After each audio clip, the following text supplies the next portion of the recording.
That chow mein took a little bit longer than expected to make, but damn was it good. Anyways, time to get back to the video game.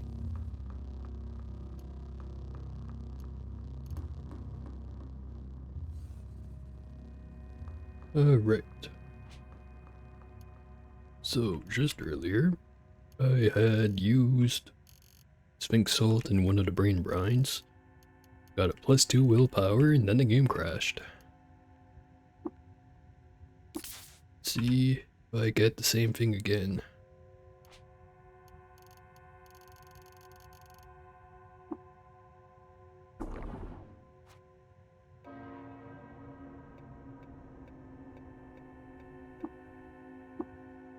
Willpower increased by 2. Ego decreased by 1.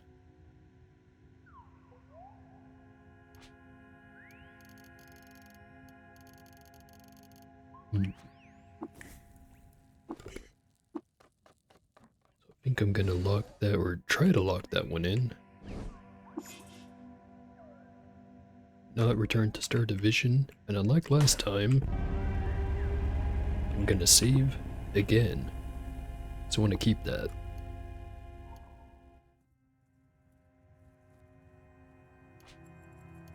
Alright, that's locked in. Again, we do it again. No crash this time.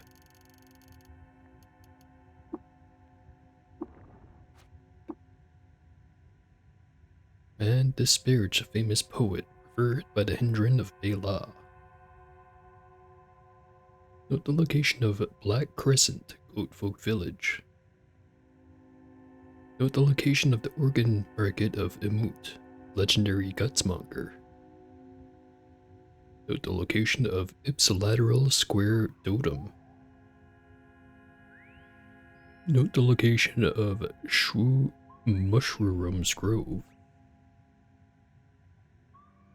The location of Kirsapur. Location of Sapul, Goatfolk Village. And a Dromad Caravan. Now, is all that information worth 1 ego point?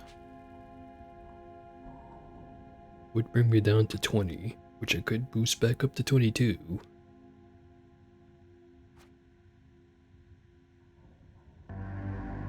Guess I should check, where is that legendary gutsmonger?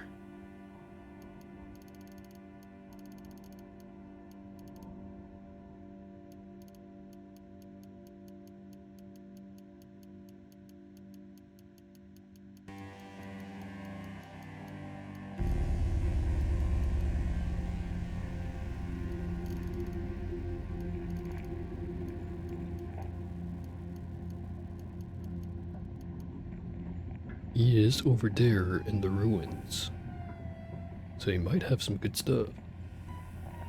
Also, hello there, WT. How you doing?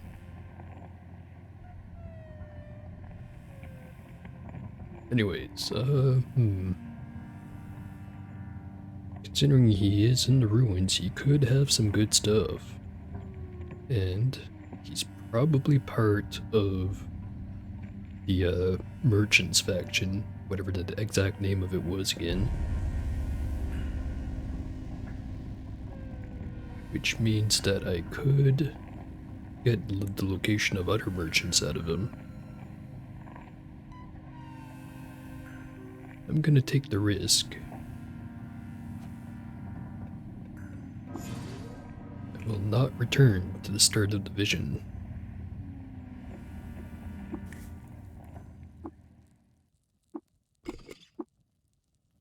I got 56 servings of mashed lag. Won't have to buy that from the Kippers anymore.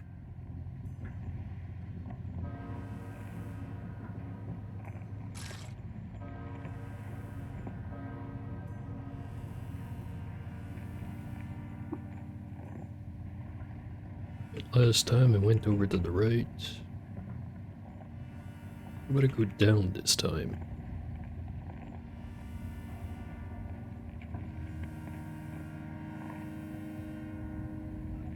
probably go to bed soonish because you have to get up early to catch the power.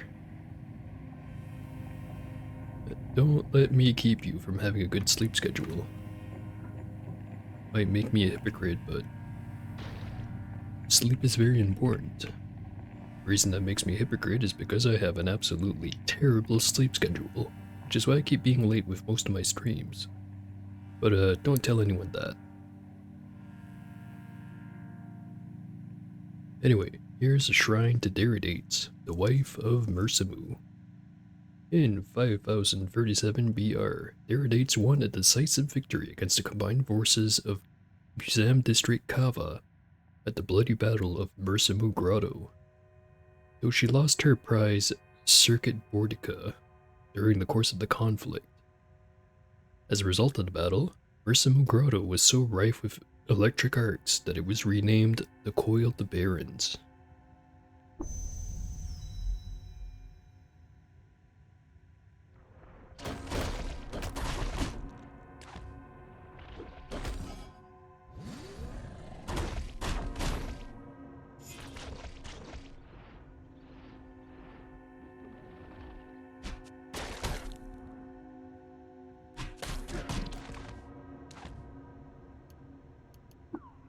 Or Lagroot to harvest.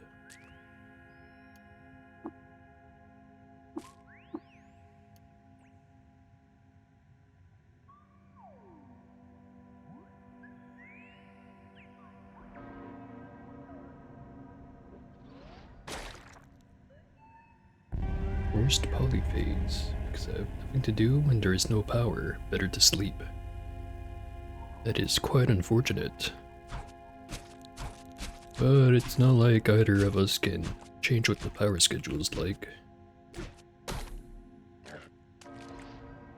Could if I would, or I would if I could.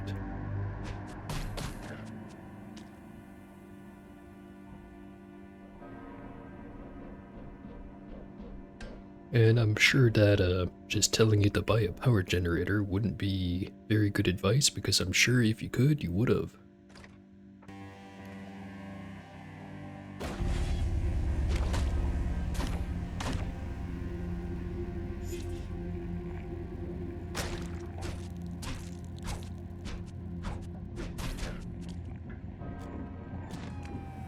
Or if it was economically feasible.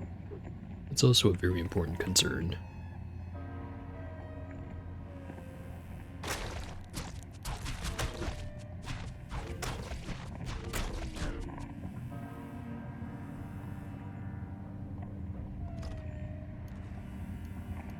Ooh, willowy rocket skates. And some more fullerite hand bones. Second pair I've found in here.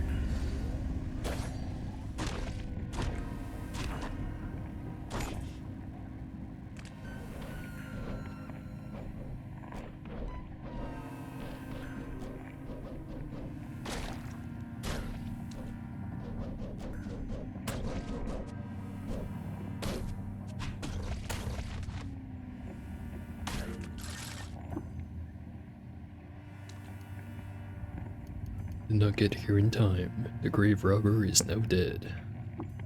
This plastifer jerkin is now mine.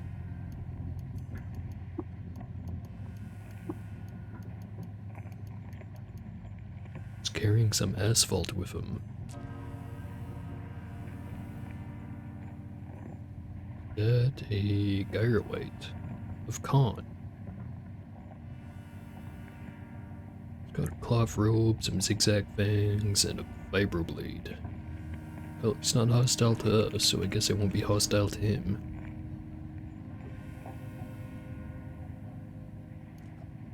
Some cybernetics credit wedges. I'm taking those, and I'll be smashing you.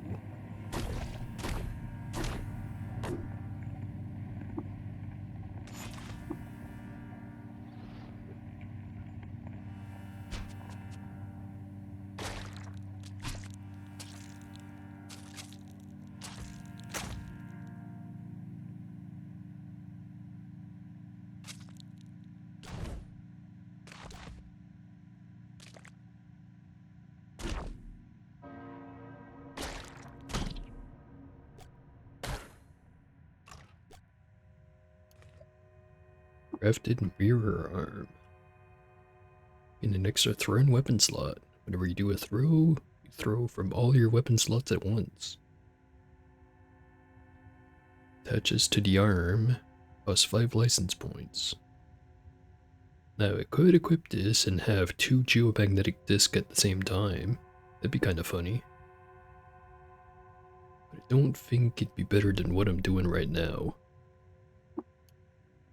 Also a Masterwork Eigen pistol.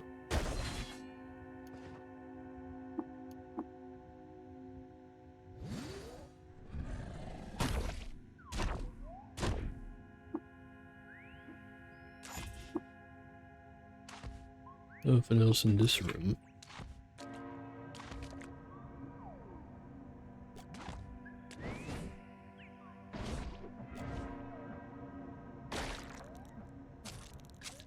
But that's gonna stop the ferrets from all swarming in here.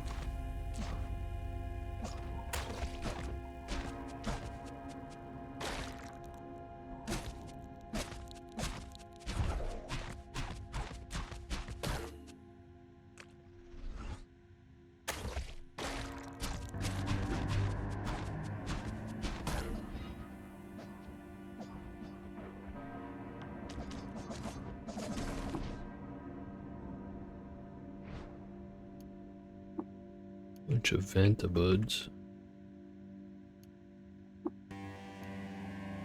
Won't have to engage with their gimmick because I can see everything.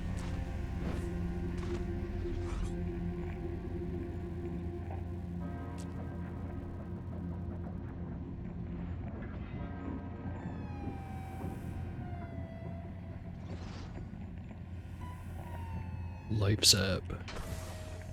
My worst enemy. Is now dead. But before I go shoot the other one, try and turn the Rixershit, Peter Wright and Amber. Acting against the prohibition on the practice of worshipping the stars, the Rixershit led an army to the gates of Kamish, liberated its citizens, and they proclaimed him Sultan of Qud, dowering him with the Earth Face. In his honor, they changed the name of Kamish to the Rixershit Grad.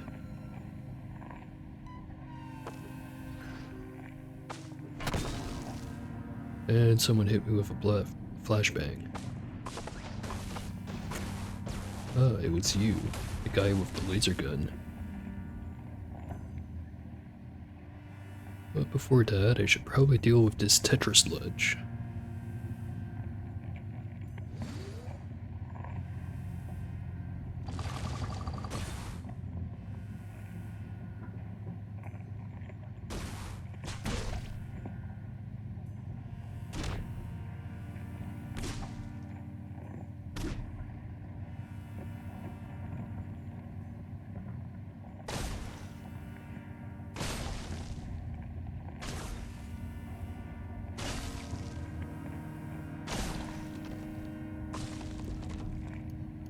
Oh hey, that guy had metamorphic polygel. That would have been useful one character ago. Crystal shard mail, plaster gloves, the pickles.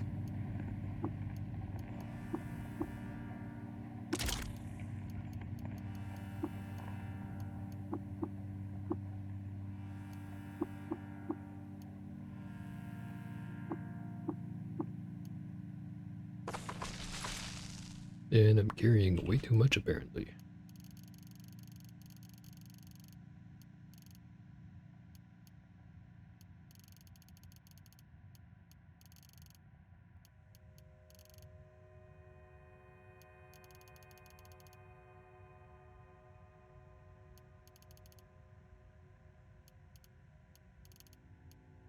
Get rid of this laser rifle.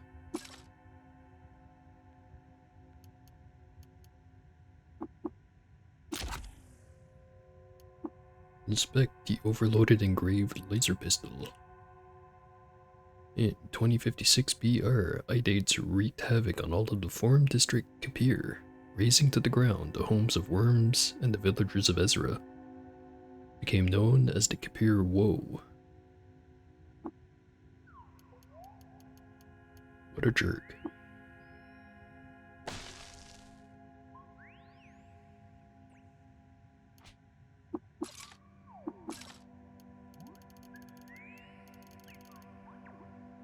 Still carrying too much. Hey chair, how would you like some shard mail?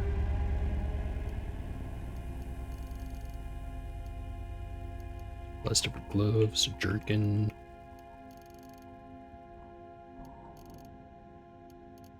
Hold on to my fullerite hand bones while you're at it.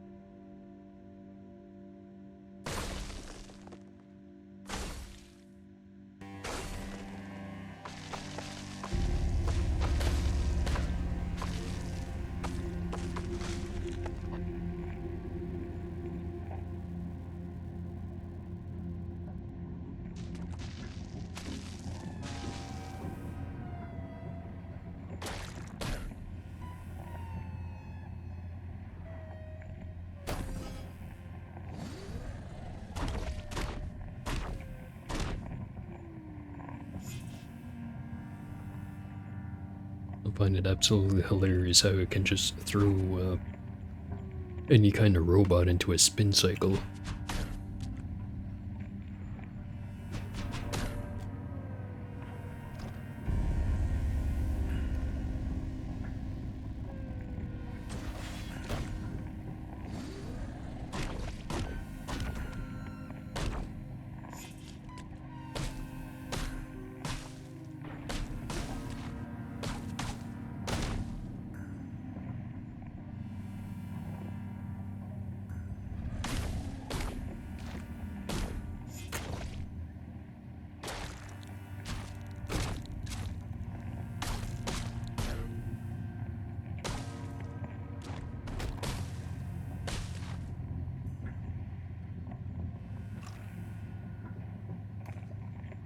Sturdy long-reach grappling gun.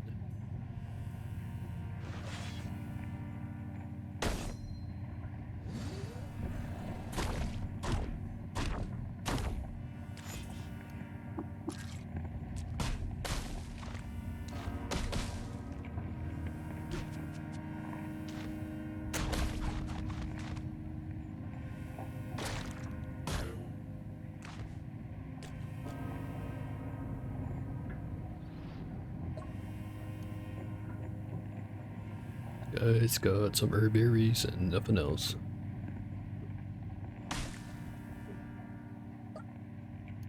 This guy has an overloaded laser pistol. You can trade for that.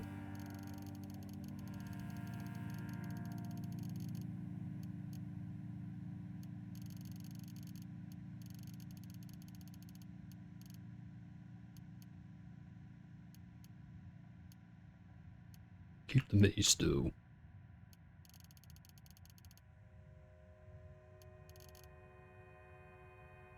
Second thought, maybe I don't trade for it.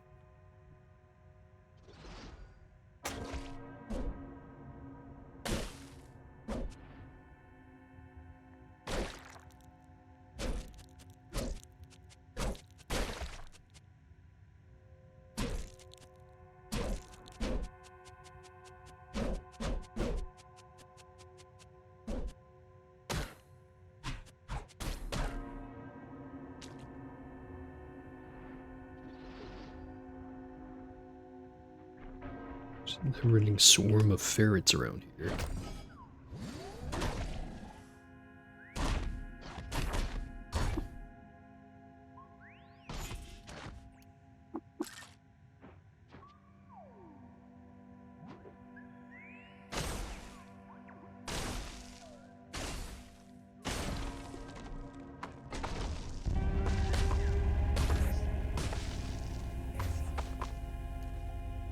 Tri-hologram bracelet.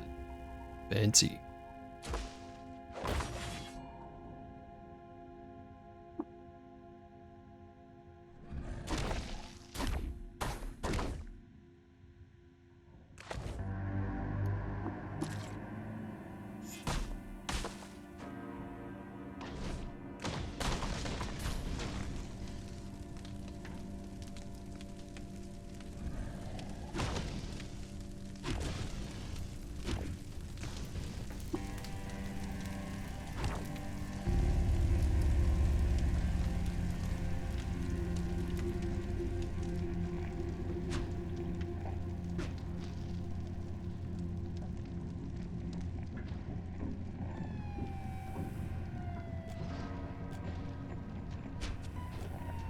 A lot of action happening on this floor.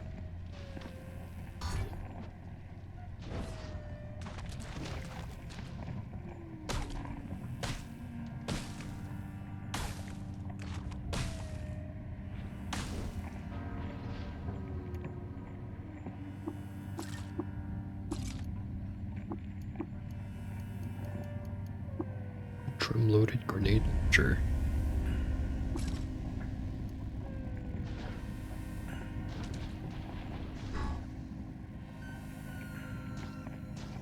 How is Chair doing? He's doing alright. Just covered in blood. Shrine to Idates, the Kipper Woe. During an expedition through Shirkak, Idates' chariot was driven off a cliff by a bandit band of worms. He was killed at 47 years old.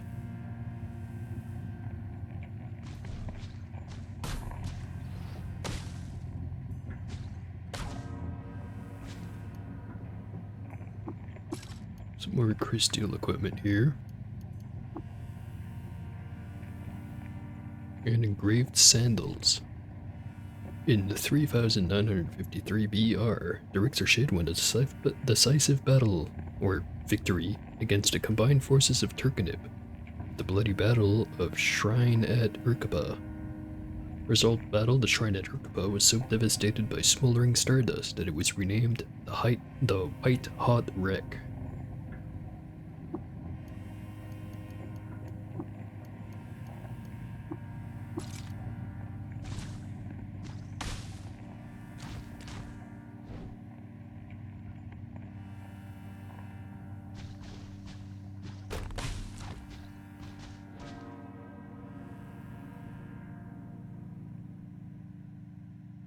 Stairway up is over there. I think I'm just gonna go. I'll be back later if I want some more loot.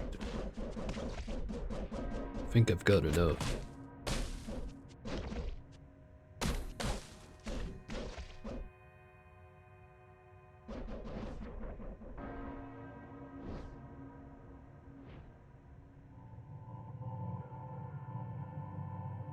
Right. And now to prevent the mistakes that I did last time. First of all, Chair, how would you like a new helmet?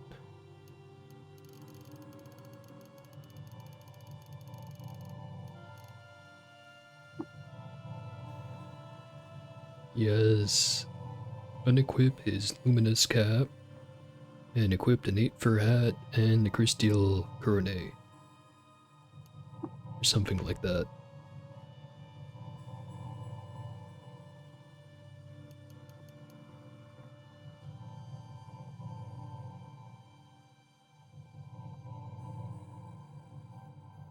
Yeah, he seems to be wearing 2 hats right now.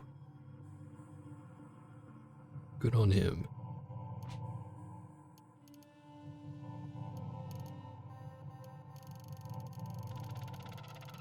Anyway, to avoid the mistakes, I should now tattoo on myself Mark of Death.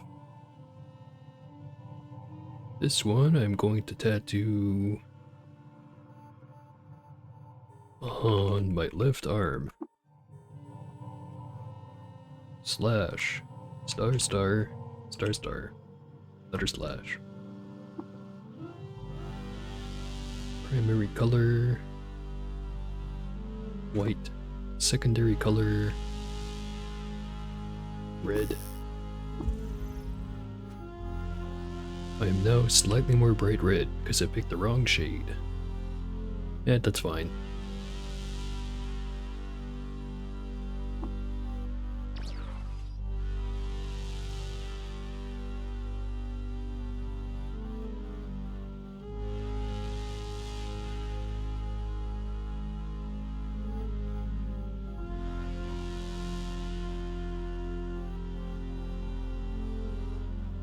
Right, so now at the first tomb of Deridates. It says so right up here.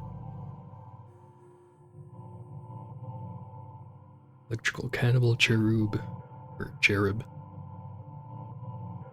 Belongs to the cast of Electric Cherubim. 100 electrical resistance and electrical generation at level 10.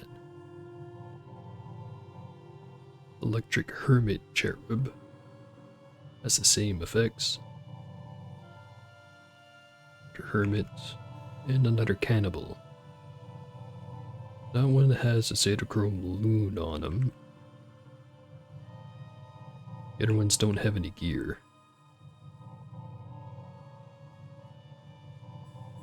Let's take a little peek into the reliquary. There is the Kesselface. Gives a +1 to all stats, a +10 to all resistances, +10 quickness, +1 to all mutations, and a +6 to cybernetics license. Also gives telepathy, 200 reputation for hermits, fungi, and cannibals, and -200 reputation with birds and crabs. Also grants electrical generation at level 7. So, as usual, very good. Of course it is, it's the Kesselface.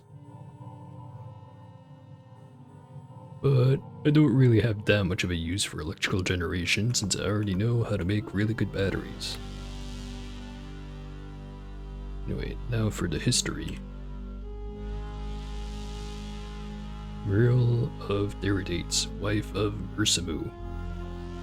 In the year of the logical moment, in time chosen arbitrarily, Deridates routed the Star Hexagram clans, who stole silicon from her algebraic prism. Let the voltaic loons of the coiled bog serve as testament to the prowess of Deridates, and a forewarning to those who would provoke her.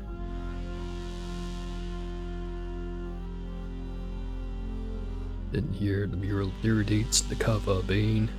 Let us remember the year of the spectral acreage, when, while wandering around Museum District Kava, Deridates discovered the Sure Mesh and gentled the untamed fungi who lived there. To exhibit her wisdom to them, she calculated the distance to a nearby star.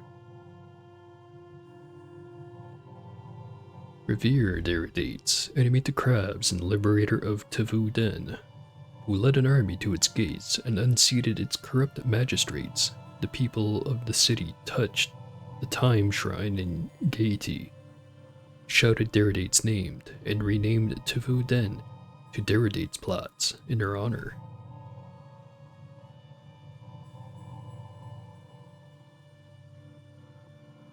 In Museum District Kava, Deridates averred her descendancy from the fossilized Sods, who were known for venerating fungi. The venerable rite, she ousted the pretender sultan, who had prohibited venerating fungi in favor of Kif worship, and crowned herself Sultan of Kud. She was 86 years old. Let me just go have a nice big drink of water.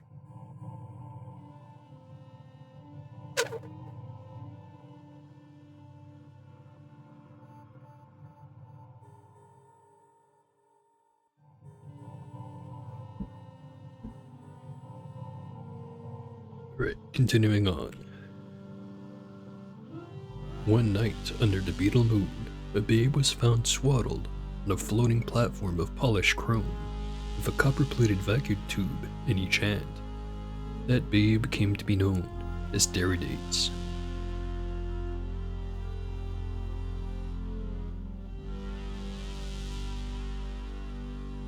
Let us remember the year of the Ifra gang when, while wandering around Museum District Kava, Deridates subjugated old Shebatara and tamed the untamed hermits who lived there.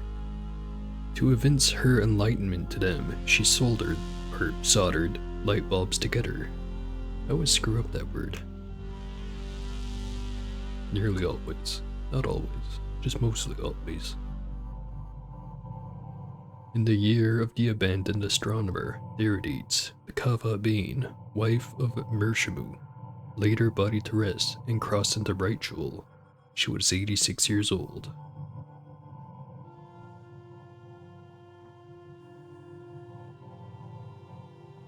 In the year of the Cordial Autarky, Diridates subdued the temporal order, who segregated themselves to form the Tavern Star.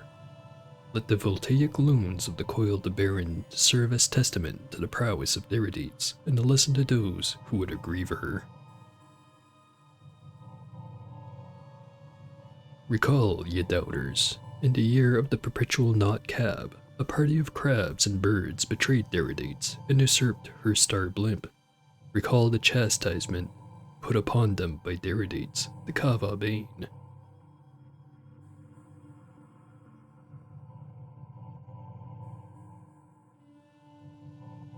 Roused by a treacherous circuit board trawled from the slipstream, Diridates visited an ordained gambling den and commissioned a group of gamblers to bet a 9-sided die. She named it Circuit Boardica.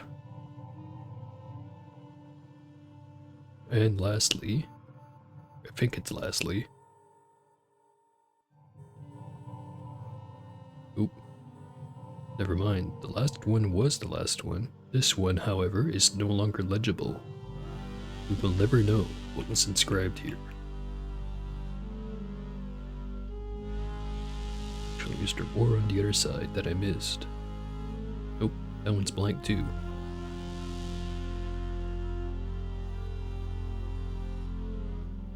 Well, there's the Kessel face in there, and this guy has a Zetachrome Loon, which is a helmet, which would be good to have.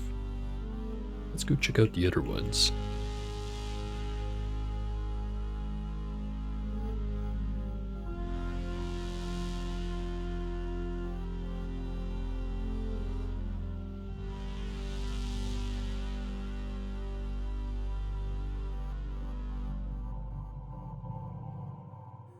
Here we have Quickened Veined Cherubs.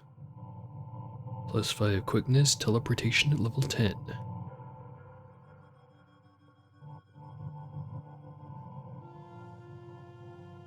There, and same thing 3 times.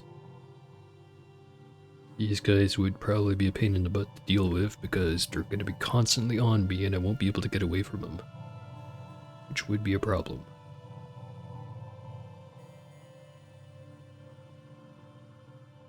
Also, the cherubic stranglehold description for their physical features makes me think that they have grab attacks.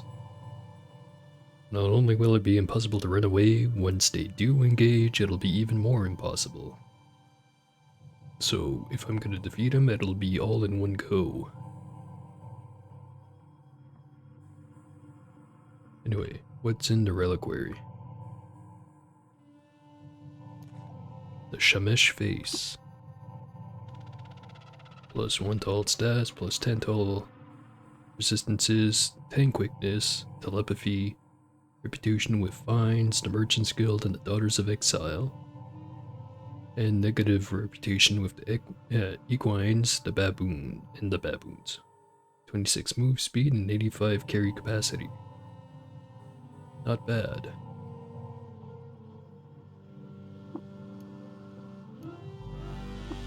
Over here is the staff of the algebraic altimeter. Seems to be a mace with a strength bonus cap of 8. Grants teleportation level 7 and 200 reputation with Vines. I think that's roughly equivalent to a flawless crystal mace.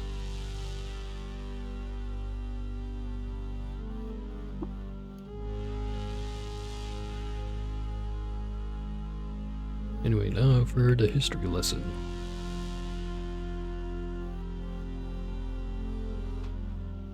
In Forum District Kapir, a clique of treacherous tortoises sabotaged Ever Crypt in the Xertifa star blimp, causing it to crash into a loon. He was presumed dead at 22 years old.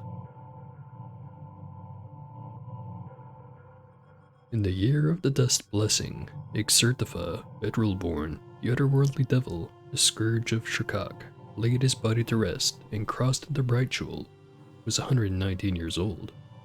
Clearly that first one wasn't the end of the story. Beholder Read and wonder the otherworldly devil who in the year of the freed autarky scorned death and sprang forth from the star reactor.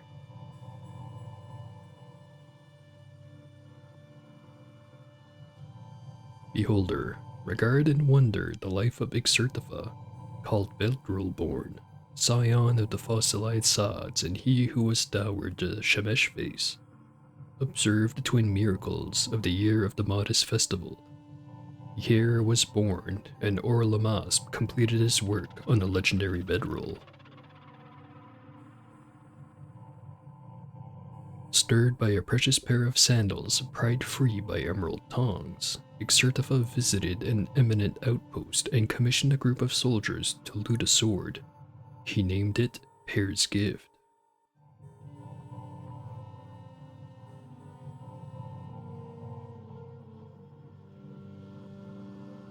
Recall, ye godless, in the year of the sheaved end, a union of equines and baboons betrayed Ixertifa and segregated themselves to form the sea paraboloid.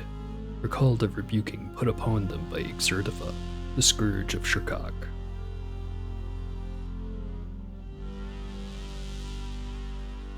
Remember the battle of New Suppa, where, in view of odd and strange sands, Ixertifa wielded his hammer and struck down the algebraic kinfolk in the name of honor.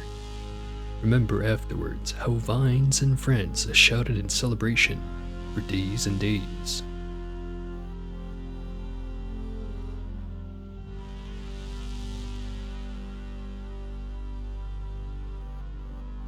Recall the years of the suave scientist, when the moral degeneracy of wisdom rituals was rampant in Orchard District Tur.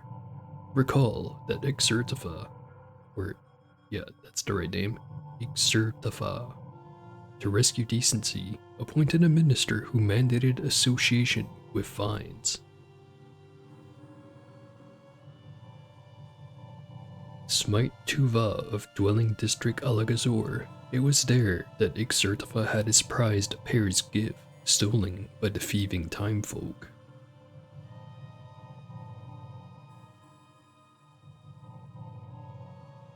This one is unfortunately illegible, or no longer illegible.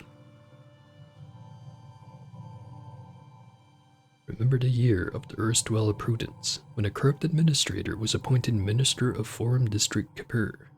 She outlawed the practice of wandering without purpose, and Ixertifa was forced to flee.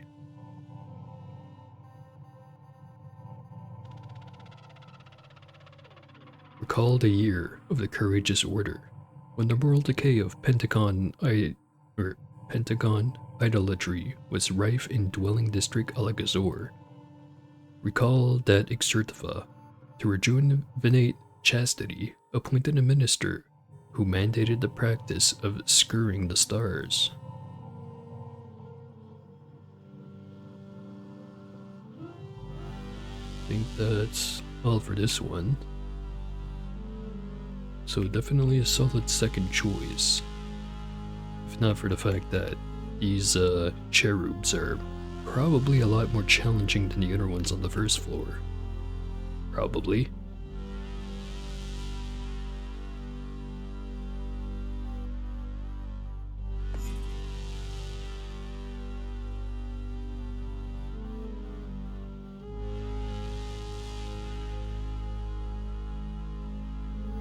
And here we have the Tomb of Derixershid. Guarding it is a Star Tree Cherub. Creature belongs to the cast of Star Cherubim. Light Manipulation at level 10. And a Star Vine Cherub, who also has Light Manipulation at level 10. No armor on these guys. There is the Earth Face. 1+1 to all stats, 10 to all resistances, grants telepathy. Gain reputation with pariahs, vines, and trees. Lose reputation with crabs, bears, birds, and fish. Grants light manipulation at level 6. You could theoretically combine that with the helmet and the armband that I found. I think it would bump it up to 18 if I had all of them equipped at the same time.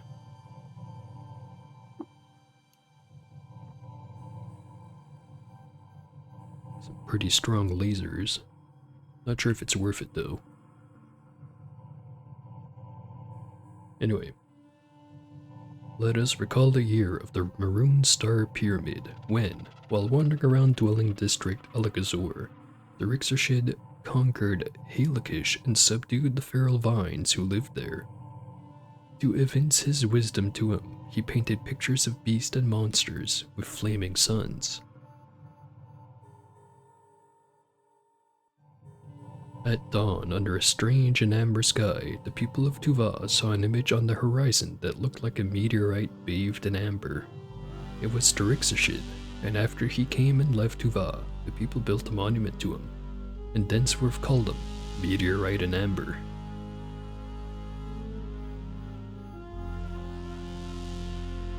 Cherish Darixershid, child of Motes of Light and liberator of Kamish, who led an army to its gates and dethroned its perfidious magistrates.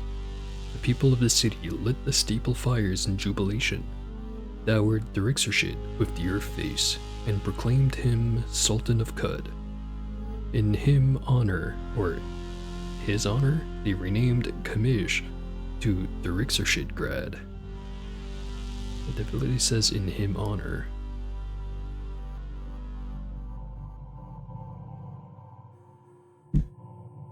In the year of the strange woe, the Rixershid conquered the Fish Cabal, who sequestered themselves to form the Republic of Autarky. Let the fuming Stardew of the Gleaming Bearing serve as testament to the prowess of the Rixershid, and an example to those who would provoke him.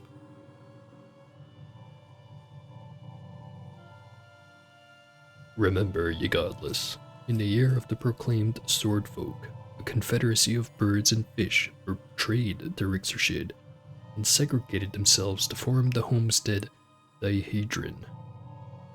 Remember the smite put upon them by Darixershid, radiant kin of pariahs.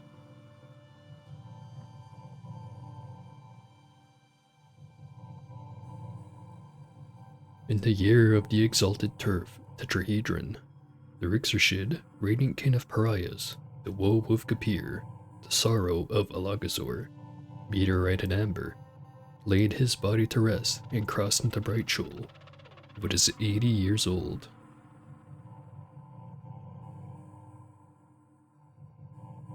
Recall the Battle of Atum, where, bathed in shining light, the Rixershid wielded his pistol and struck down the Terra Oligarchy brood in the name of virtue. Recall afterwards how pariahs and lovers cried out in joy for days and days.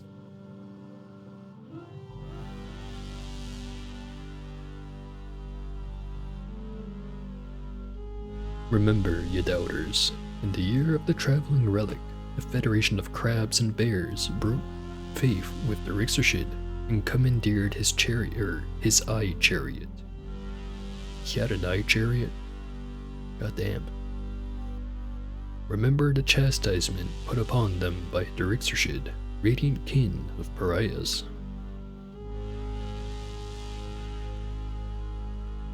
Recall the year of the Terra Farmstead, when the moral depravity of child worship was rampant in dwelling district Alakazor. Recall that Darixershid, to rejuvenate the moral code, appointed a minister who mandated association with vines.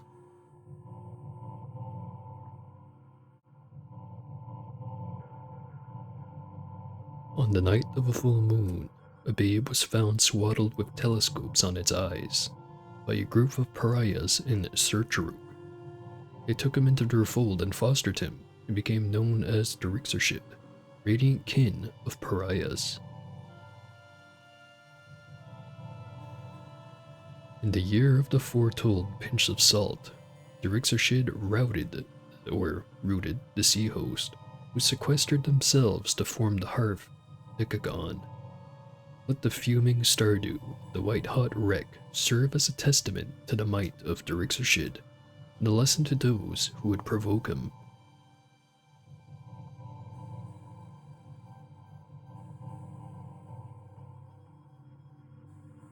Right, that's all the ones here. I think there is one more, maybe two more.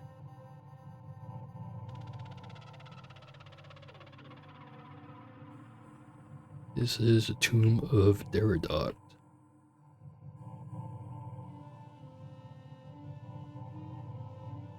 Here guarding it is mechanical chaotic flower cherub.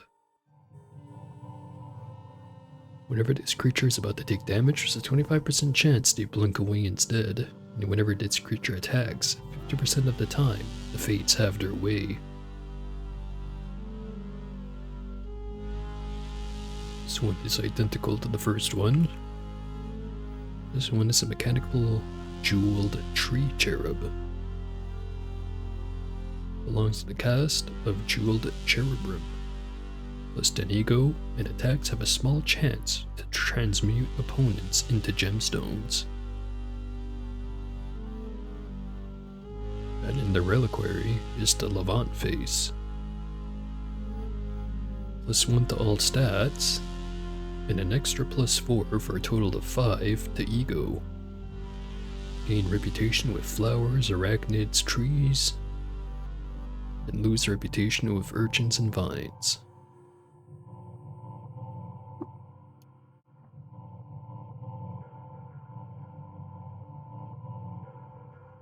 Now for the history.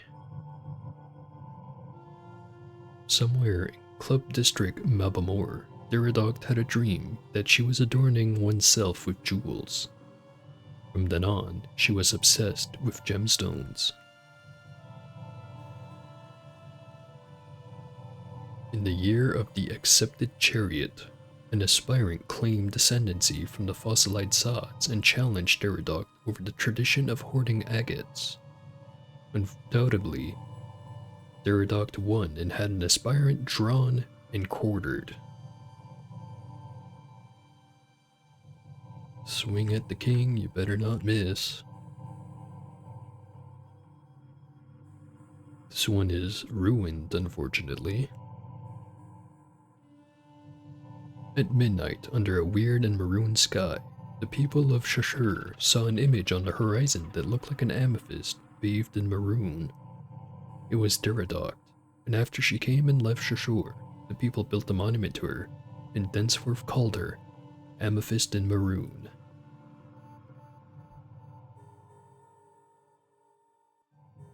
This one is also ruined. Unfortunate. Sorrow, the Curvanip Mesh of Shushan. It was here, or no wait, it was there that Deridoct lost her prized Shiningika, Deridoct friend, during the ritual Terra City State. Actually, I think I have that. No, this one's a briny sphere.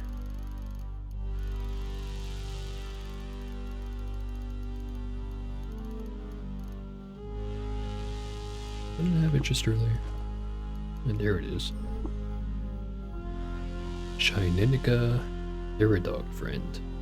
A chipped off chunk of luminous spindle, magnetized by the fall to Earth, orbits its chosen warden.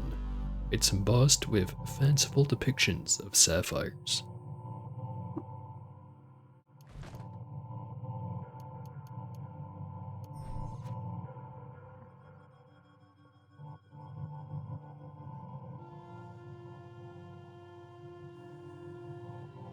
One starry evening, a gambler found a babe with tokens on its eyes outside the gambling den. He and his fellow gamblers adopted the babe and named her Deridoct. In the year of the time noon, Deridoct, spouse of Darciper, the Turcanip terror, Amethyst in Maroon, laid her body to rest and crossed into Brightshoal. She was 96 years old. Remember, ye heathens, in the year of the Indigo Toy, a party of urchins and vines broke trust with Deridoct and annexed her rod chariot. Remember the torment put upon them by Deridoct, the Turcanip terror.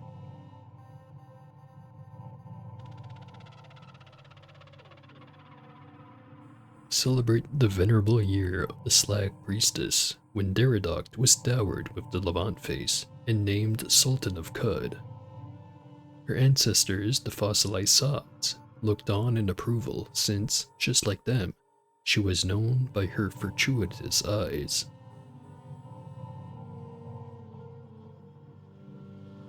Utter a blessing for the espoused, Deridoct and Darciper, whose imperial alliance by marriage allowed explorers to manifest taverns inside the Salt Hermitage.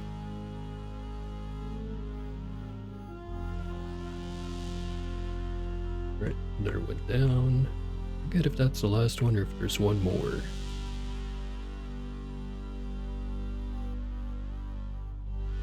Tomb of Idates. How could I forget Idates?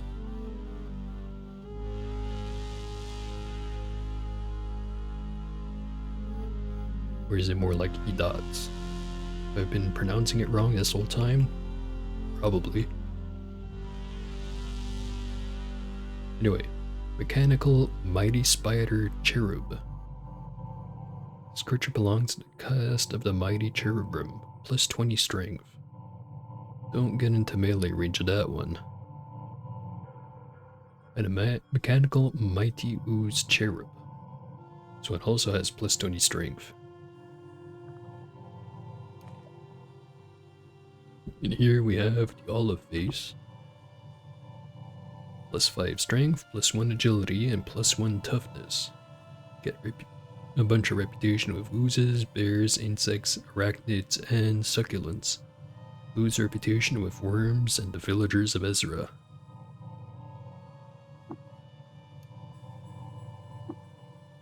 And over there, the Devil's Mail. Plus 400 reputation with succulents and 10 electrical resistance. Seems to be a ring mail in terms of other stats. 3 armor value, -2 dodge value.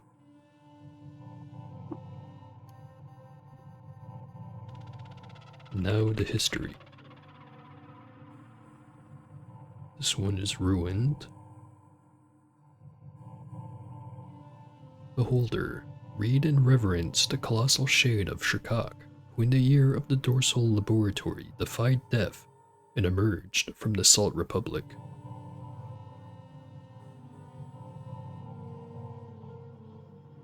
At daybreak on the first day of autumn, a babe was found swaddled with its mouth full of bone by a group of oozes in Lake District Alarava. They took him into their fold and fostered him, and he became known as Idates, colossal heir of oozes. Utter a blessing for the joined, Idates and Boyoku, or Boyo Bukubo, whose historic alliance by marriage dismantled the Cinder Edge sect and their wretched custom of flower worship.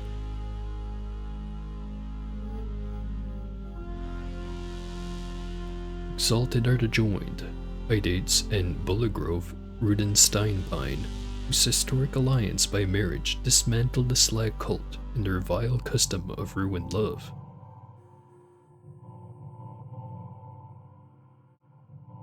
This one is also ruined.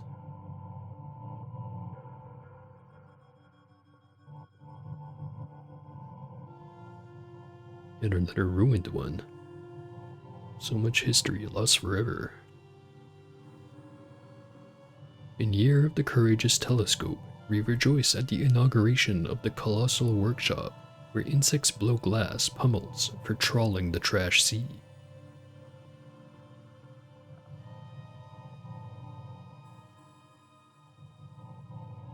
In the year of the Joined Scholar, Idates, colossal heir of oozes, husband to Boyobukubo, the Kipir Woe, the colossal shade of Shirkak, partner of Bulligrove Rudensteinpine, the ultramarine gauntlet, laid his body to rest and crossed into Bright Shoal. He was 121 years old.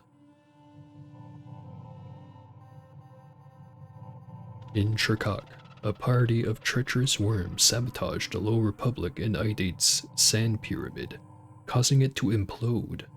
He was presumed dead at 47 years old. Wait, What did he have? He had a sand pyramid. And he used that as a vehicle.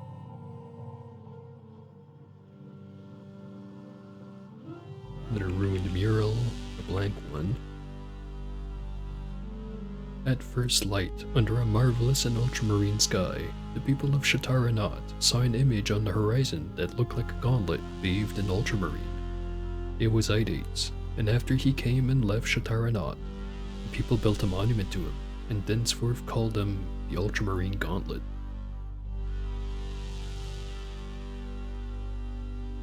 Recall the year of the Sacred Kin, when the moral depravity of blessing idolatry was rife in Tavern District Katara. Recall that Idates, to win back godliness, appointed a minister who mandated association with succulents.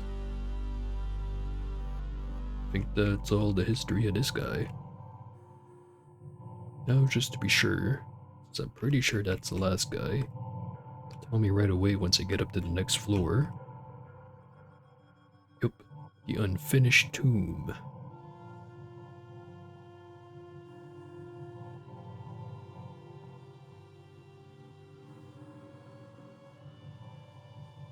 Now I'm thinking the first one there, the one with the Kessel face, would probably be the easiest to get.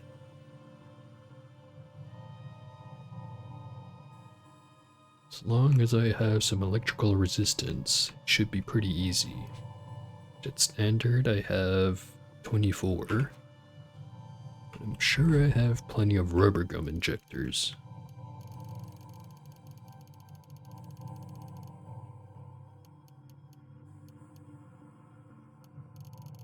Right up over here.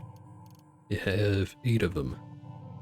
If any of them get close enough, I just activate that, and then I probably won't take that much damage.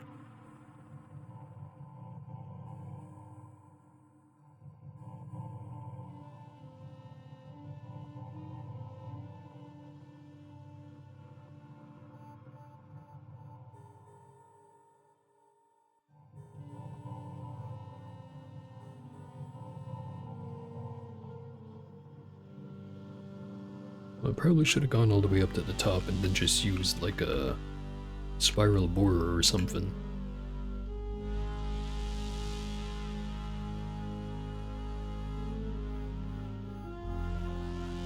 Anyway, here's the one, the Tomb of Diridates. So I'll have to take on 4 Cherubrim. 2 of them hermits, 2 of them cannibals. All of them have electrical generation level 10 and 100 electric resistance.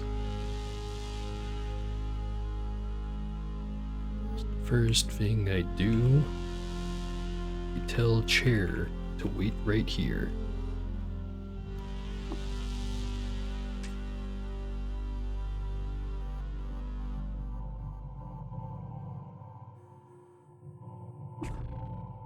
Famished. Let's have a nice meal.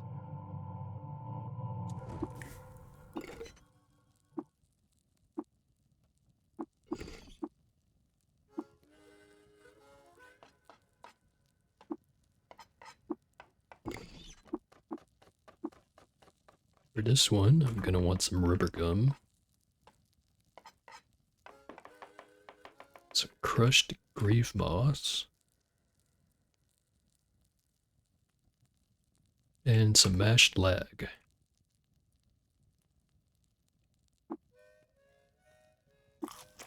Seven move speed.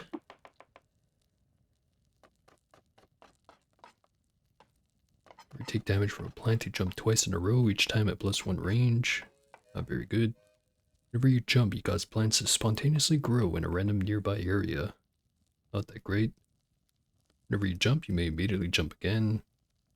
Again, very not that good. But also 2 reputation and also +4 willpower.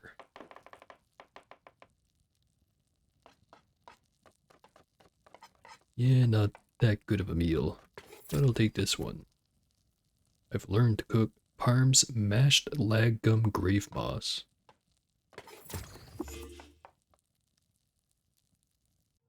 Right then.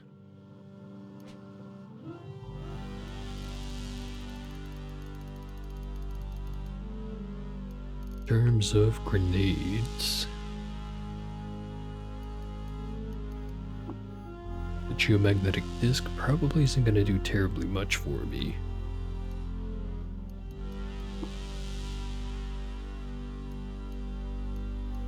Well, it would be half decent against all of them, but I think they have like somewhere between 200 to 300 HP each.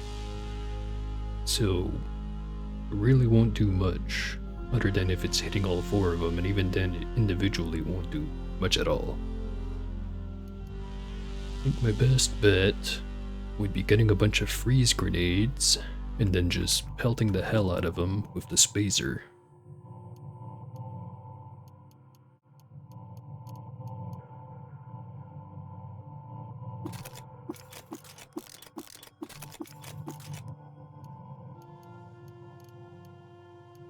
I'll make some extras just to be sure.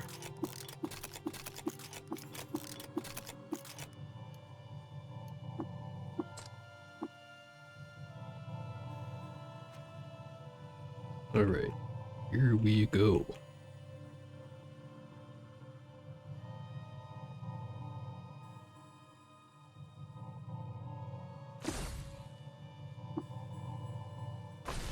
I should turn that off.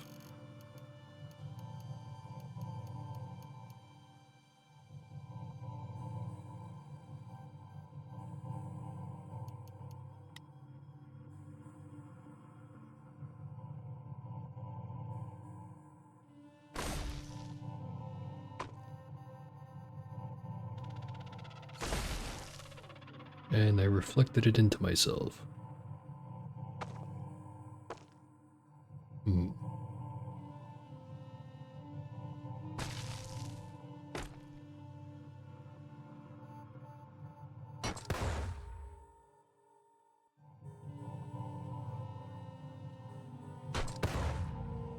Not very good at throwing, though, am I?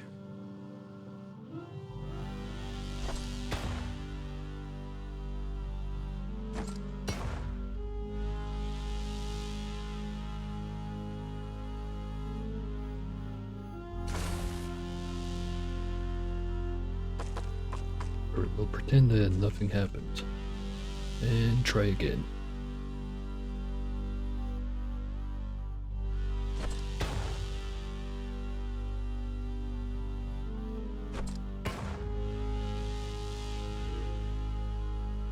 Fuck it.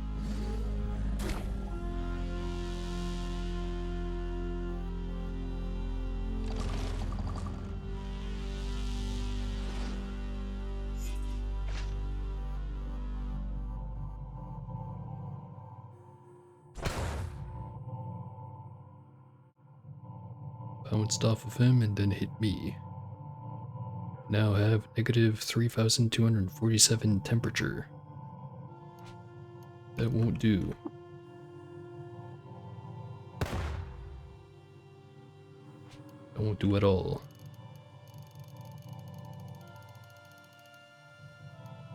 Did not plan this correctly.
most I can hope for is to drag one of them off.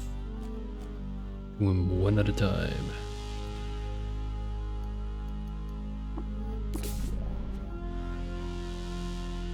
Just to be sure, 100% electrical resistance.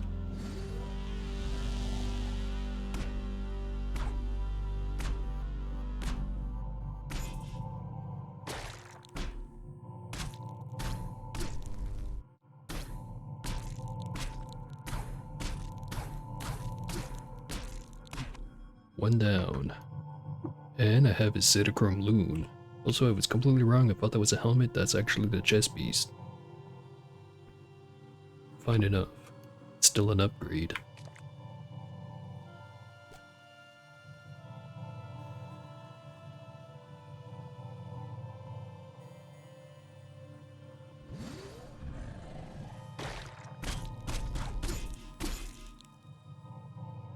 No longer immune to electricity.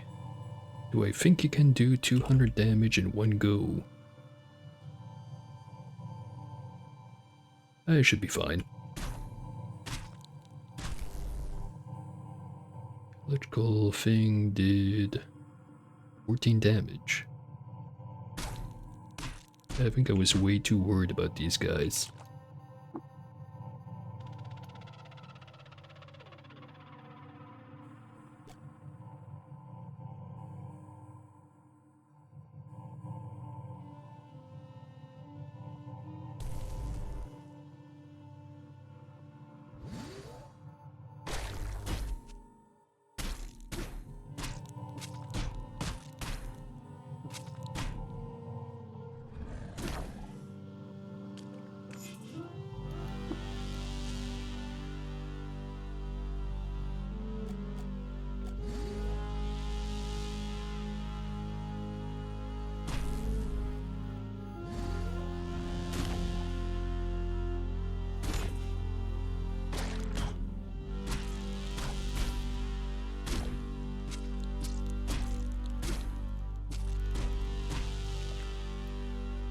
Alright, that's all 4 dead.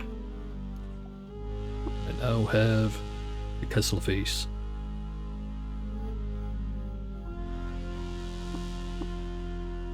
Proper chimes ring through the vault, and you hear the grating of stone on stone as the other Imperial reliquaries slide into the unreachable recesses of the tomb. Tomb, not tome.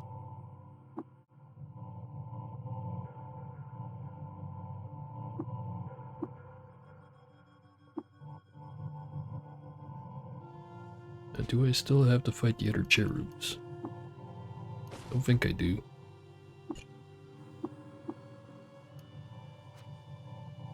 Might as well go get Chair back.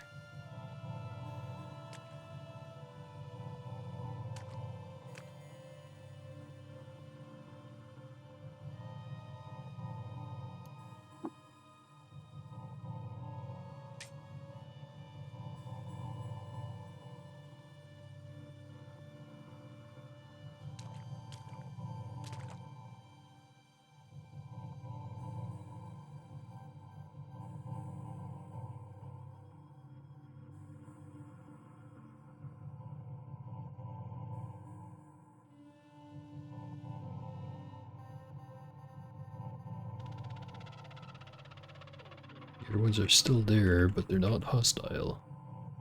Don't have to worry about them.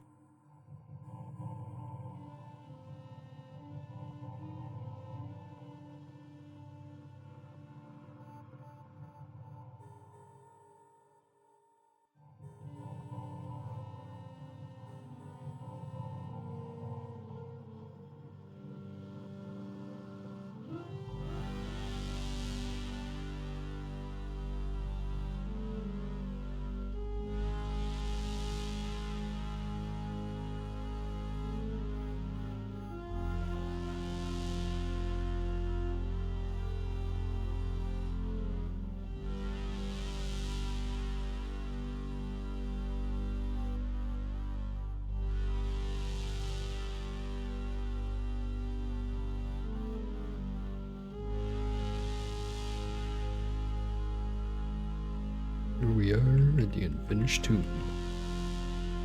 Today we're gonna finish it. Damn birds. Need electricity.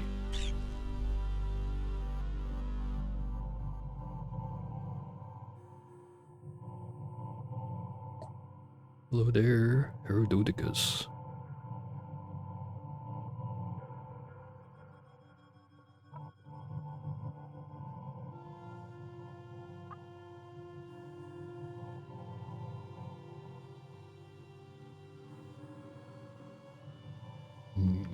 I am not the coiled lamb. Chef is gone. Entomb me.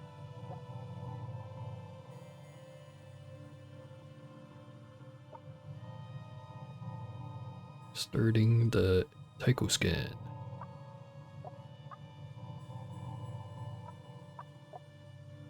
Cross-check complete. The narrative is compiled. Now to engrave it. Peace to all who canter in the house of the coiled lamb.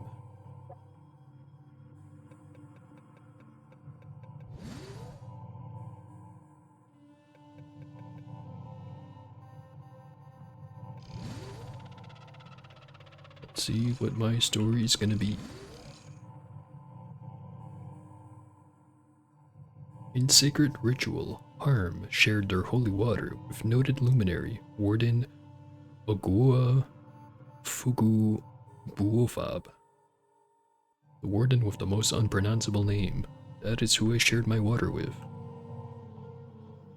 While exploring Erkapar surface, Parm slept in the fabled contraption called the Sacred Four-Poster Bed. It was one of the beds of all time.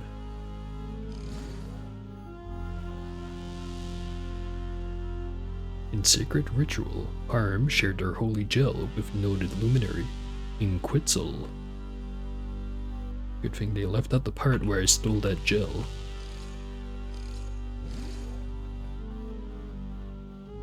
Old Parm discovered the location of Turkanip, once fought lost to the sands of time. Sure did. In sacred ritual, Parm shared their holy water with noted luminary Warden Indrix, Goatfolk Pariah. In sacred ritual, Parm shared their holy water with noted luminary Nagaguku Nugni, Frolicker Legendary Forkhorn Nu. The guy with the second most hard to pronounce name.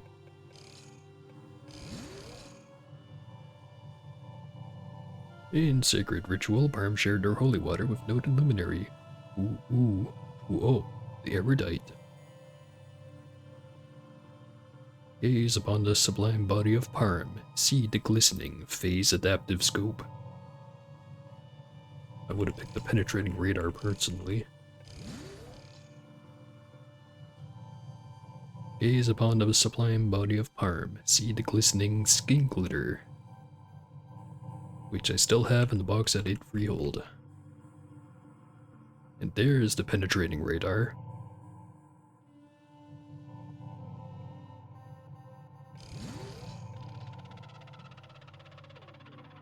Bravery. Parm plunged into the mouth of an open ice shelf and conversed with a beetle in the sacred tongue.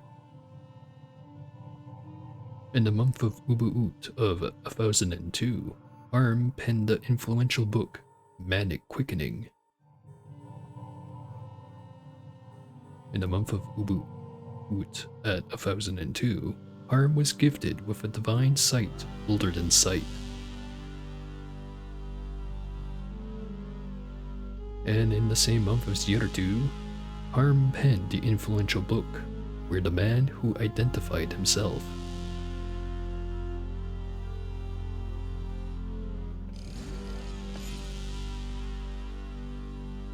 In the void of space, Parm the Mason constructed a coral path out of starbrick and conversed with a mushroom in the sacred tongue. On the 11th of Ulu'ut, Parm uncorked the cosmic wine and imbibed the forbidden star juice, the mass within.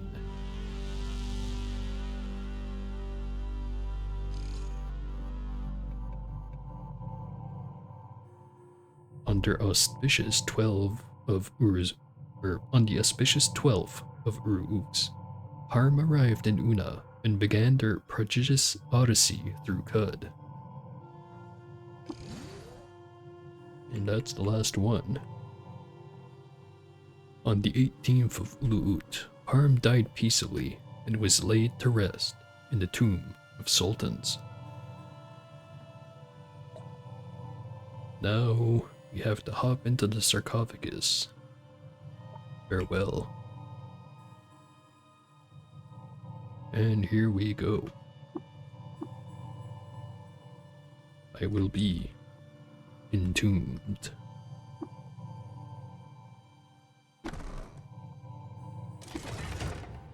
Lid slams shut. Darkness engulfs me.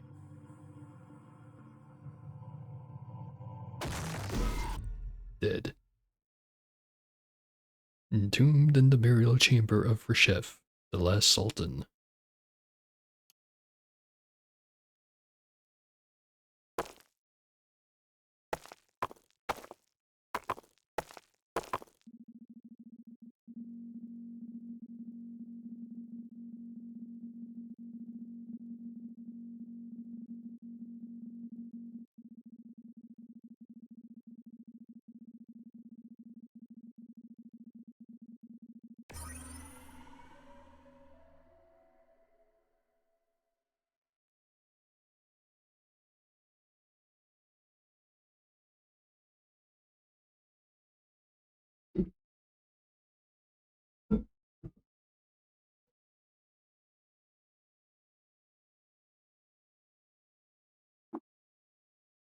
The darkness recedes and a new light breaks on the shores of the mind.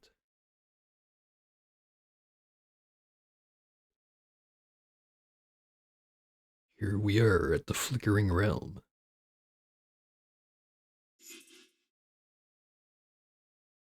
Unfortunately, I did not get to bring my chair with me. And there is Rainwater Shomer. Damp clothes of the Shomer habit, a hoish, a talit, and a robe, drape over air as if they swathe a person's figure. Raindrops from another world patter on the bosk of ribbon thread, transforming from tense spheres of selfhood to diffuse moisture on the fibrous loam. Old life is absorbed by the age's linen, wrung out by an invisible hand, and the cycle repeats itself. Note how all I have is tech scanning, and yet it shows me his health, his armor value, and his dodge value. 1, 0, and 10. Gate the Bright Shoal, Burnished Azurum, Engraved Clay Jug. Apparently I didn't know that one. At Starfarer's Cay, Reshef consulted with mysterious strangers and learned the secret of the Gyre. By cause of the misdeeds of the elder Sods and Sultans, star beings had levied a curse on Cud. Reshef vowed to make right from this wrong and redeem our doomed world. That one's not as fancy, it's just full of oil. Bunch of trees. Got a clay jug. More clay. Whole bunch of stuff.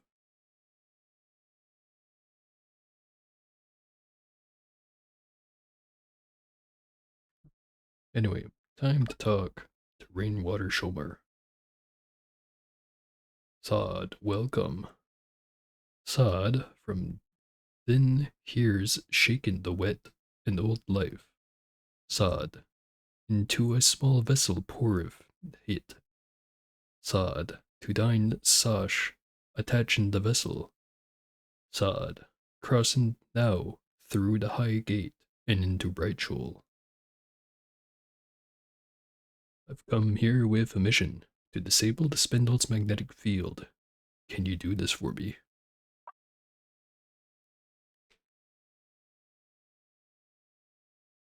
clues surrounding Rainwater Shomer's form are still for many moments.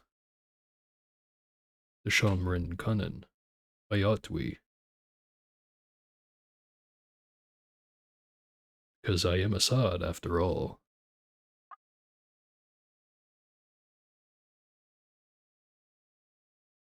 Remains unbillable.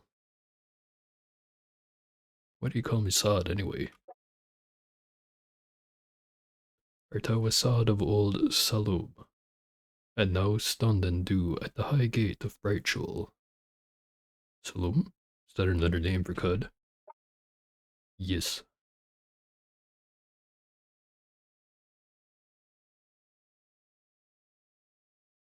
Should ask, what is this place?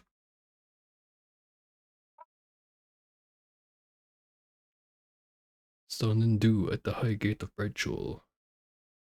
Then here's been wet with old life. Shaken thine head and cross into new life. And where's Brightjewel in relation to Cud? To Salem? Aloft of Gauss, a sight twinkling, and there the seraph dreamin', and Brightjewel is the dream. I'll ask the obvious question, am I dead? Shomer Rainwater claims that Brightjewel is the dream of a seraph who lives atop the spindle. The body dies, but the mind remains.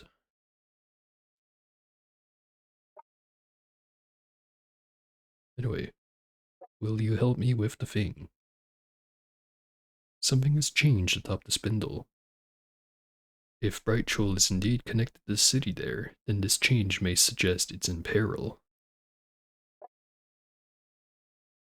1 year ago, someone began broadcasting a signal from atop the spindle. I have a recording of it right here. I ask you, disable the magnetic field so that the spindle can be ascended from the signal and the signal investigated. The Seraph Spricken, to Asken and the Shomran Ascenten. Will thou return to Salem or cross into Brightjewel?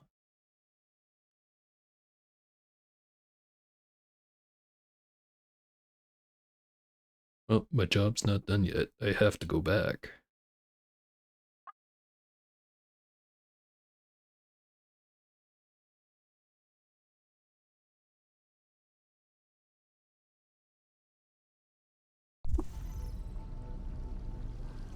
The matter of your new body starts to thicken and clot. You are inlaid with ribbons of bone, tissue, nerve, and flesh. Discovered the recoming nuke at Gil.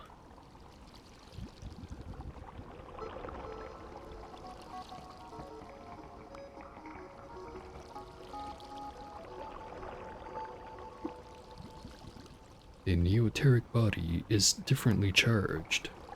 Tying inside you is another of the secret knots that bind the world.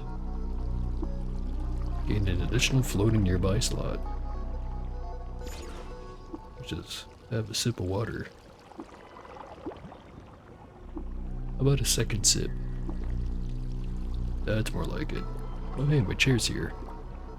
Nice to see you, chair. Take everything.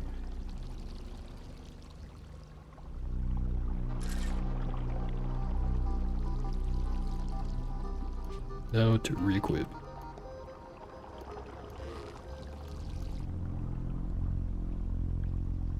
Because I no longer need the crystal shard mail.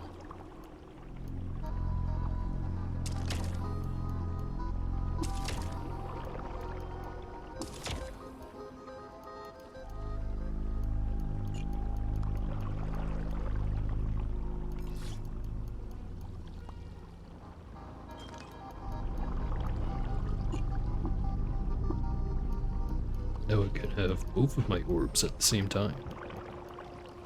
Or I could replace one of them with the quantum mode.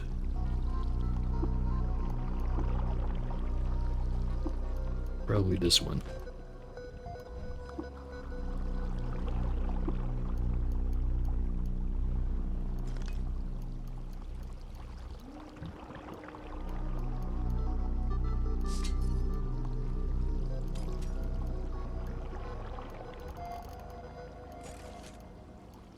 Alright, re-equipped.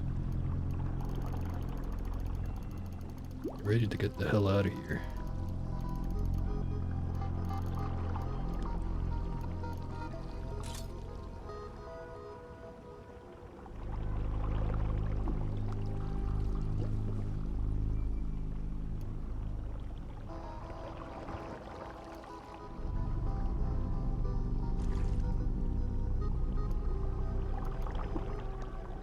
First things first, the Bright Jewel. Or not Bright Jewel, damn it. Mind is all blended. Mid freehold.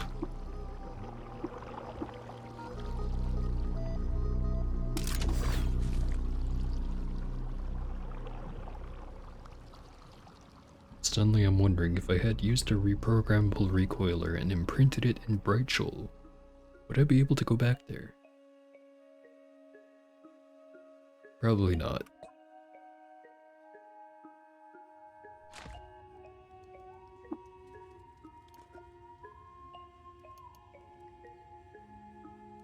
No new gems.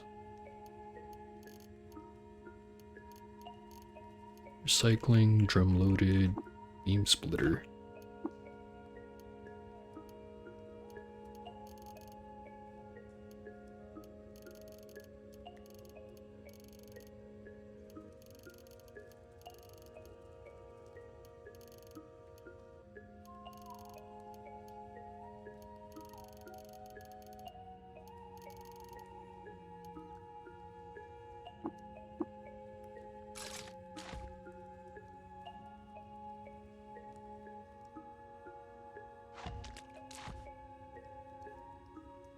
I probably should have had the other orb.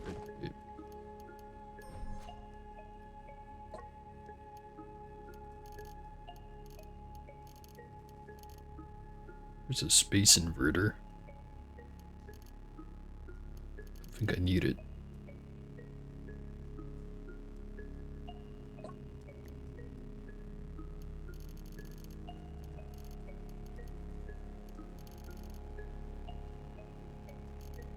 Nothing on second Tilly, but third Tilly.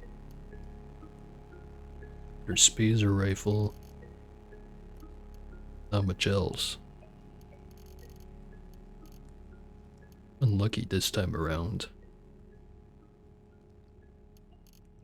Although there are some crystal nugs. Not crystal, silver. Completely different.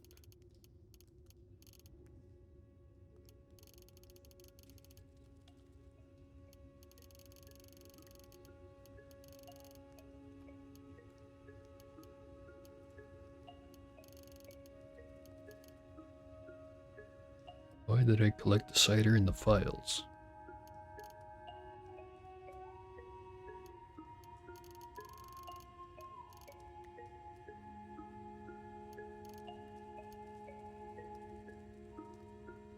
Gas mask is worth basically nothing. Disappointing but understandable.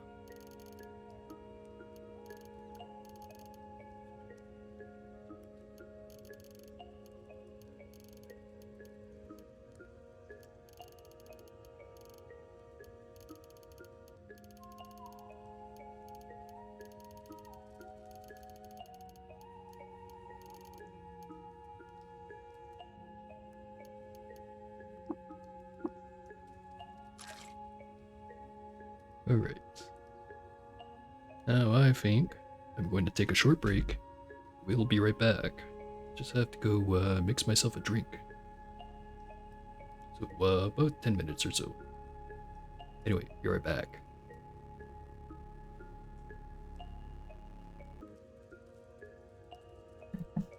And back again.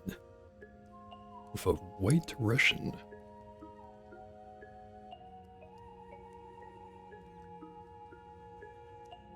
Mixed with a little bit too much vodka in it. That's fine. Gonna need it. Right. Talk to the Tillies. Kirka does not have any funny salt.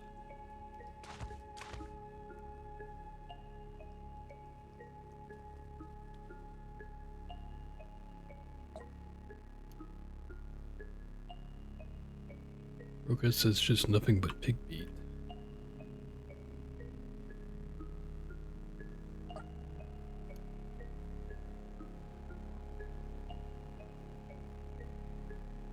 So I suddenly remembered. They'd run into some beetles, and I completely forgot what they wanted from me. 5 carbide hand bone implants, 5 crystal coronets, 3 metasis modules. Don't think I found any carbide hand bones, but I did find fullerite hand bones. Speaking of, give those back.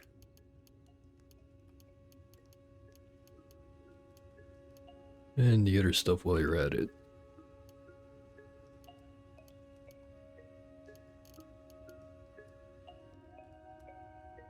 Will put me over the weight limit, however. Keep the jerkin. Gloves and the backpack. Just give me the gloves.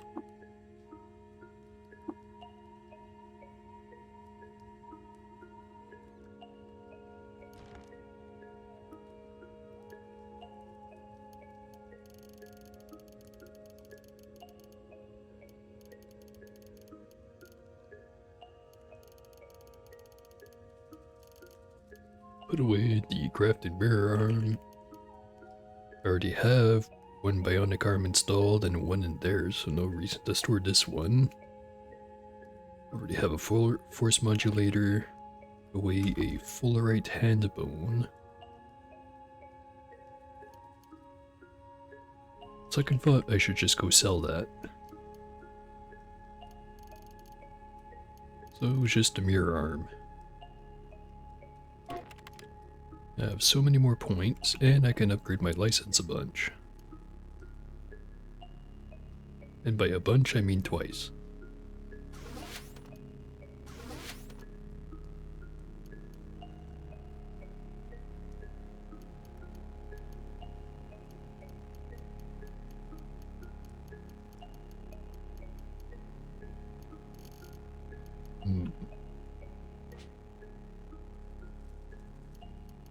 Now, anything I install is going to have to replace something that's already there.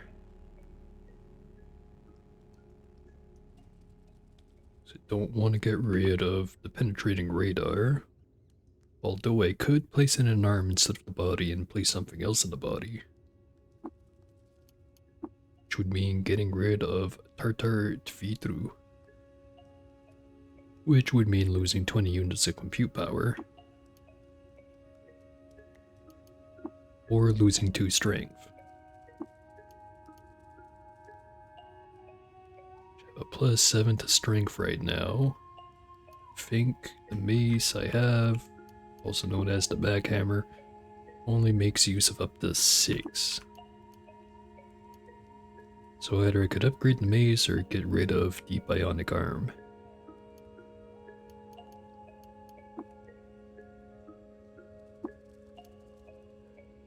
If I get rid of that mace, I can get rid of the giant hands, which I would want to have replaced with, I don't know, maybe a micro manipulator array, or bionic hands. The one that increases agility instead of strength, so that way it could be more accurate. Or maybe try to get some rapid fire finger flexors to make pistols better, and then switch off the pistols.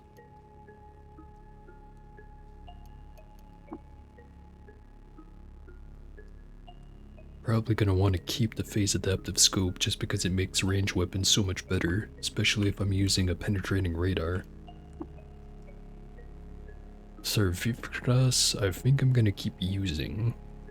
Just because it keeps getting better the more compute power I have, and I want to get more compute power because of penetrating radar anyways. The optical techno scanner, however, I could replace with a multi-scanner if I find one. It's just because I have so many points to spare anyways.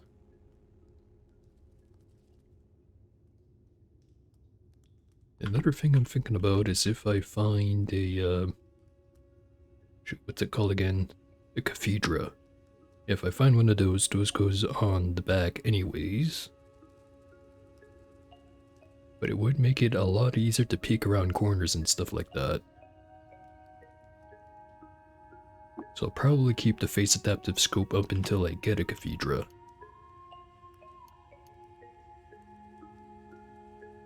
All that being said, I guess the main stuff I'd want to replace would either be in the foot slot or in the arm slots. So if I wanted to reinforce this, take an 8-bit.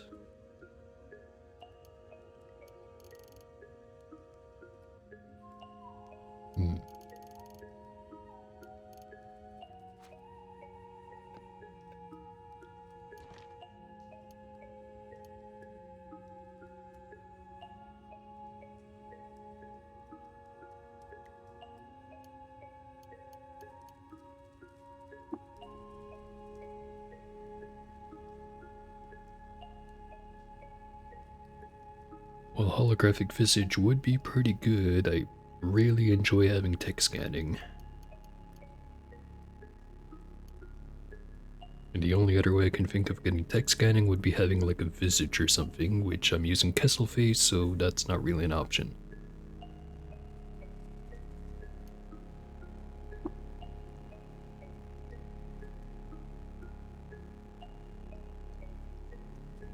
Stabilizer arm locks would be pretty good. Equipment rack would also be good. Well, not that good.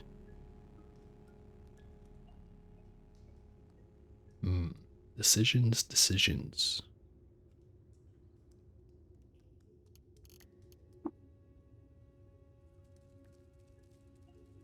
Head, body, back, and arm.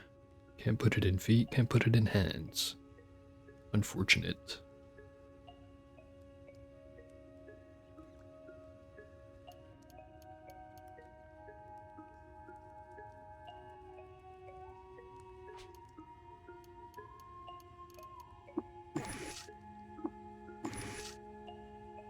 Guess I'll just try to go...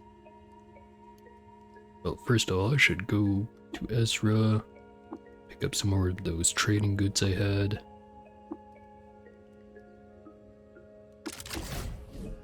Sell some stuff to Six Shrew, maybe.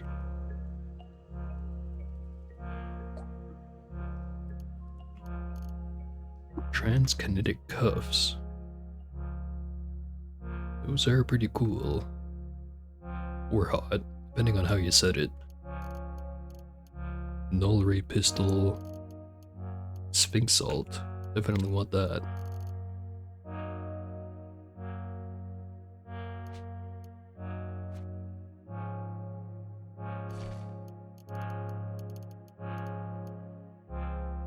Don't need the old freeze ray, gonna disassemble that. Don't need blood gradient hand vacuums, gonna disassemble that.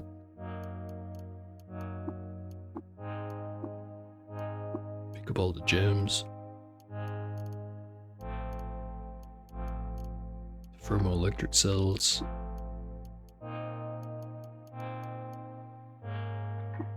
And I'm carrying too much. Quite a bit too much. Chair, help me out. Can have the reinforced crystal shard mail.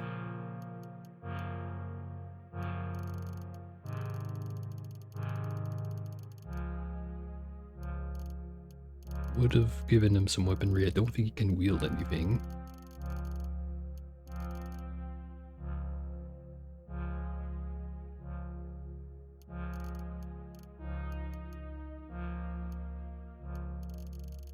How about carry the full right hand bones again?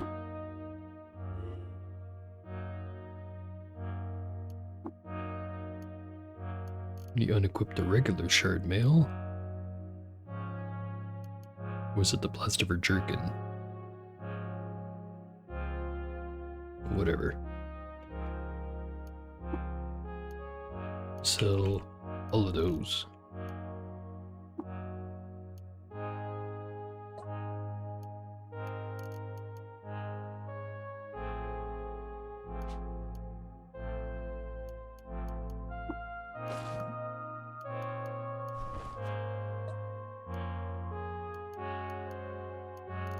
buy the cuffs, the pistol, Sphinx salt injector, maybe some herb berries.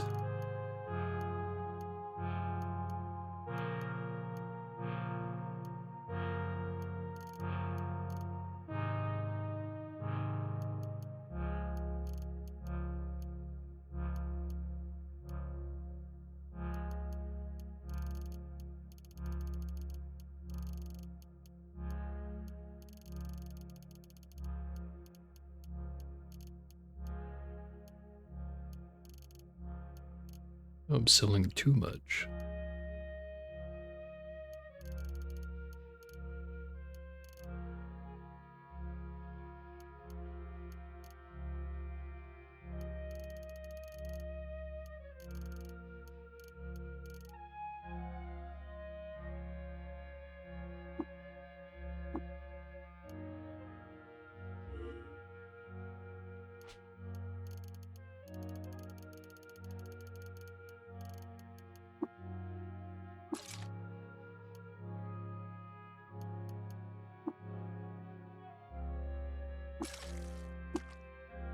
Can now build blood gradient hand vacuums if I wanted to.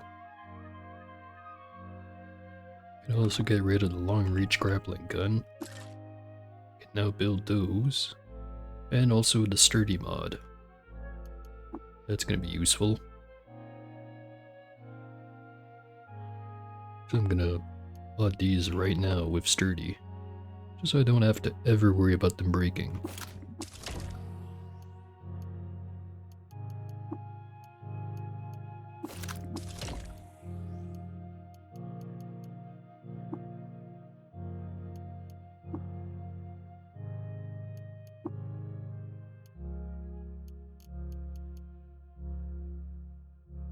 Could put beam splitter on the spacer rifle. Or overloaded. Masterwork. Don't think I need jacked.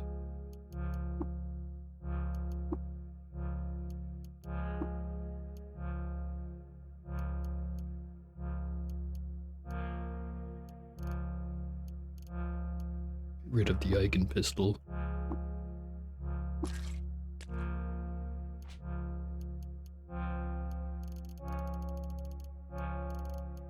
Now I have 2 Sphinx salt injectors.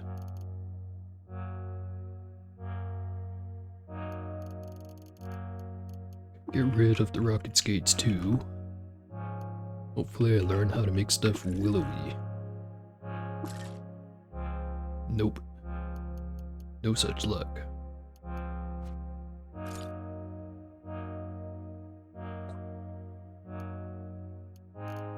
Phase cannon, prayer rod from electric.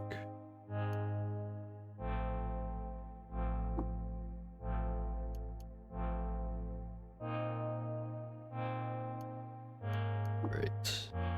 Now how about Gritgate, then Una, and then the 6-day stilt.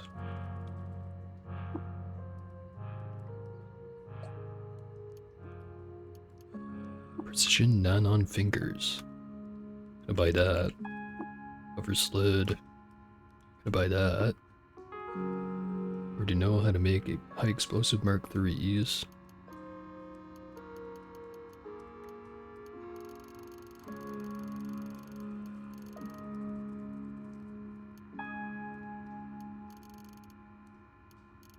Everything I have is too expensive.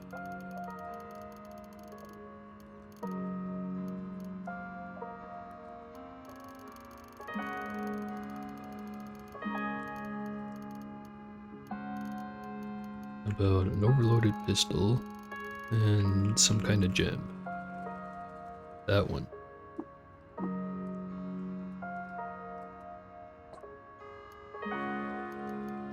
Airfoil, might as well. Phase conjugate, might as well. Dazzle cheek. Don't think I'll get that one.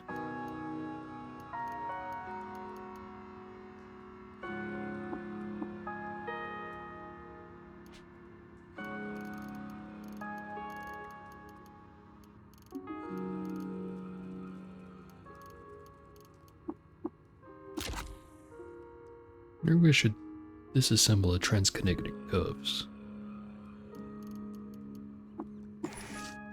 Would give me an 8-bit, and there's a 25% chance I learn how to make it anyways.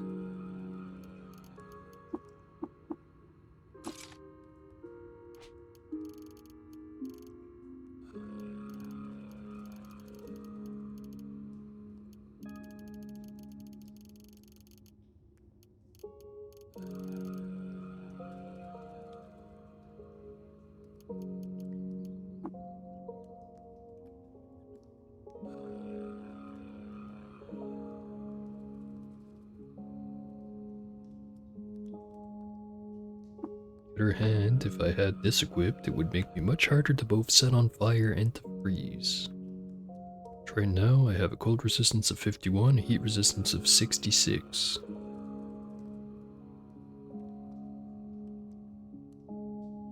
I'll just hold on to him for now.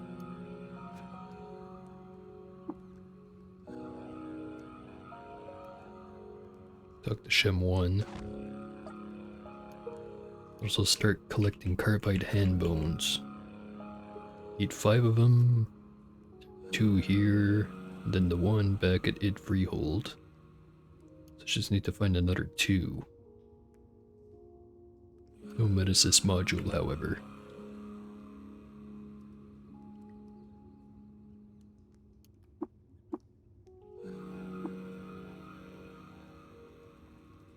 Last person here, Maffeo.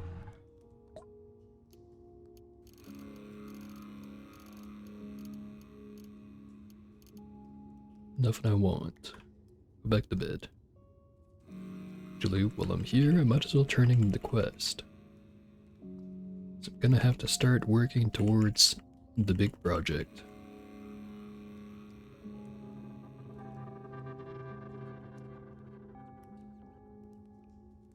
Bruce is busy sleeping. It is I have returned.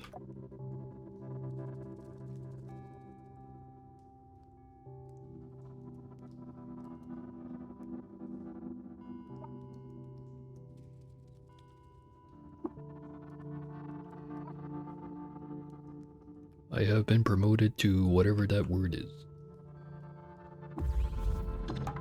I also got some metamorphic polygel.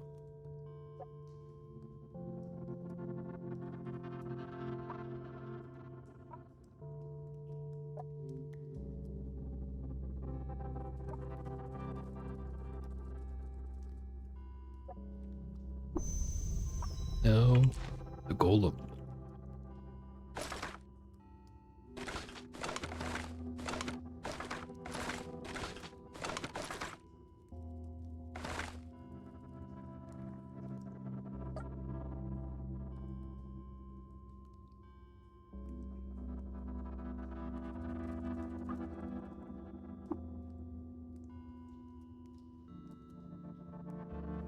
Alright.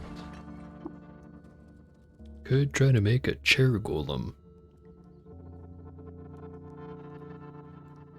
Actually, before I do that, it would probably be very important for me to look up on the wiki what exactly that would entail, because if I make a golem that cannot move, I will be very upsetty spaghetti.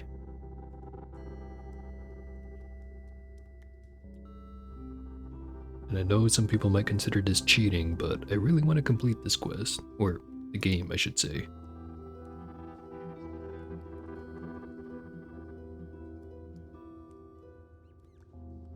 Three-hour value, save modifiers of slip and move, plus 100% carry capacity. Has 2 hands.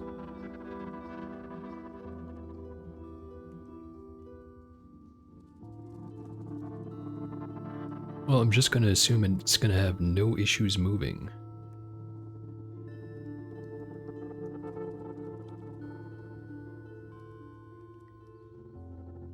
The example stat line says 46, 27, 38, 27, 26, 27. So assuming that goes strength, agility, toughness, willpower, intelligence, ego, that would mean it is very strong. Not as strong as some of the other ones I see here, though. That's fine. This has to be strong enough. Alright, I'll make a chair golem. A catalyst.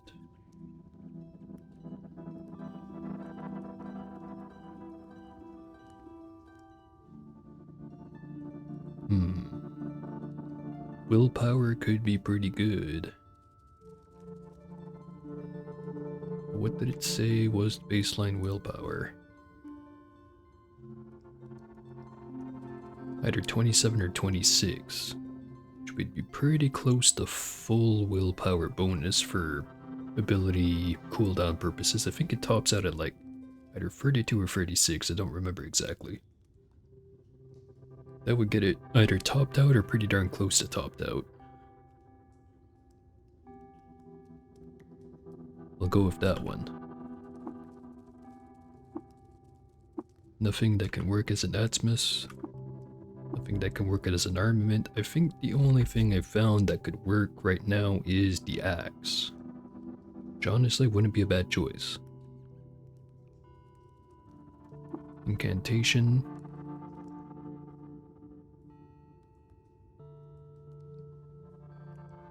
A bunch of them are 4 random big pieces of gear. Quickness, HP, and plus 3 attributes to all nearby followers. Whereas all of those bonuses just to the nearby followers, in which case that wouldn't be worth it.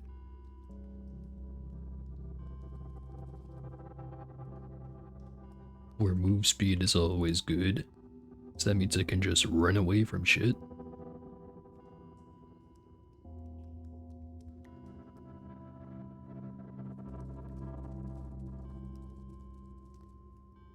Three random body parts.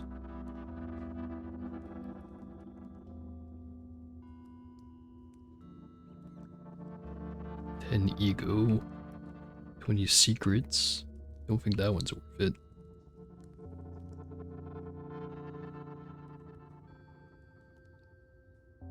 There's a chance for critical hits. 15 quickness when I'm paired with the golem.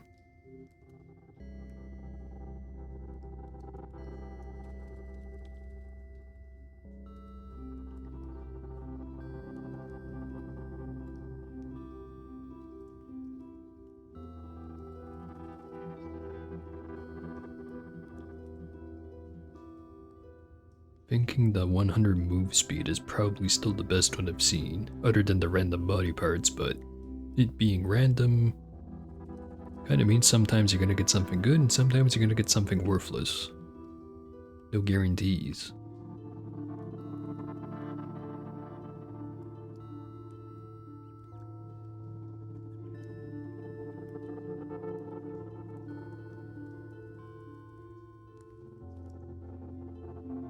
Thinking probably the plus 100 move speed, but I'm gonna go and check something first. That's for Hamsa.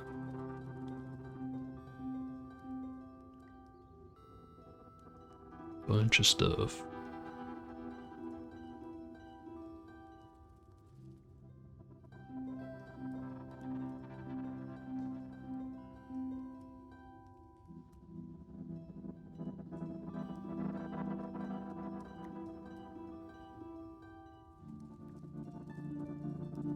Extra floating nearby slot.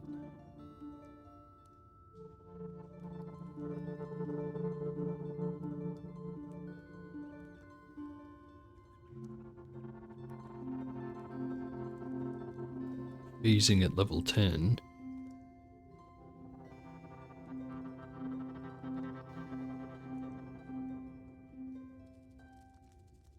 Generation at level 10 could also be good.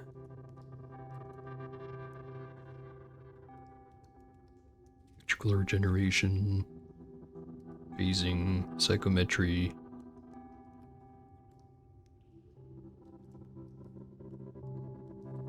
+2 to all stats.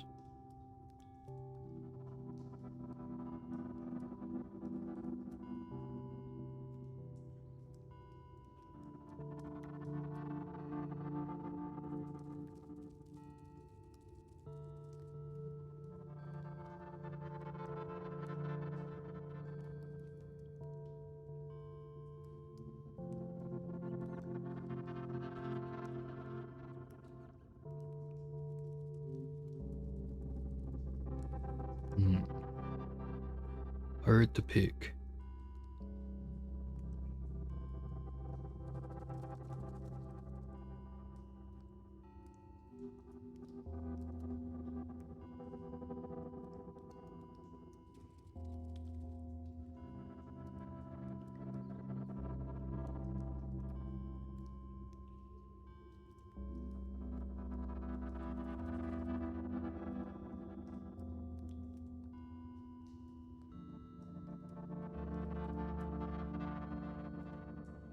Regeneration at level 10 could be pretty good, but I don't like how all of them has the alternative being immune to overdosing, which would basically be the most nothing bonus I could get for a golem. Unless if I just want to give it every single one of my injectors and just start popping them like crazy, but that doesn't sound like a good plan.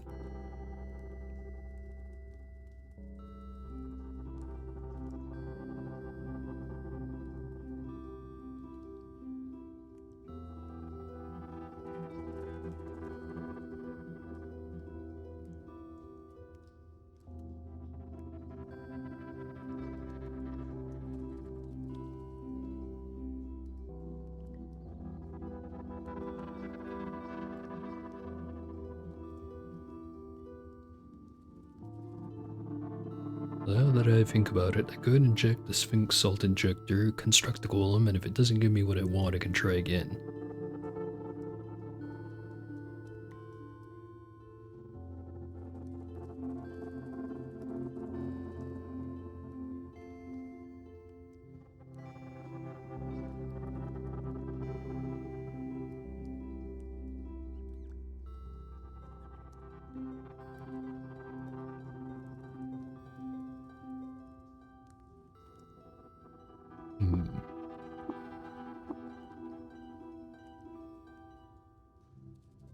Right, gonna go check the thing I mentioned.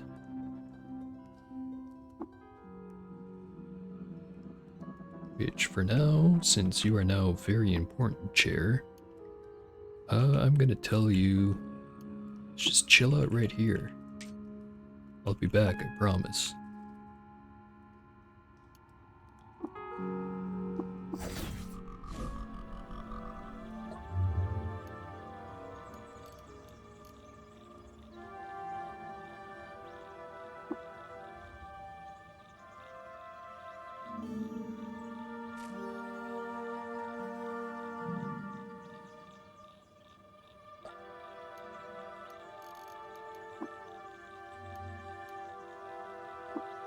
But I think it's finally time to purchase the blueprint for small sphere of negative weight.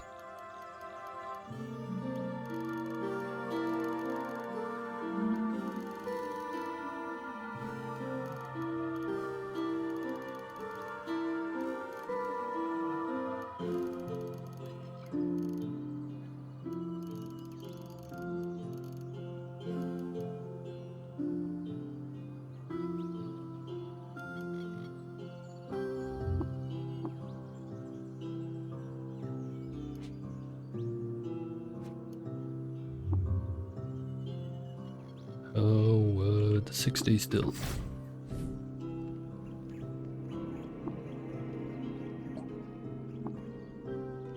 No books.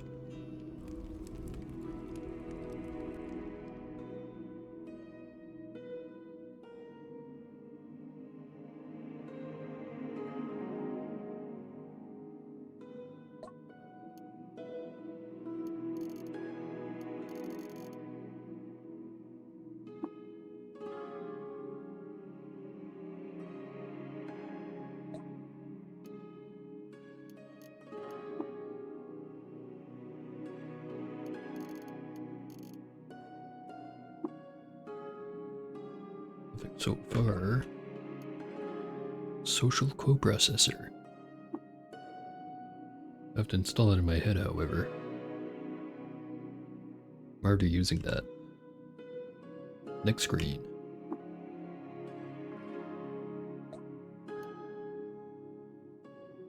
Don't want any of that.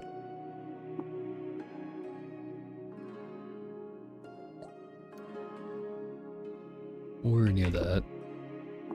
Or the other one.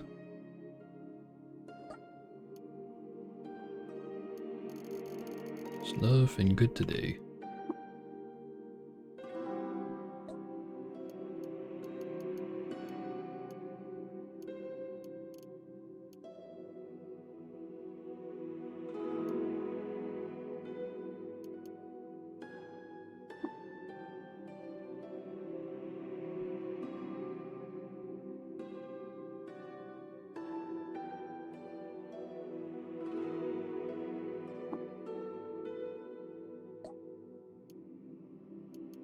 Drop of nectar. Someone around here has good stuff.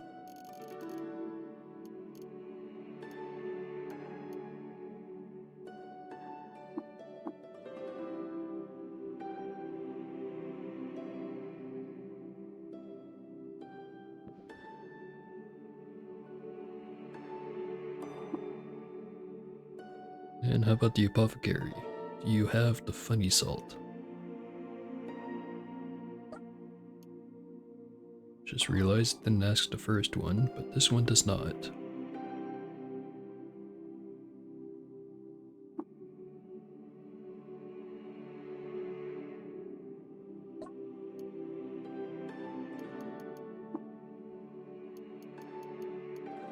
Nothing in your inventory.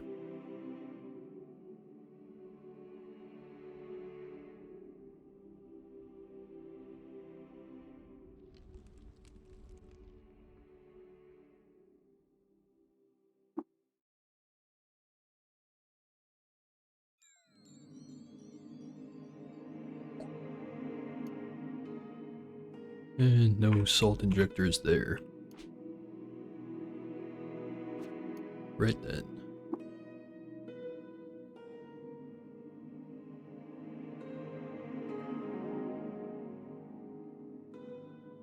Not gonna be anything at Kyakukia. Although I should go check out that one merchant. That's the nearest spot to it.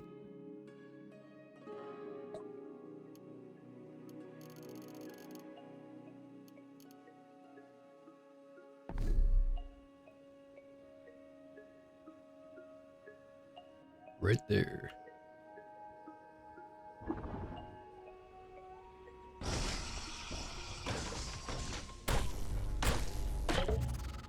Oh, didn't even realize that one was legendary. Spiders now despise me. Merchant's Guild likes me a little bit more. Well, that'll be helpful. Fine weave tunic.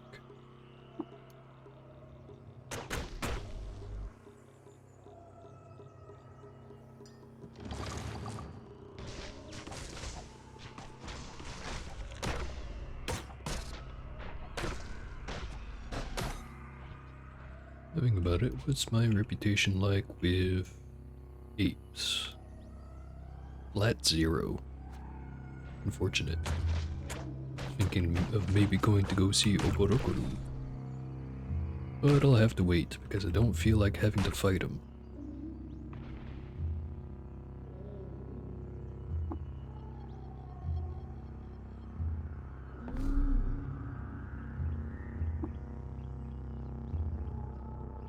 Actually, I don't think I even know where his lair is right now.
Bunch of free nugs.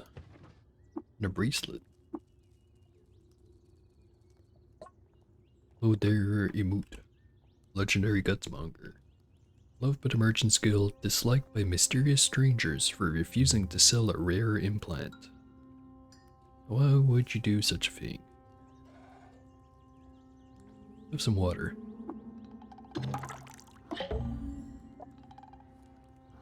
Got crystal hand bones.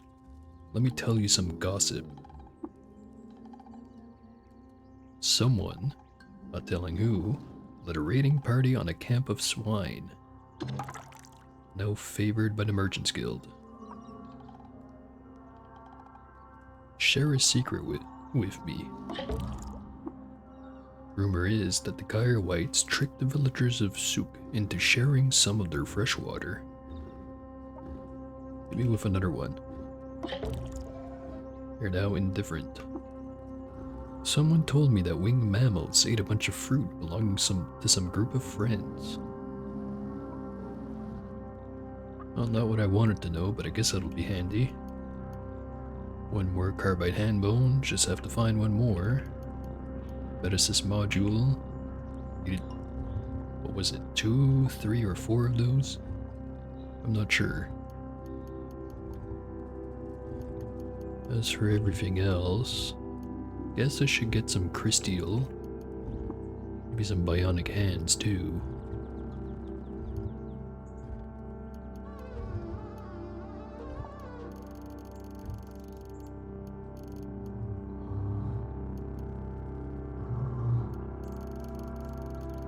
Getting a bunch of Discord pings. Let me make sure it's not someone trying to get my attention.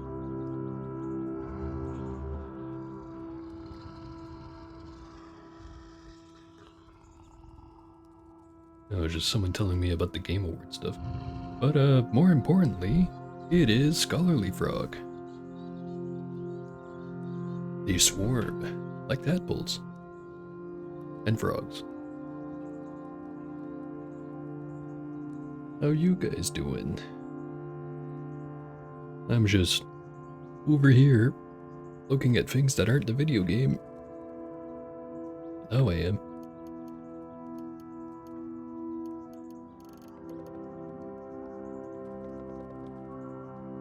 You identify as Rompetrol. I'm sure that's a word that means something, but I'm not aware of it.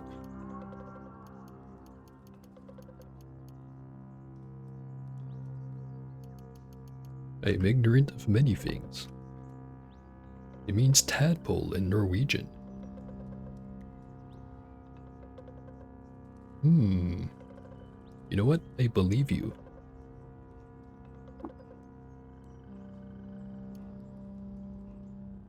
But anyway, what kind of game were you playing, Scholarly? Is it something very roguelike or very roguelite? So I know that's your type of stuff. Ellen, a game I've heard so very much about, and that I've seen all over the internet, and yet I have not seen a single minute of footage. I should fix that. It is a roguelike. I've been, or actually no wait. I think someone told me, but I'm not 100% sure. Is it in any way related to Alona? Because that one I've also heard a ton about. Better way around? I am more clueless than when I started off with. It is the successor to Alona. Ah.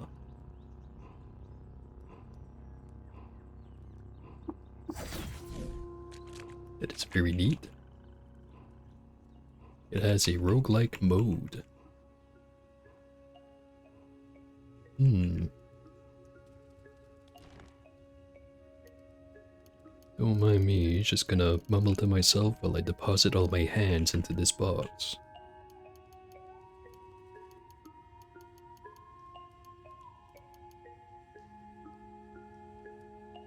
"10 out of 10 game. Very addictive. Kinda like the difference between classic and RP. Okay, I think I get you. Also, thank you for the follow. Goldie Vishun. Interesting name. By interesting, I mean cool. Don't take it a negative way.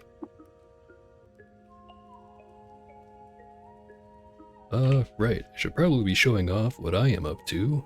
I'd say I am at this point in the endgame, considering I have Zetachrome stuff. I'm not wearing the right helmet.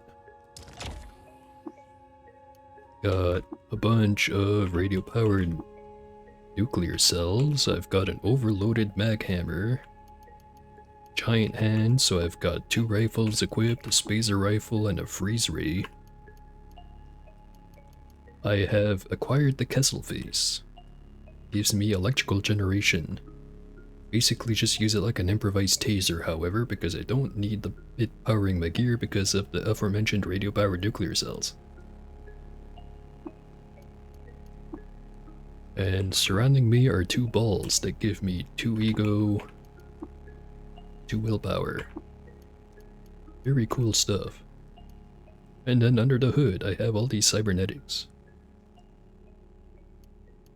The most important one, however, is this penetrating radar. It lets me see everything around me in a big ol' radius. As you can see. Yes, the comically large hands. Simultaneously a very funny and very effective cybernetic. Right. So I was also looking for fulfilling the demands of these Beetles. I need 5 carbide handbone implants, which I now have 4. Will give me a mighty weapon. What should be like a modified stun rod or something. Other one is 5 crystal coronets, which I have 0 progress on, for heightened skill, and 3 Metasis modules, for enhanced prowess, which I've just found 1 of those. In other words, I'm never getting any of these done. Other than that, I guess the only thing of real note for my character being a Truekin is I managed to get burgeoning from drinking brain brine. Totally worth it. And then the also mentioned electrical generation from the Kessel face. Right now, my goal is... what is my goal? All specific. Doable, but very specific. That is true. One of them is nearly done, but you know how it is with some cybernetics. Sometimes you trip over like 50 of them, and other times you find 0. And right back to what I was doing, I need to go to the 6-day stilt. Run over to the asphalt mines because I am in the middle of constructing the golem, and I'm finally, once I have that built, gonna be able to do the new quest that has been added in 1.0 and maybe even beat the game. But before I construct the golem, I want to go down the asphalt mines because there's someone all the way down there with a very specific inventory of items that they have for sale. I want to see what they have before I make any more decisions. So for that, I'm going to go and do things the easy way and make a spiral borer.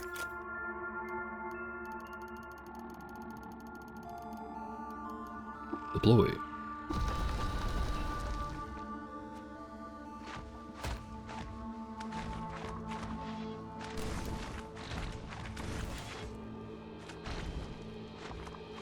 Ain't got time for none of this shit.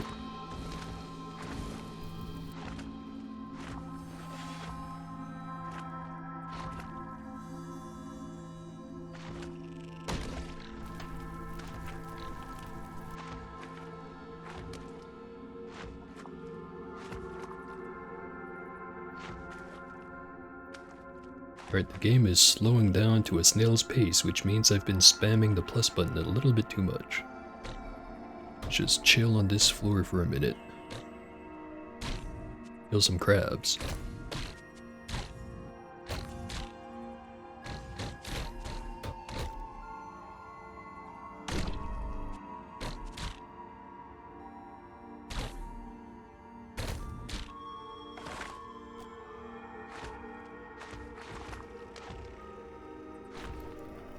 Oh yeah, and I guess a follow-up question I should have asked is, you said you've been playing Ellen, but what have you been doing in Ellen? Building a base, killing some dudes, becoming powerful, gambling. Ah yes, the best of pastimes.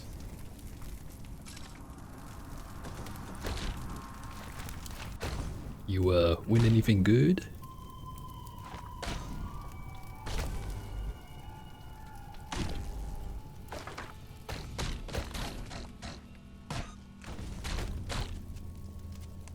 Have your own blackjack tables in your settlement.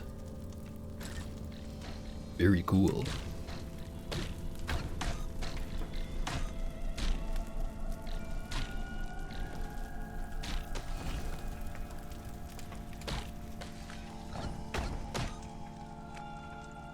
Alright, back to the descending. Oh hey.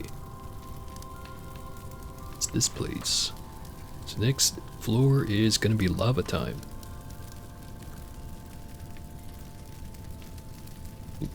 Hold on, the automod is being a little bit overzealous. Allow message.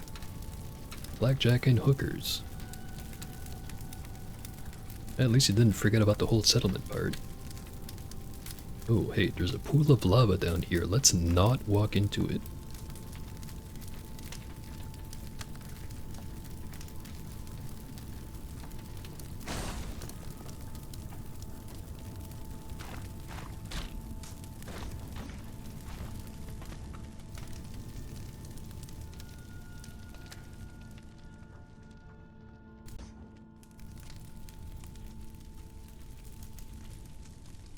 I think out of every Futurama reference, that one is probably the one most caught by spam filters. Or profanity filters.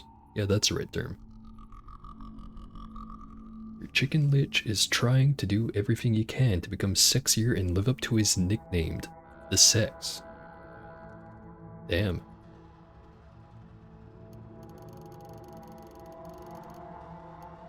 I'd like to say I've been up to as interesting things that we said there, but the most I have going on is that there's a chair that follows me, and I gave it a bunch of armor, so now I have an armored chair following me, or was following me. I told him to stay behind at the base because this area's a little bit too dangerous for him.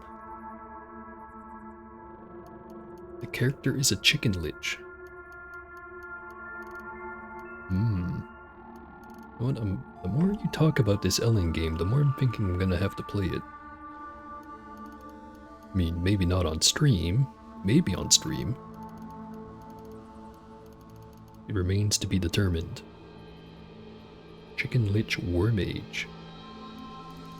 Not a warlock? Actually, I forget what the distinction is between those two things. So what was I looking at in my menu? Oh right, I want some food. Go up one floor.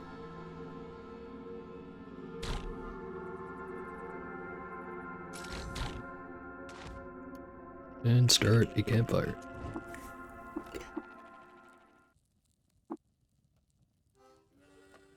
Going to have a nice meal made of mashed lag and congealed blaze. You also have a pet lumberjack little girl. Right, vaguely questionable, but I'm gonna assume you're being a good parent. Or guardian. Whatever you prefer. Right. And then cycle clan paste.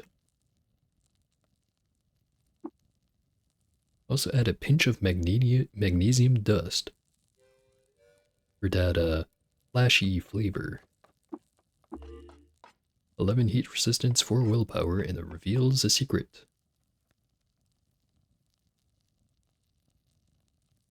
Got the location of a Dromad caravan.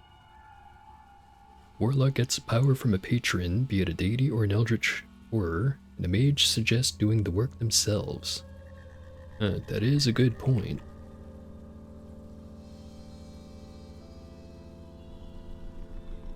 I guess at least, if you're making your own power, you don't have to worry of anyone showing up later down the line going like, hey, you owe me. Which is always nice. Because it always happens at the absolute worst time it could possibly happen. Tell me how I know about it. Or, not tell me, ask me, but maybe I'll keep the story for some other day.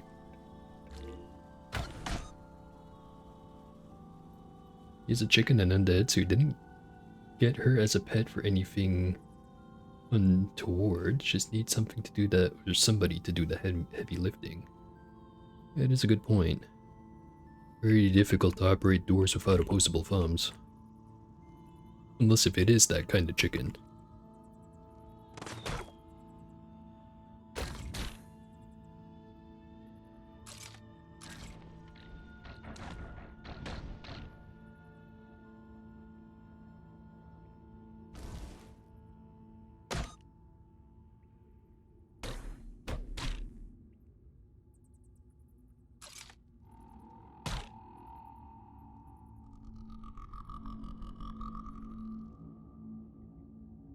He is in human form, but the lore says otherwise.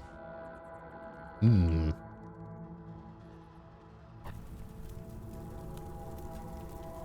now here might be a problem. Surrounded by lava. How do I get out?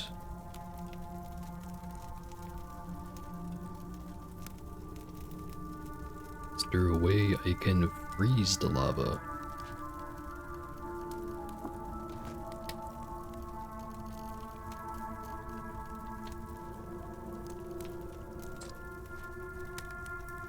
Throw it, right over here.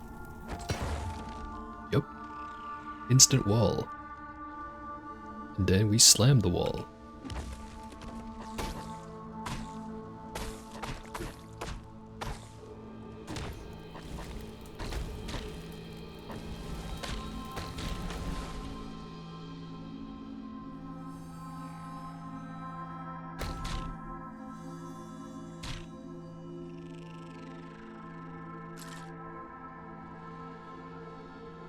Just came to a horrid conclusion.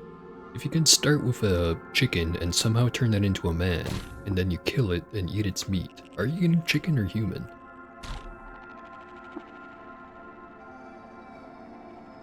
Because if the answer is technically it still tastes like chicken, then fantasy chicken farming might be a bit more, you know.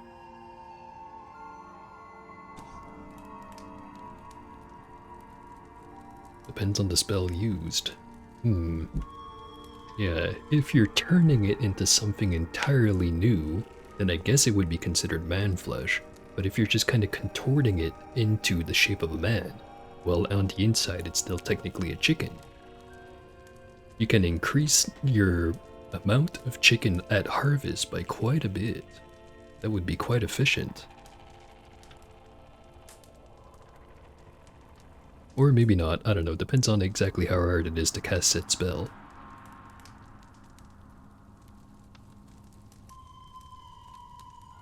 And I guess the whole being undead part would probably not be very sanitary. And I froze myself.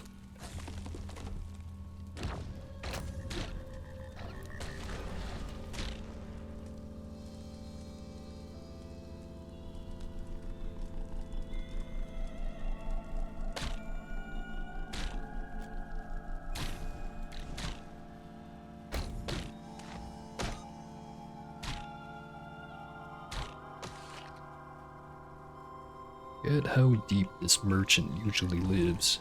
I think it's around the time where you start running into magma crabs. So like level 25, I think? But there was a close second.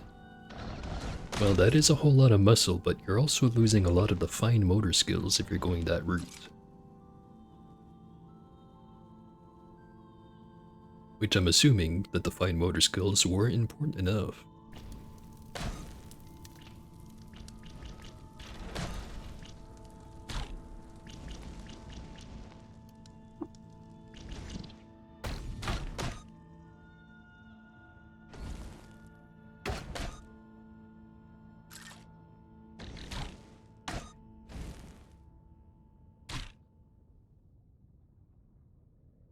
I had a hellhound fire-breathing dog that would kill him in battles. Don't know if it's still kicking around. Like as in actively killing him or like completing killing him in a way. Is this a game with respawns or is it like one and done? Or no wait, I guess that would depend on the gameplay mode you're playing since you said there's kind of like the difference between classic and RP.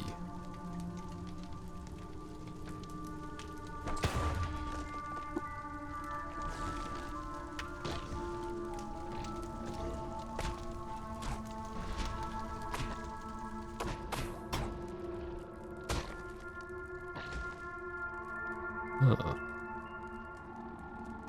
Down here we have a Grand New Father. It's got some Crysteel equipment. Another one over here, also with Crysteel equipment and a linear cannon. There was the consideration that you could wear armor and use weapons, but then the Lich finally got strong enough to survive alone.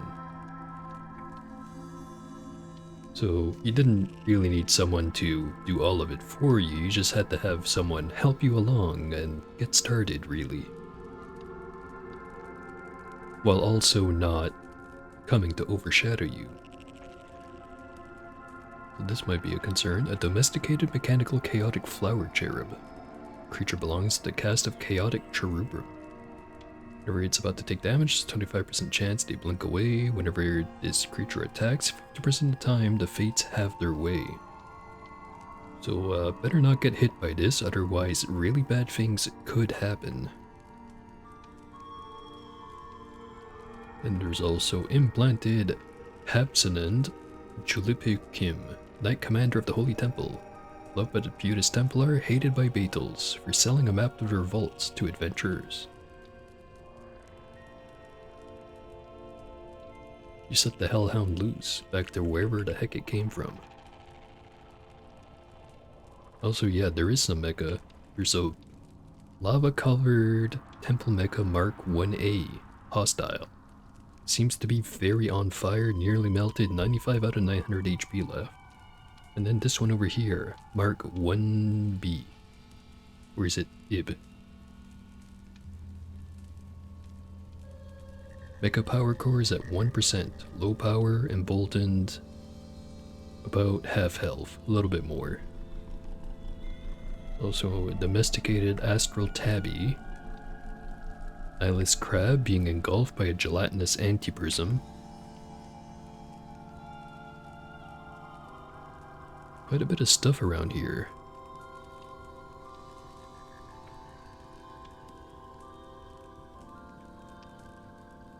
And that is true, I could try to hijack it.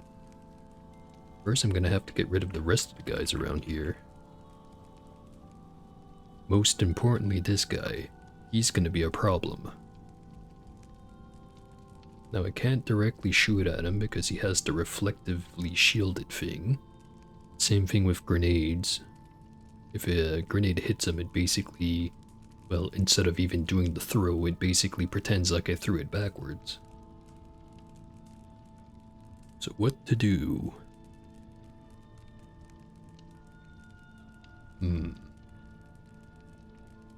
Last group I dealt with, I basically just ran in and beat them to death, but that's because they didn't have the Fates Have Their Way modifier on it.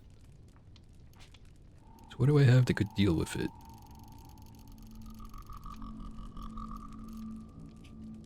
Could just use a whole pile of spring turret grenades, normality gas. Of course there's EMP, that is a good point. I can make the good EMP grenades. Just have to make sure I don't catch myself in it.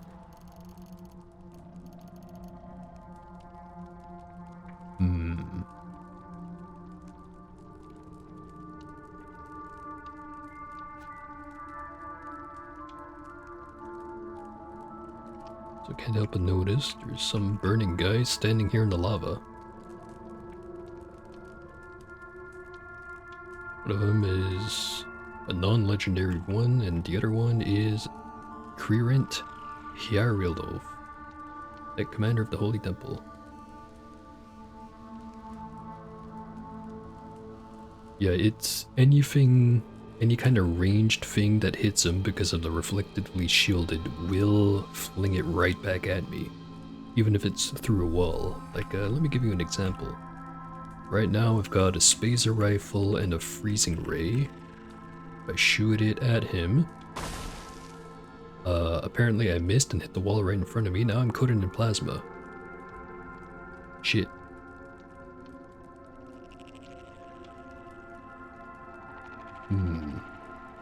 Tactical retreat.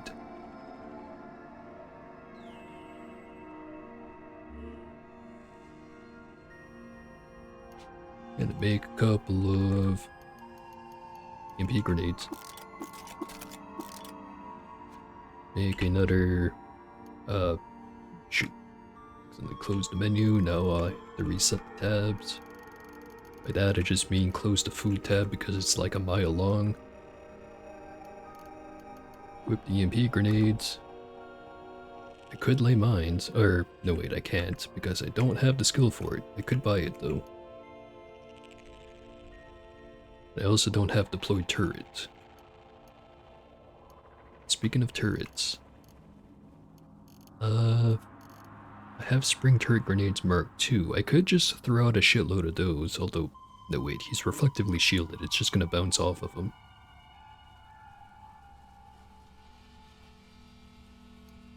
Actually, I just realized I've got some normality gas grenades, although I only have the blueprints to make normality gas grenade Mark 1s, but I also have a null ray pistol.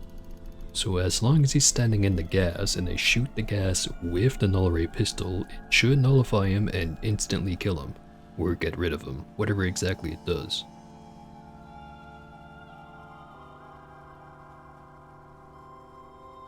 That sounds like a plan.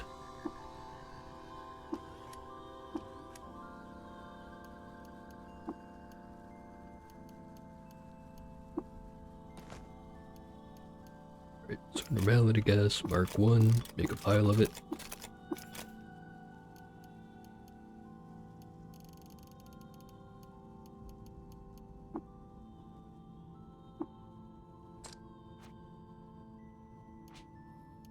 Not sure if I made a second spiral borer. Would be under tools. I don't see one. Alright, make one.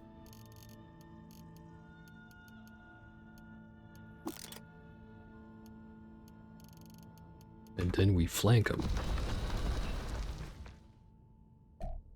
Never mind, there's lava there. Go up here and we make another one.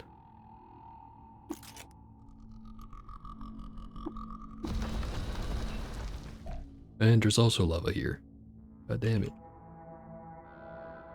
Third time's a charm.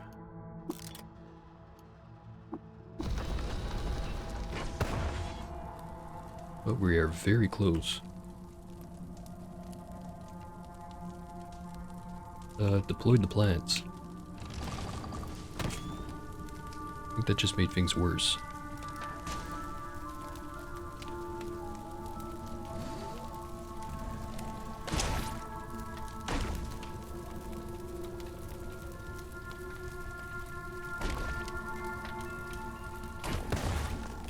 I am now frozen.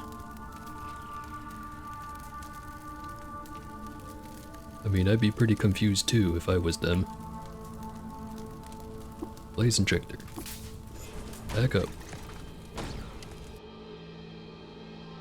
See if anyone chases me. Doesn't seem like it. Alright, back down the original entrance. More plants. Ooh, the good plants. I did not mean to move into the good plants, I meant to look at them. Bunch of Aloe Volta, Aloe Pyra. Bunch of it is on fire. There's some Feral Law. Temple Mech still there. Where did the cherub go?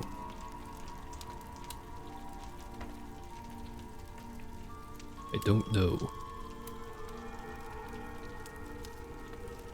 Right, never mind the null ray pistol.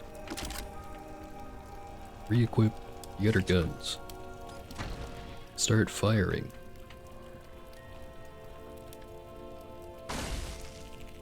And I missed again. Oh right. Of course I missed because I forgot to turn on my phase adaptive projectiles. How could I forget something so obvious?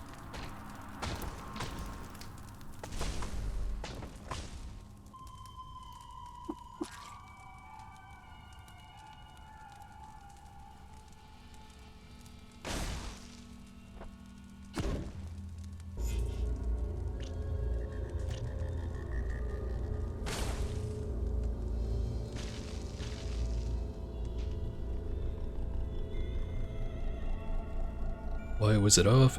Because I was in the Tomb of the Eaters trying to fight some other cherubim, and I noticed it was shooting sparks out whenever I was shooting at one of them before I then remembered that, oh, it wouldn't work anyway because they have the reflective shielding.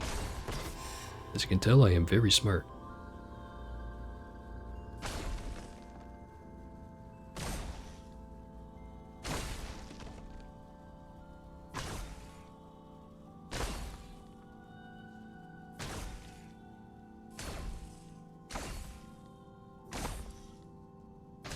Damn, this guy can tank a lot. Switch targets.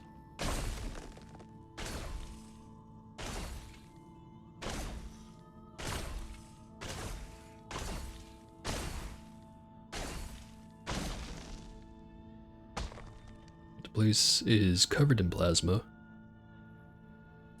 Not seeing the cherub anywhere.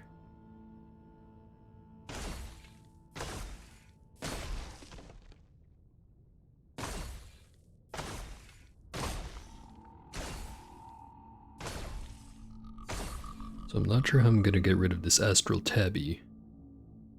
Fighting it in melee range is obviously a very bad idea because of all the serrated stuff it has.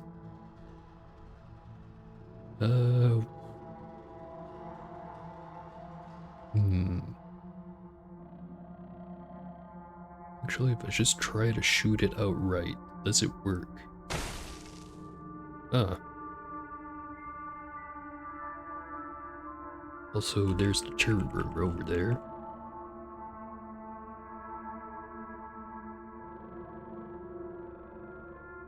Still have no normality gas stuff equipped.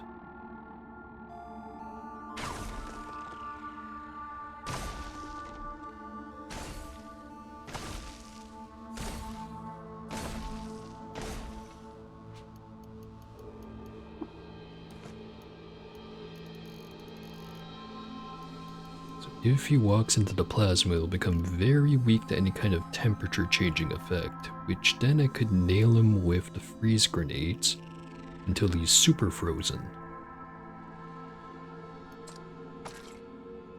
Yeah, I'm pretty sure it's the phase adaptive scope that was letting me hit the astral tabby. Normally it wouldn't let me, but apparently they did code it smart enough so that if whatever you're shooting at is out of phase, it'll just go to that phase and then not switch back. Because the normal way it works is that it switches out of phase once you shoot and then phases back in before it hits the target. And I was kinda just assuming that's what it was gonna do regardless of whatever phase the enemy was in, but I was wrong. In a pleasant way this time.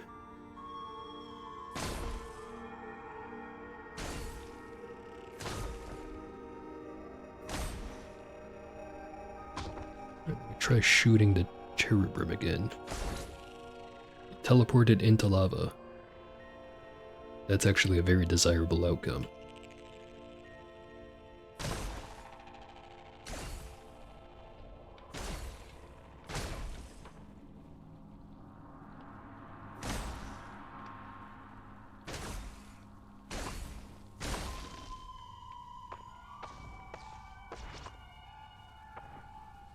Teleporting all over the place. Back into lava. Still has a ton of health, however. Let me have a nice big sip of my drink while I think about this situation.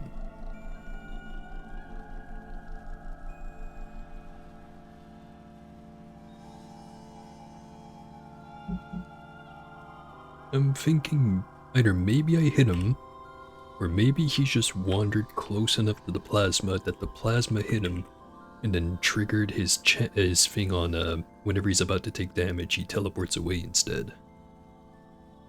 I'm assuming that's what happened. Either that or the reflectively shielded doesn't do a guaranteed chance of reflecting the projectile.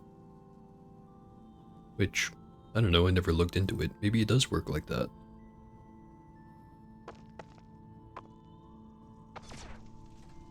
Alright, he is now much closer.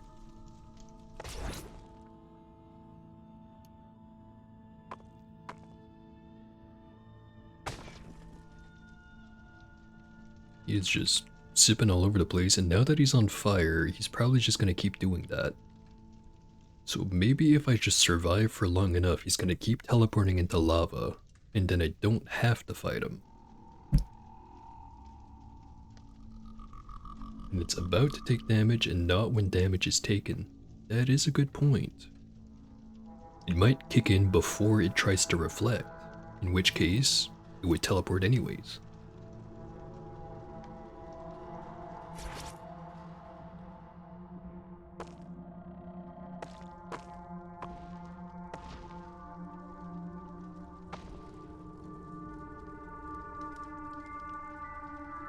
That guy is still just standing in the lava. Blast him. Plasma should take care of him. That guy is low power. Last time I looked at him, the Mecha Power Core was at 1%, now it's at 3%, so he might be recharging. It's got a Nulling painted, shoulder-mounted light cannon. I have no idea how dangerous that is.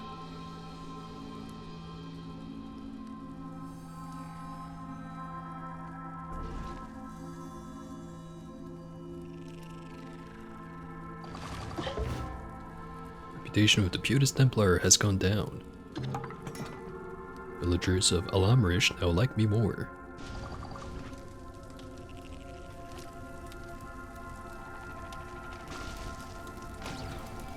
Just shot me with the light cannon, it did 20 damage. He hopped away. What's that burning? Night sight interpolators, ontological anchor, hover sled, cybernetics credit wedge, and an eater's nectar injector. This is terrible. Let's try to freeze it.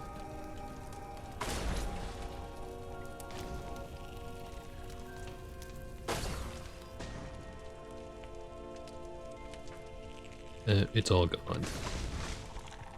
Well, I tried.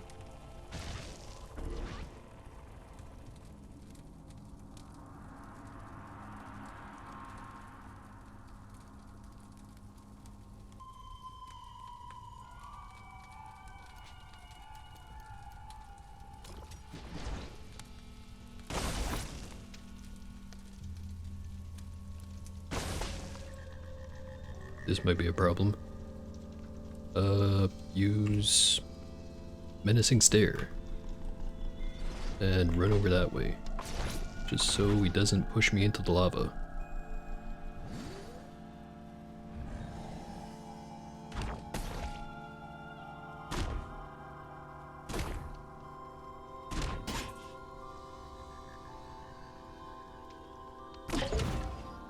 Alright, one down.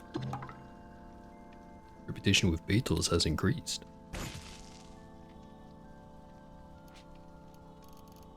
I think now is a good time to have a berry. An berry.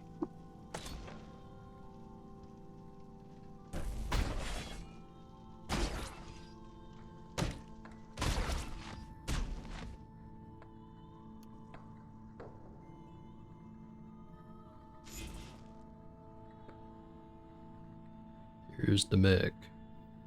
Low power.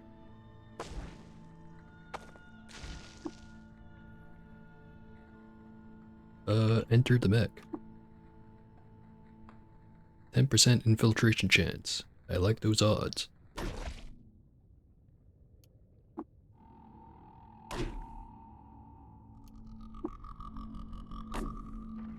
I'm in.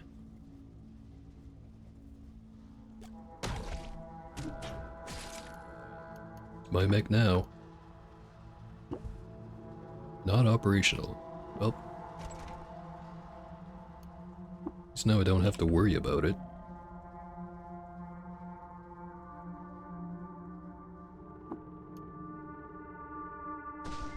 Also got an achievement for that. Getting the robot. Infiltrate a temple mecha. 0.4% of players have this achievement. Actually not even the rarest one I have. Rarest one I have is Tourist, which is visit 100 generated villages. 0.3% of players have that one. Alright, now let's see if I can do it again.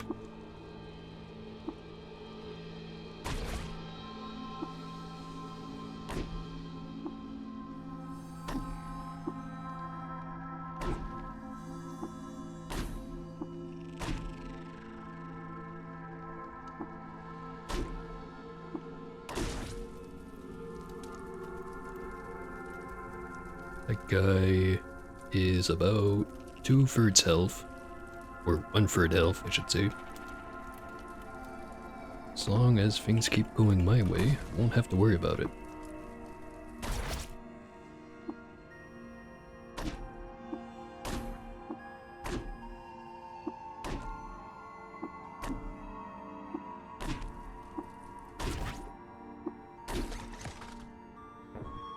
That one exploded and the pilot got ejected. If I was him, I'd be very scared right now.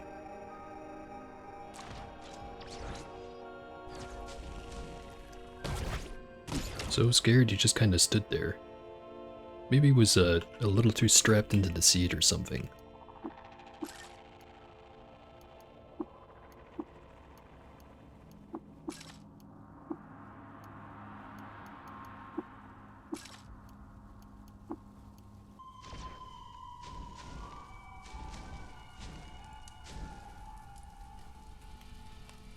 Guy is now at 68 out of 300 health.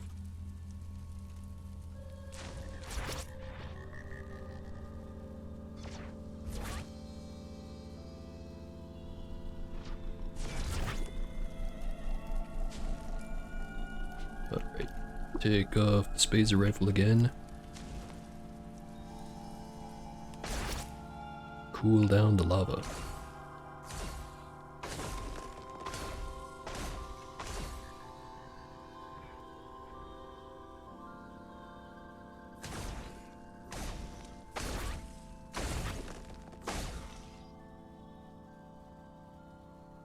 Yeah, just on fire, screaming, teleporting around the room, falling in more lava, more screaming. Actually, I think he's technically a robot. So I don't think he'd be panicking so much as going like, oh fuck, calculations say everything is shit fucked. Calculations are correct. Which actually, yeah, he is a mechanical, chaotic flower cherub.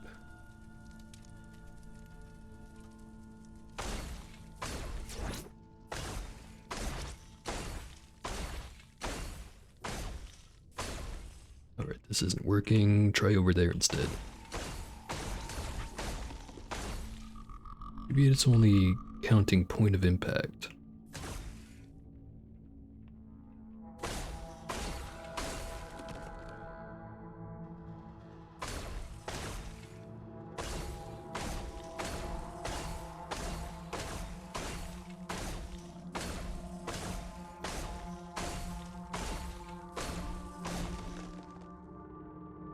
Cool down already, lava. Also, I think the thing died at some point and I just didn't notice.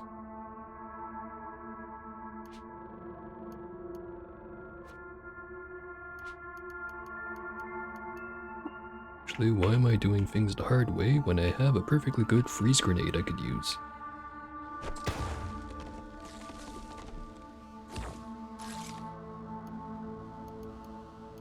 Lava covered crystal longsword.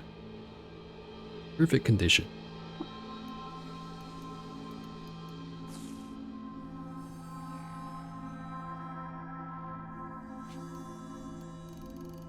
Yeah, I should clean that off.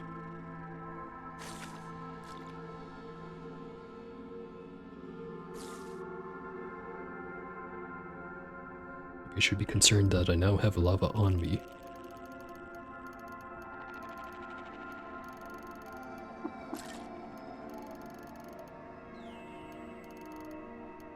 So I picked up a portable wall. Check out that new sprite.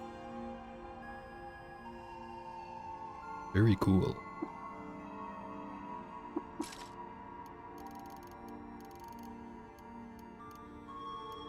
Right, now what was I doing? Alright, I had to go deeper in this place.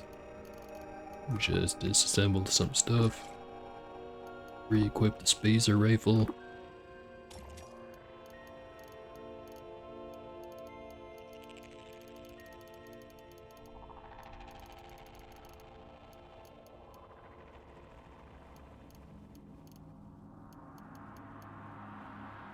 Oh, and I did pick up those night sight interpolators.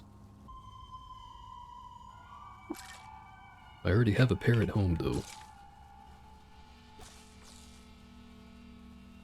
Alright, now to steal this robot.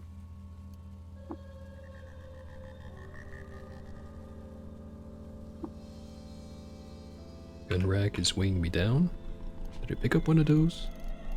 Yeah, I did.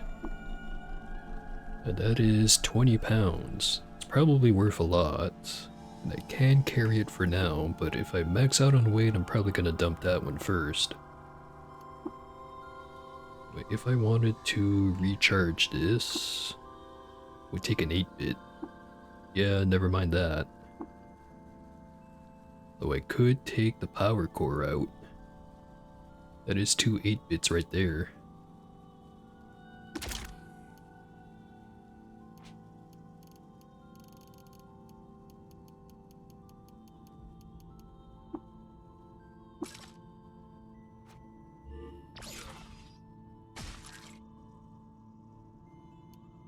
Picked up some cybernetic credit wedges from whoever used to be here. Carrying too much. Well, finally happened. I have a magnetic core. Nice.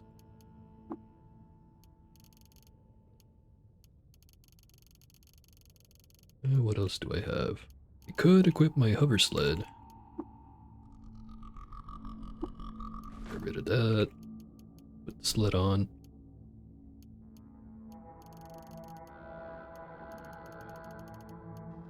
On the linear cannon. These count as heavy weapons. Not going to be using those.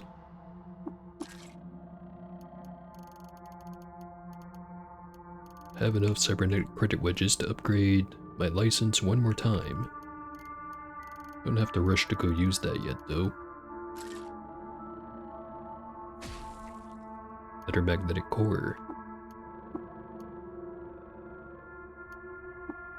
Some more shard mail and stuff.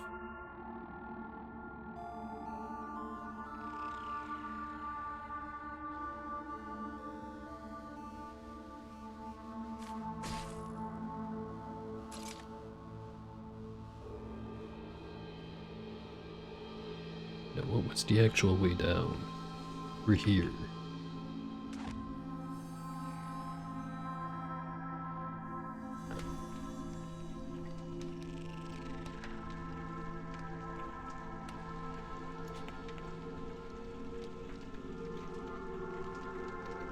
Just realized you're yoinking the bits out of him.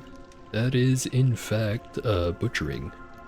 If you have butchering, and of course you have it turned on, which I know a lot of people can just kind of turn that off because they don't feel like harvesting boar meat times 100. You can harvest cybernetics out of Templar, assuming that they have them on them when you kill them, of course. Can't harvest something out of nothing. Something like that. Yeah, I have all these fancy-ass cybernetics that I can now go and sell to a reputable reseller.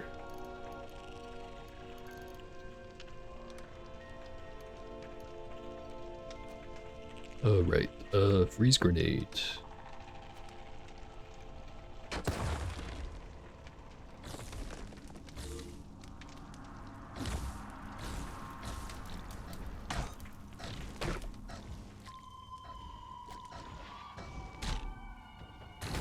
Not running into any magma crabs yet. So not deep enough.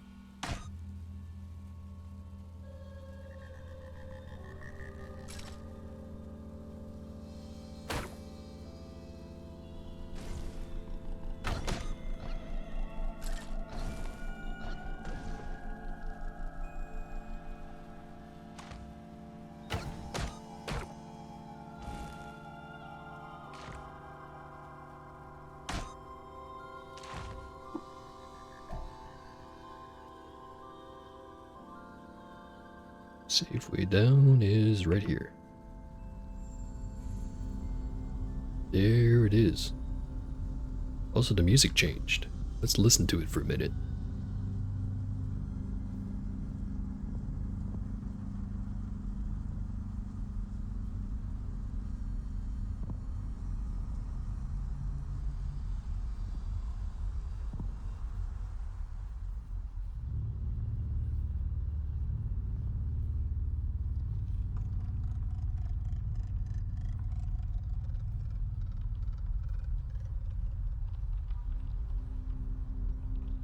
Alright, very ominous music. Also, I really do not want to be in melee range of one of these things, because they can increase your temperature by a lot, very quickly. And if it goes up enough, it doesn't matter if you can survive the hit, you just melt. Like instant evaporation.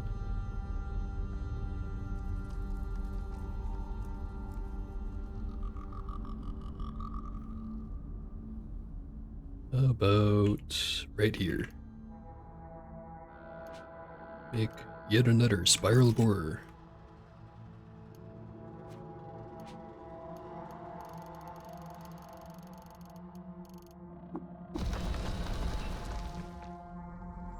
Alright, safe-ish. Fire ants.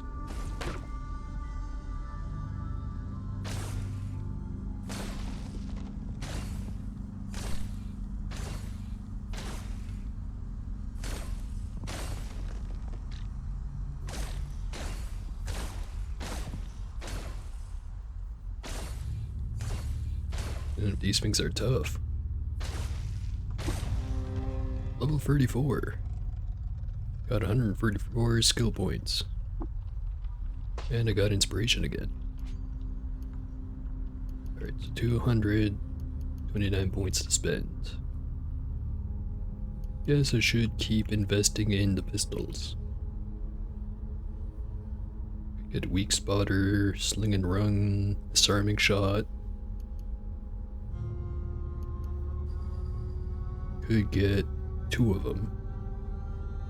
Just not the 2 most expensive ones.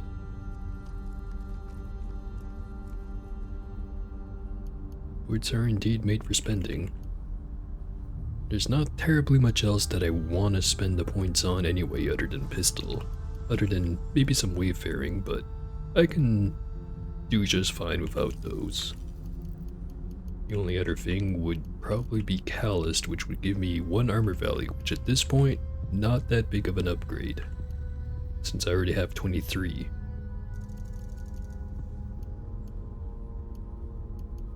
Yep, get the pistols. Weak spotter, and I'll save up the rest for disarming shot.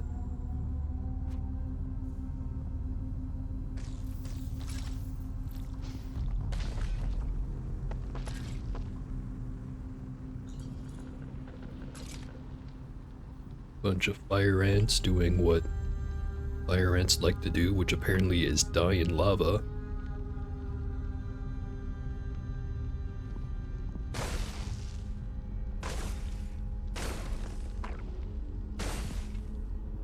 Fire ant queen.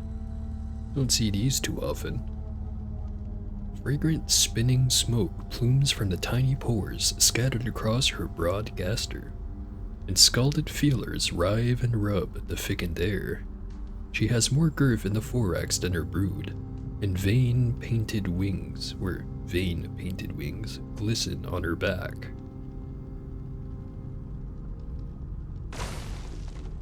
And now it's dead.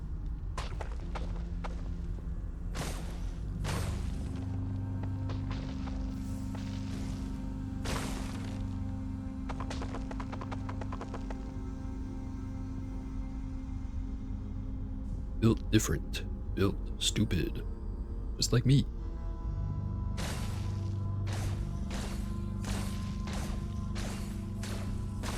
No, I'm not that stupid, just mostly stupid.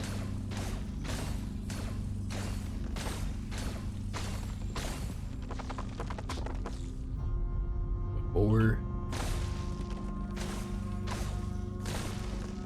at least these things are worth a good chunk of EXP. I'm starting to get to the point where leveling is becoming very slow. And I was already super impatient and already handed in all my books to Sheeb, so I'm not getting any more EXP that way. It's not for a while. Alright, another level down. Next one.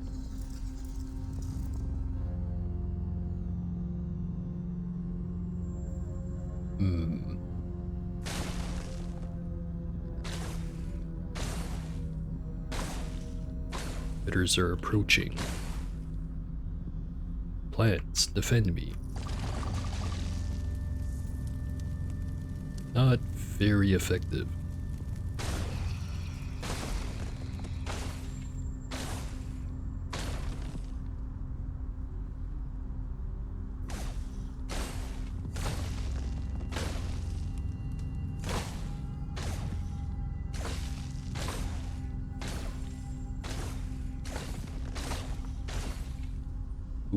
See the other one there trying to sneak up.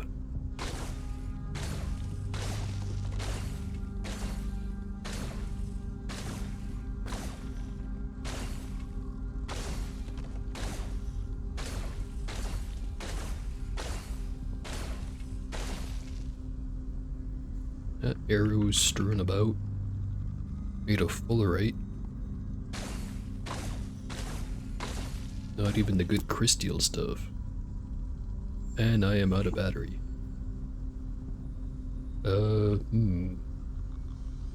Nuclear cells.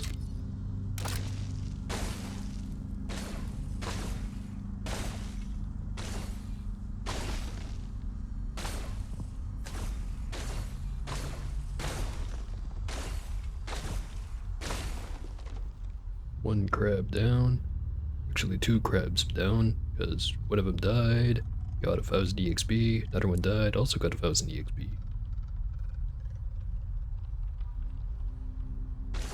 Now for the last one here.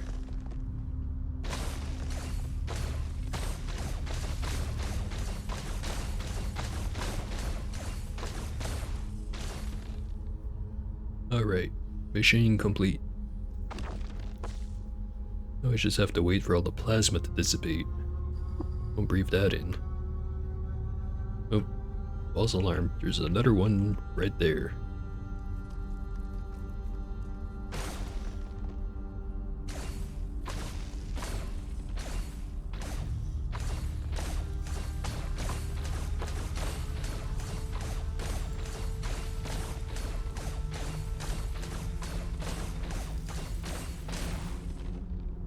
Right.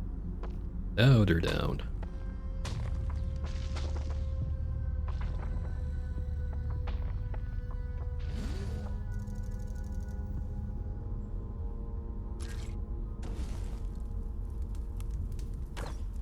Yeah, you think you can stand up to me?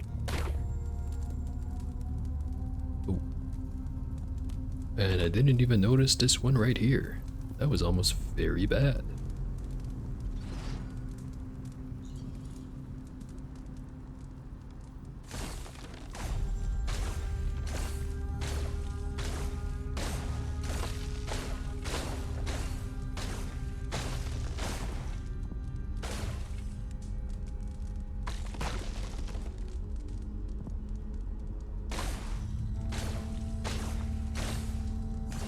Suddenly I'm wondering if it wouldn't be more effective to just have 2 freeze rays.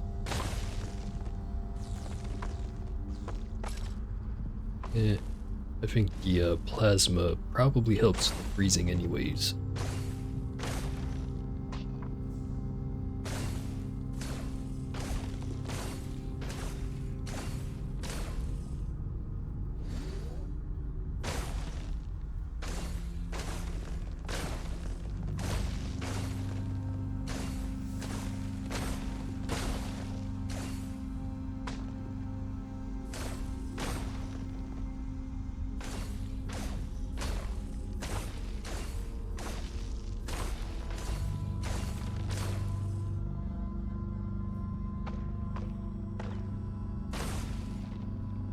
Yeah, makes it extra hard for them to try to creep up on me when there's literally a wall of green glowing gas that kills absolutely everything in the way. Well, not so much that the gas itself kills them, it just facilitates the killing.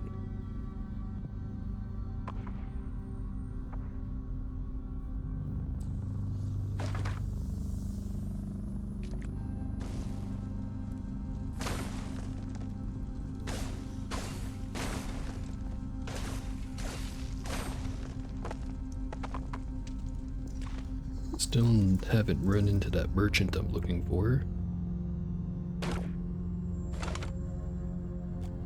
Where could he be? Lava. No thanks.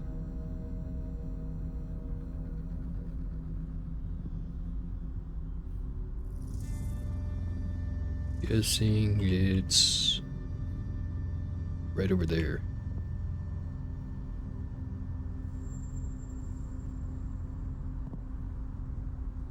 Surrounded yet again.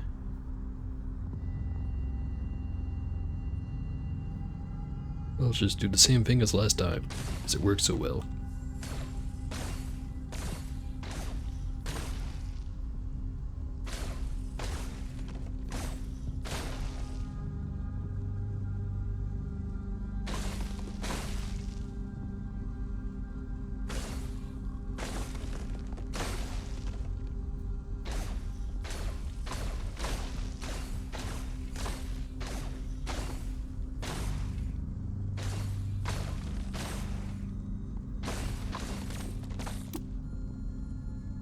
And the battery's out again.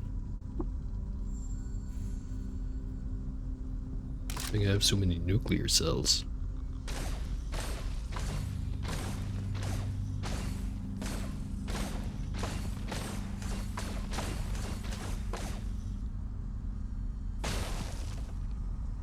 One down. Or no, wait, two down. Also, I'm surrounded by plasma. Should get out of here. Wait for a bit. And then go back down.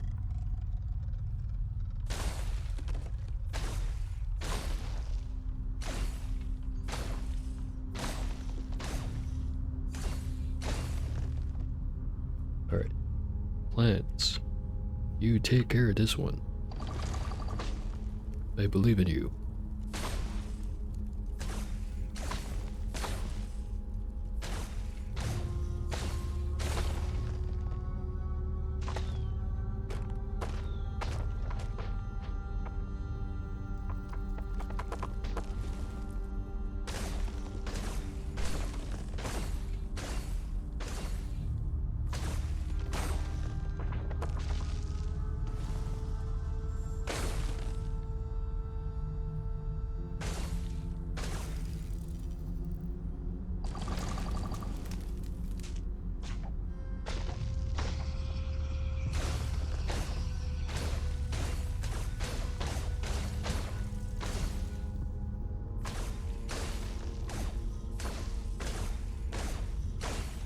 Looks like the plasma rifle is out of battery.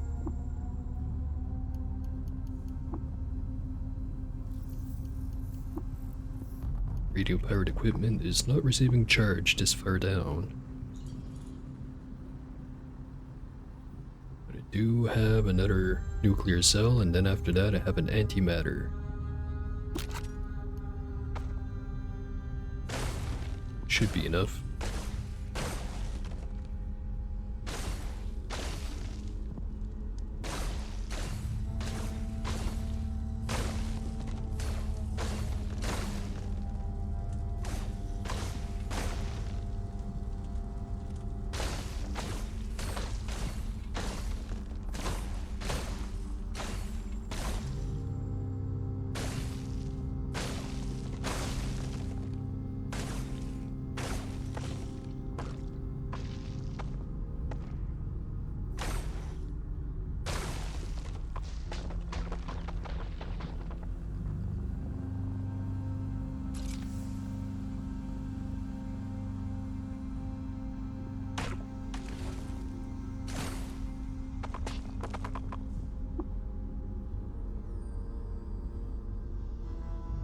see a knight floating in the lava.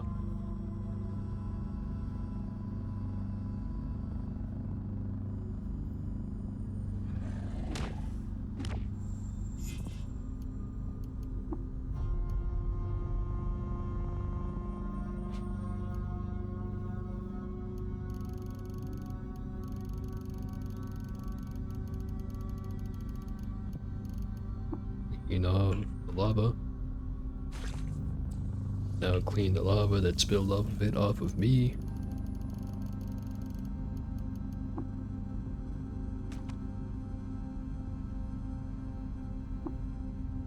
Alright, let her floor down.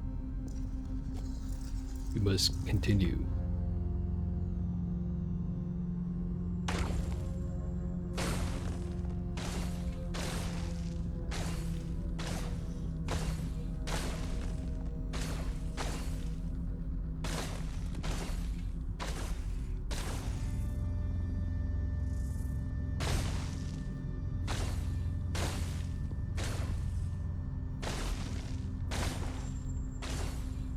Gotta say, really like the new soundtrack. Assuming it's actually new and I'm not just going insane and completely forgot about it. Also because it's just very ominous in a way that truly implies just how dangerous this place really is. You know, when you're not me.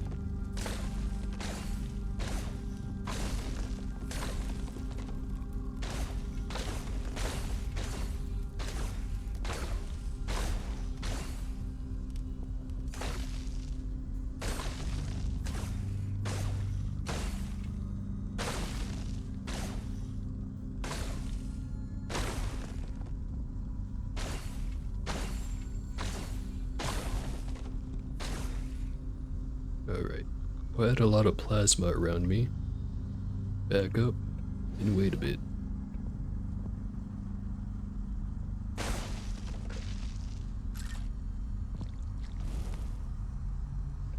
I just find it a little funny that corrosive gas and plasma gas look the same. I guess this plasma is a little bit more sparkly.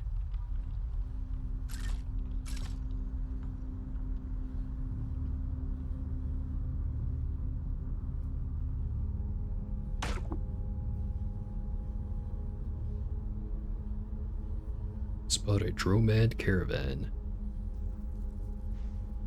There they are. The merchant I was looking for. Hamilcrab, the Cyclopean merchant. Now I just have to get to him. If I remember right, if I kill the great magma crabs, he will be upset. I'll have to do it outside of his vision range. Also, that's a thermocask on the floor right there. Maybe if I go over to this spot here with the spiral borer. Just right about here, I think.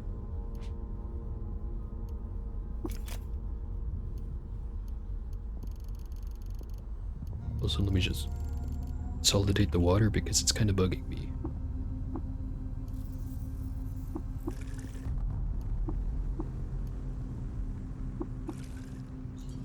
There we go. Oh, right. And the spiral borer.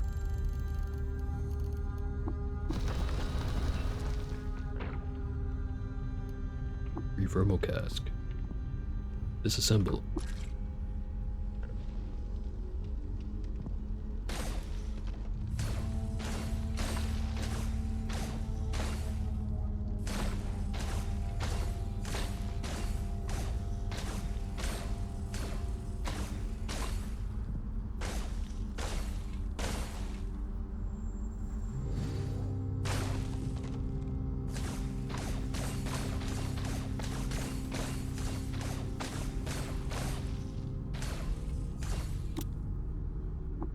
This ray is empty.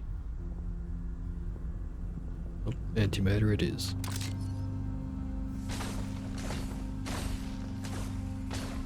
This has to last for one more floor, also known as this one.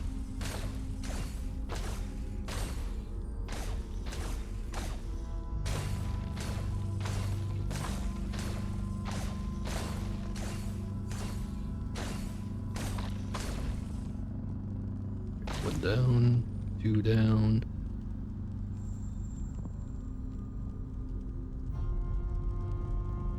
Phase Cannon Tinker and Hired Guard. He is neutral, but he is in the lava. He's not long for this world.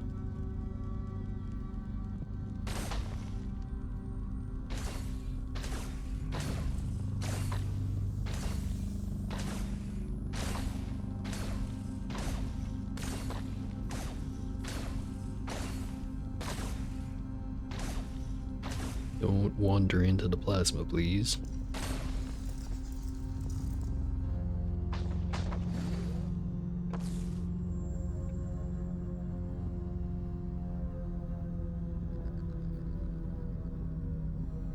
Damn it, they're hostile. Time to run.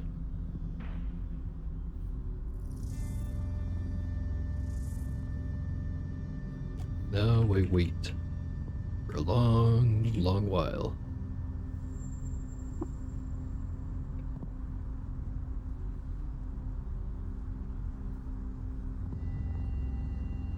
It seemed to work. 100 turns. Another 100 turns.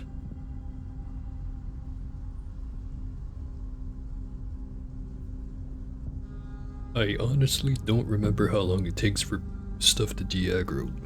Usually you just kind of leave and then go back like multiple in-game days later.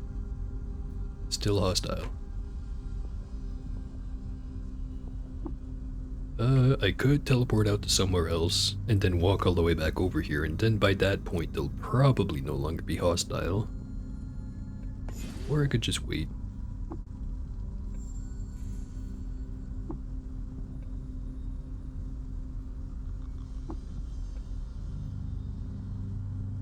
As long as the rest till morning thing works properly, it shouldn't be too long.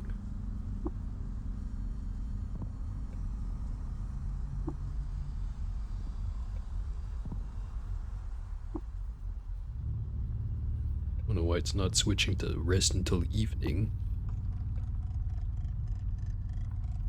Whatever, let's check.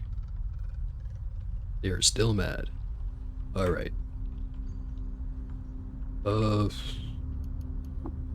just run off the grid gate. Shit, I should have set one of my reprogrammable recoilers to go back there. Whatever.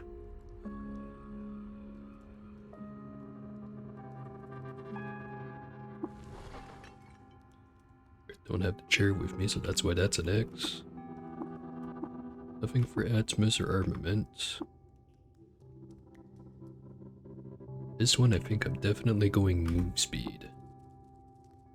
Hamza.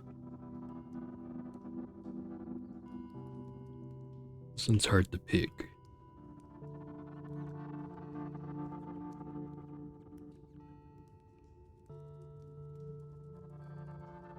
Phasing could be good. And have it all could be good, theoretically.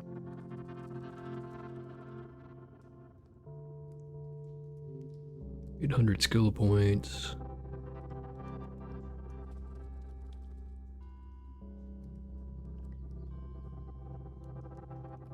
And I'd love it if there was one injector that would just guaranteed give it regeneration at level 10 instead of having it be split between regeneration and immune to overdose. Because that second one is not nearly as good as the first one.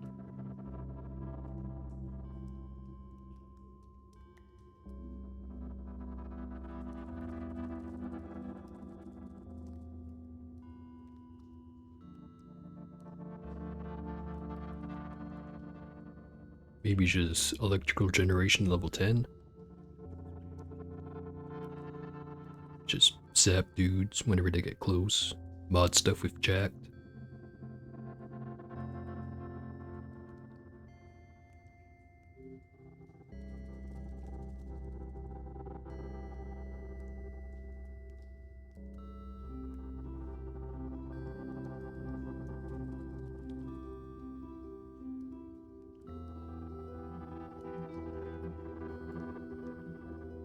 Yeah, I'll just go with the electrical generation. The only thing I'm missing is armament, which right now I have a Zetachrome axe and a box over in Ezra. And that wouldn't be bad. Definitely not bad. But what would go in Atmos? Can you tell me, Pax Clank?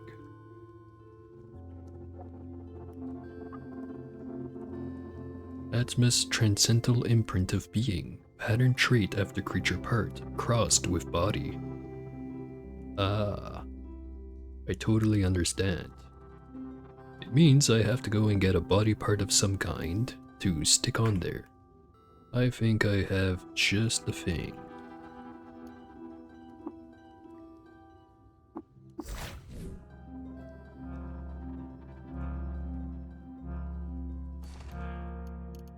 So, here I have Ercolano's Rockers, which Ercolano is the name of my chair. And the reason why I have one of his rockers, or both of his rockers, I'm not sure which, is because he had gotten wax flab on said rockers.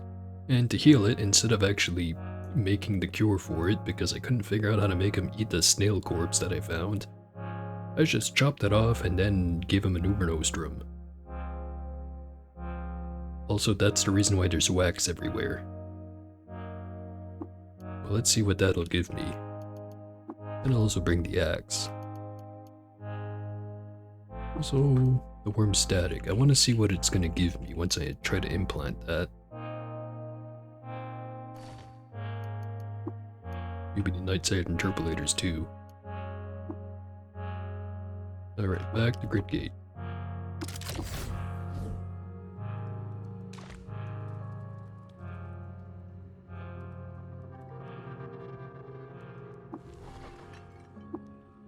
+5 toughness. Sure. I know there's way better ones you can get out of it, but I'm just impatient at this point. So all I'm missing, other than bringing Ercolano right down here with me, is the power source, which I think, if I want the quest for that,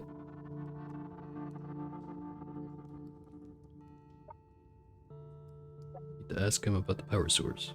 I either needed 3 drams of neutron flux, which I could have had by now, but I've already used all of them for cooking recipes, or I need to go over to the Chava Tree of Life and do the quest over there. And I have done it before. It's not that hard as long as you know where to go and you don't run into anything too bullshit while you're out in the Moonstare.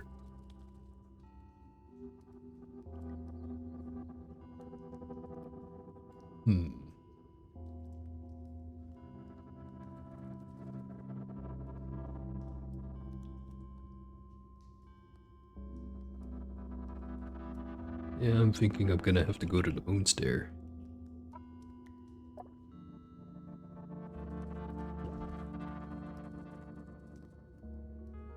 Alright, once again, Ercolano, I'm gonna have to ask you to stay here patiently. I will be back. It's just, too important.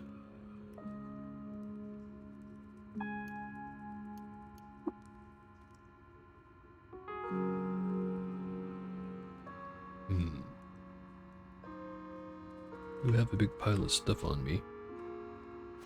Alright. I think it'll probably have been long enough by the time I get back there, so I'm just gonna go right back on over to, what are they called? The asphalt mines? Yeah, those. Go see what kind of equipment there is. Oh, hey. And I didn't notice right here. The lakes of Alarava. On the meadow of honeysuckle and over the prismatic loam, here stretches the ancient district where still pools quieted the eaters' hearts. Must have discovered that at some point, but I have not gone to it, so there is a relic there. Also, if there's a historic second in the Rainbow Wood, I also haven't found that one, but how could I not know of it yet? I've basically looked at all the Sultan lore by now.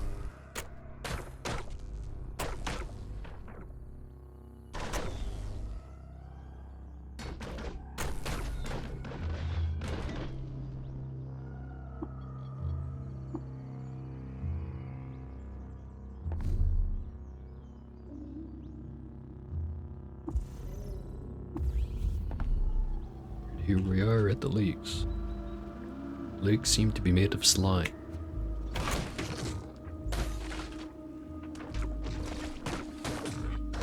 Auto Explorer's got this. Holds in on itself, so that tradition continues in present day Zero. An arc of tradition. Yes, I was but a handful of chin hairs escaped to the touch. Experimentally, at the Stapler Center, but I was going to say creature. The Mopongo, they are small, and there are shadows under their canopy of spores and onto the floors of a point, and its original colors are usually a measure more of D in saying so, but they owe us a dying animal.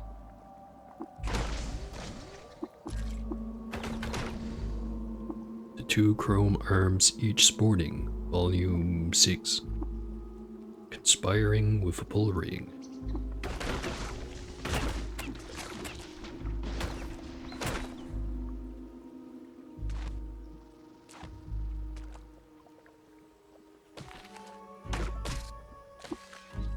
Hearing too much. Campfire time. Apparently not. Maybe I should just go and sell a whole bunch of this stuff. That would be a good idea. So never mind all these normality gas grenades. They're not even stacking anyways.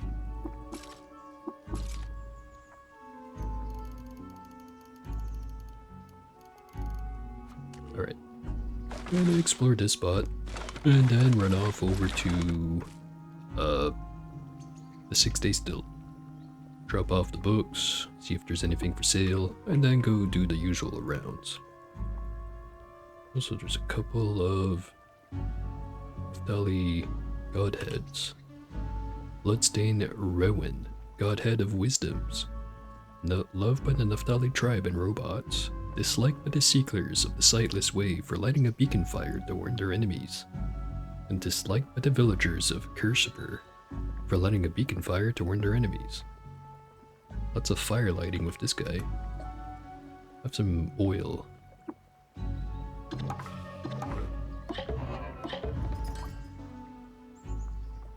They have a secret. It is the location of Naba, Goatfolk Village. And also the location of Amedo, Goatfolk Village. It does have cybernetic credit wedges, but I should be able to just trade that from him. And he even has metamorphic polygel. Very cool.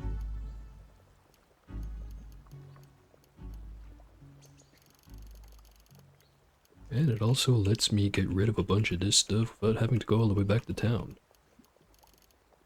It's a new plan. I will continue going.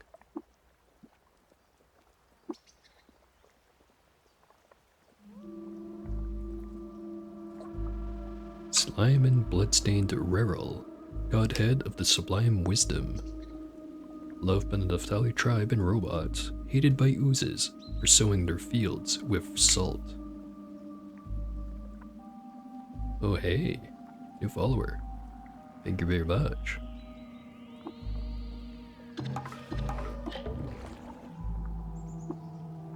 Now we'll tell this one of Clothing Glen, Goatfolk Village. Now favored by the Naftali tribe. And also of Nabavoid, Goatfolk Village. This one, however, does not have any fancy stuff on him.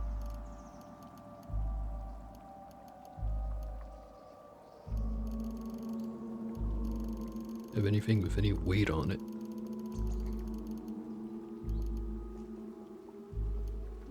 Do have a bunch of weapons that weigh way too much. Or that were worth way too much. Alright, that's good enough.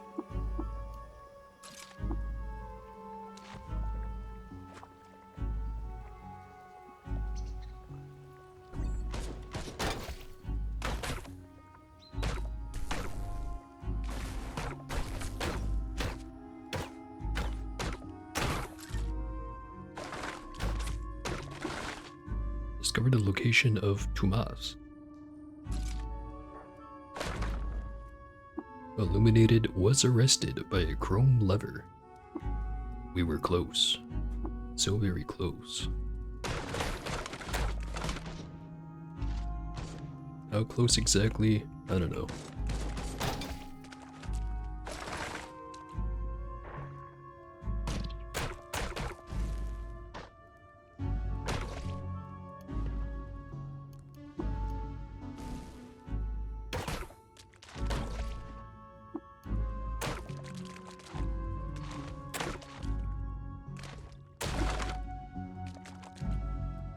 One floor down.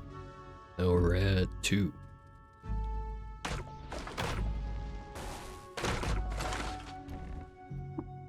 Not here last time, the Sultan. Several free espers left the hamlet of Kiazova, saw an image on the water smoke in citron hue and radiates a shower of saliva with the ecru linen and has no single sentiment to express. We nonetheless approach. And with our lives, Oh, I'm fine. Fine. It's like an entire... never mind. Being sensitive to say what I was thinking. Its very most to survive so. One of our schemes and devices, and it may pursue its course for tens of thousands of years. And crafted for the instructional folio acquiring, Volume 6. May they remain forever preserved.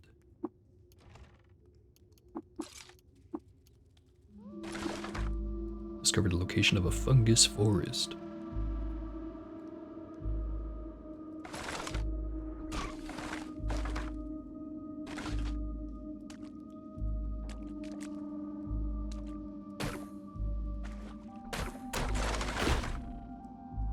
I am very hungry. Have to solve that.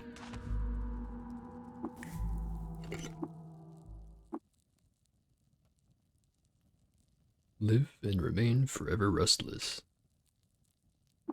I will try. Unfortunately, living near the seawater does not help with that.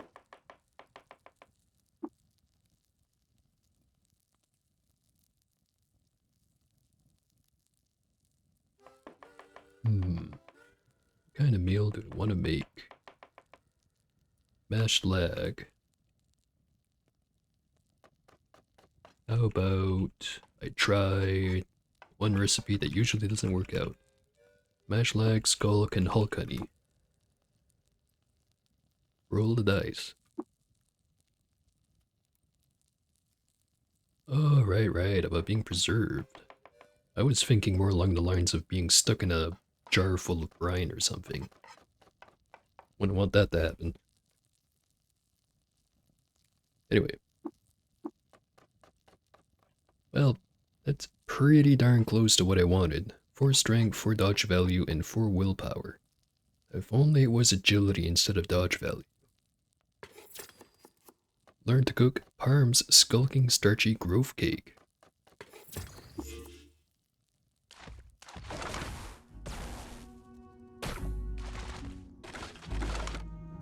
On the location of a sapweed.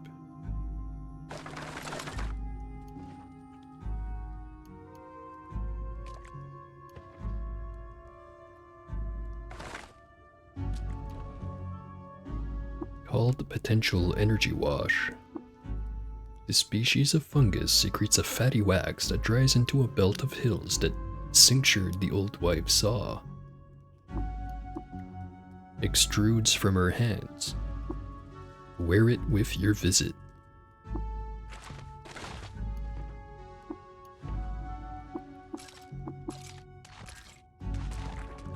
So much free stuff here. And spiders.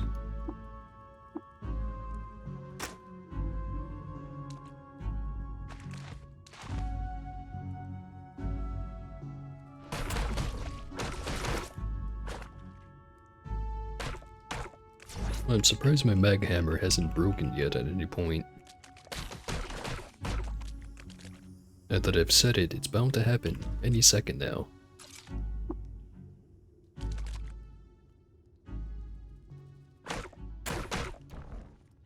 identity through all the chromelings. I would fain plant them here to joggle their fingers fidget in patterned asynchronicity. Something like that. Which would bark.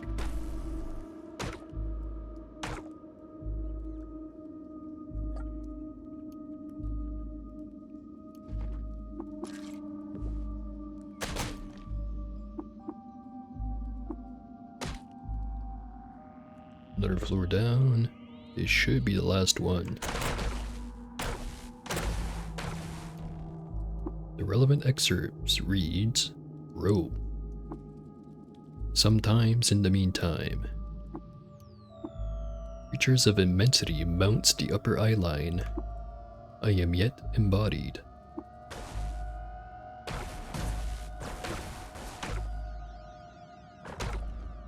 Resultant forms are hanging round him. Stylize the story, and I will play. The Everstream. Do I look like them in all directions? Vivifying the matter may be seen that when geonauts dredge fossils from the chrome fall to be well supplemented by solar heat. Total sense. That's what it made.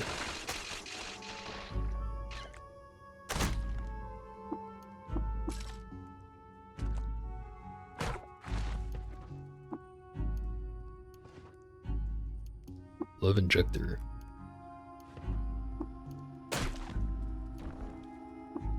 That you will perish. Precious gem, leave such a landscape as we are assured that in the golem. Got my credit card. And the lustrous rifle of the lakes of Alarava. Gives a +2 to ego. Well, done here.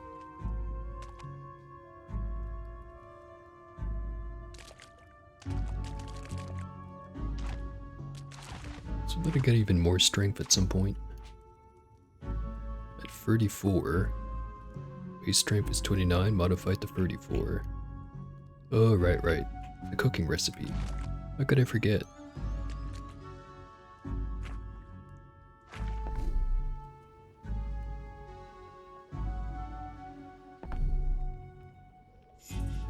And here we are again. Low Sheeb. Have some books.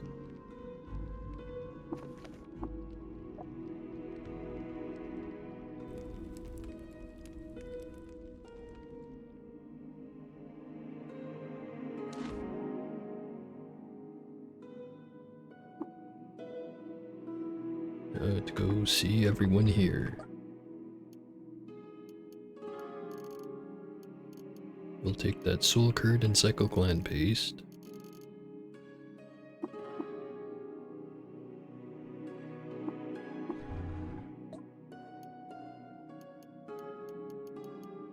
Nothing all that crazy here.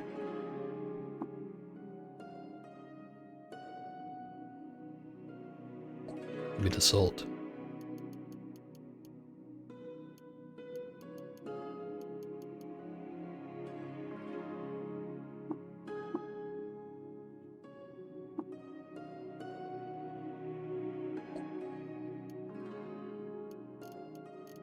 Still no fun liquids here. Very unlucky.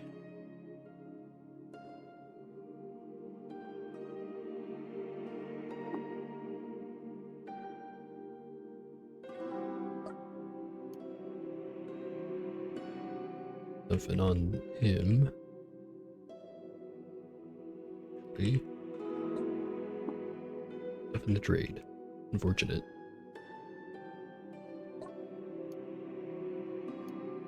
More gland paste and soul curd.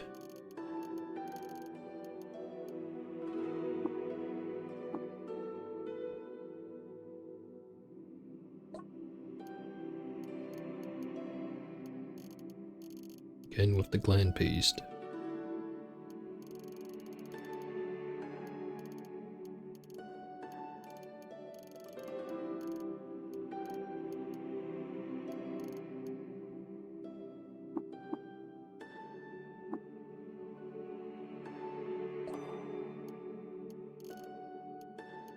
Bunch of shiny gems.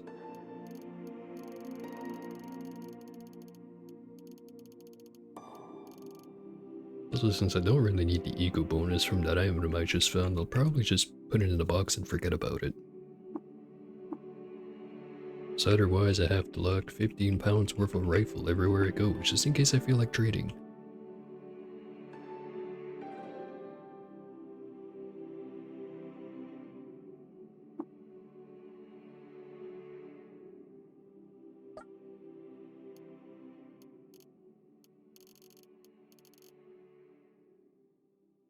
Not that guy.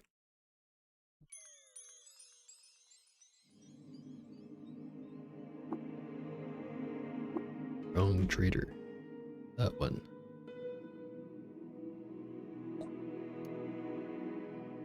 No Sphinx salt.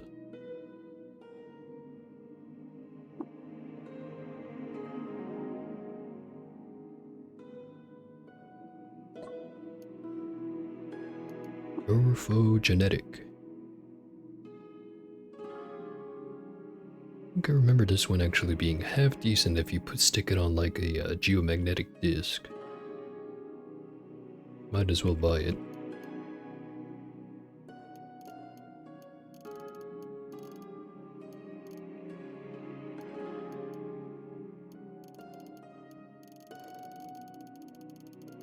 Trade some copper nuggets.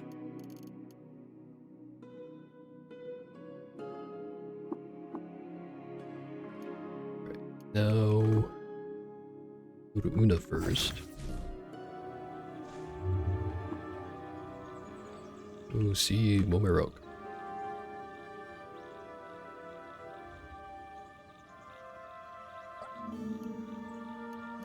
Serrated. High energy thermal cask. Nothing all that exciting. Does have anchor spikes. While nice, I don't think I need it. Alright, now off to Ezra. Still have anything in the box? Some stuff. Should drop off a couple of items.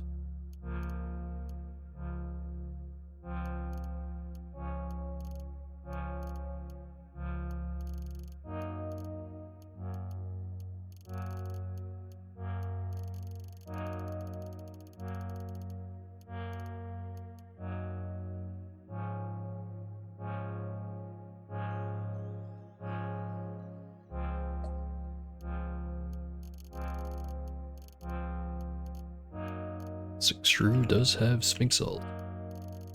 Very good.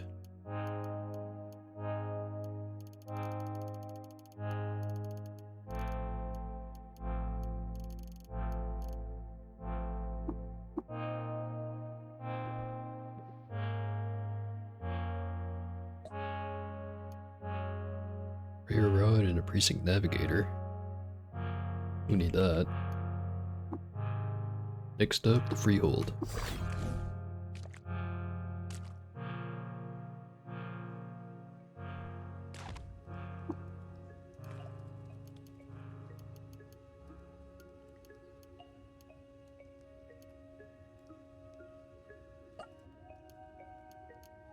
Spacer, know that. Phaser Harmonic, already know that. Morality Gas Mark III. I think I already have one of those, I just have to get around to reverse engineering it. Yeah, I do. So then I guess I don't need anything here. Just wait for the gems to finish spinning.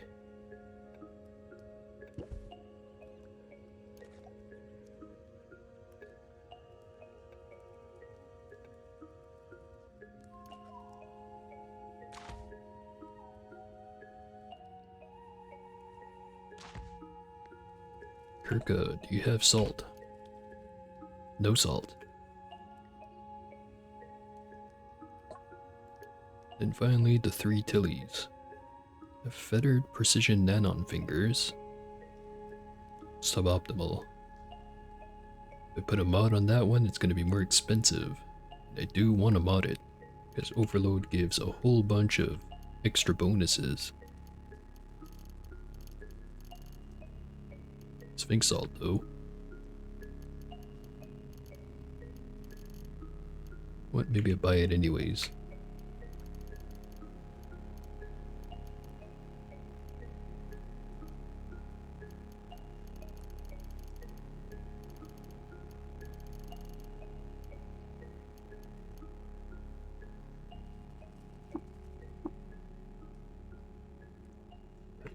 Two.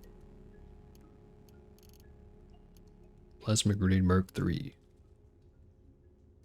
Don't think I already had one of those. I just have a Mark 1.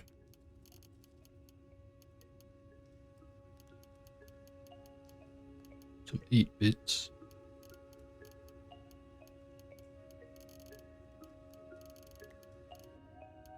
Trade some floating spheres for that one. And then for Dilly. Zetachrome Apex. Very nice.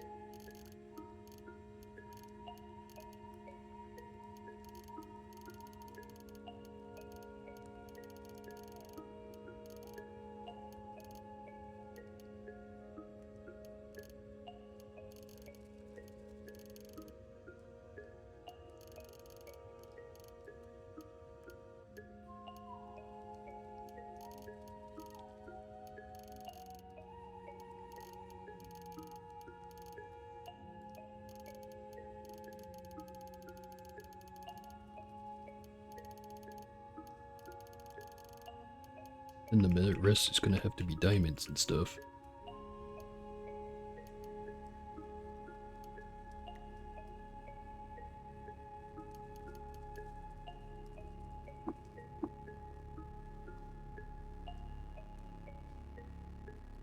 Right now I have very cool hat.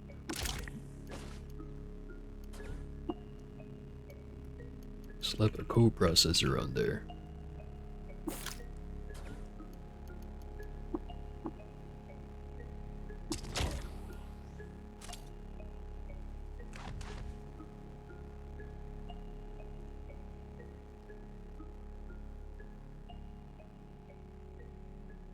I think that's everything I wanted to go look at. Still carrying a lot of weight on me right now, however.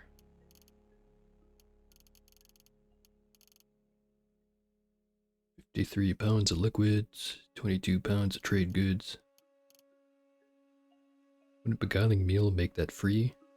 Yeah, but then what the heck would all the trade goods be for?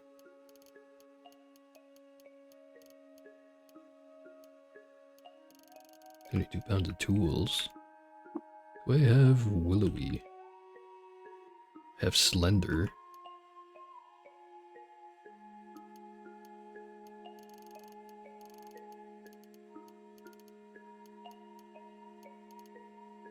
£20 of weapons. Yeah, I have to go put that rifle away again.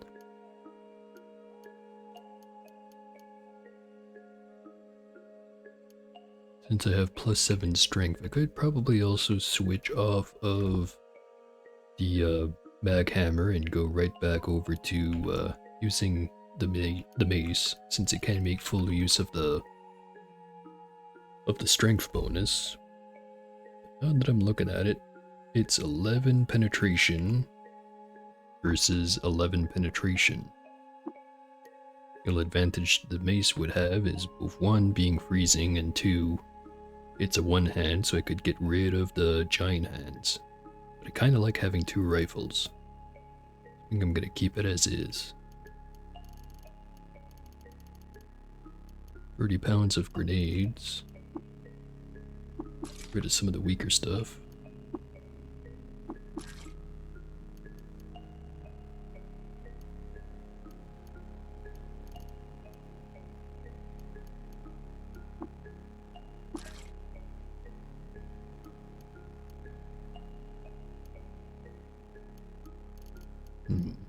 If it's necessarily weak, but I sure am carrying a lot of them.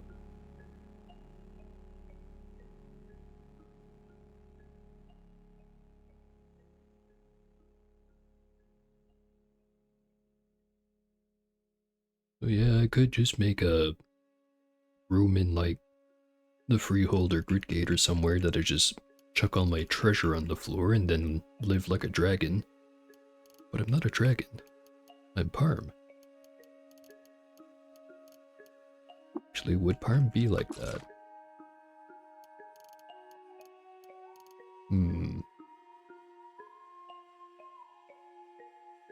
I think he'd just be obsessed with having high-tech stuff, not necessarily being rich. Just so happens he have to be rich to have all the high-tech stuff.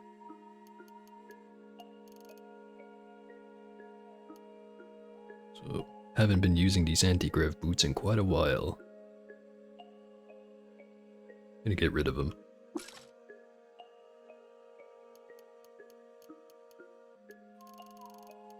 Get rid of all the empty nuclear cells.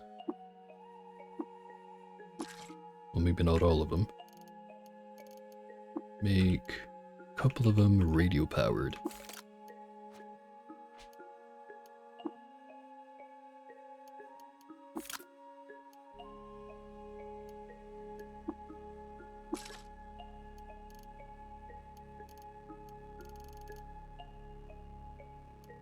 Do have a bunch of solar cells. Let's get rid of the regular ones since I already have 4 high capacity ones and I'm not making use of right now.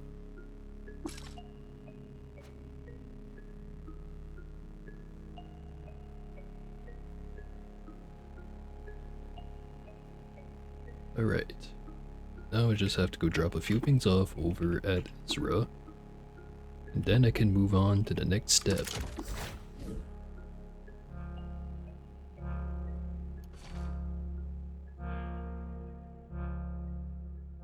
First I should grab this.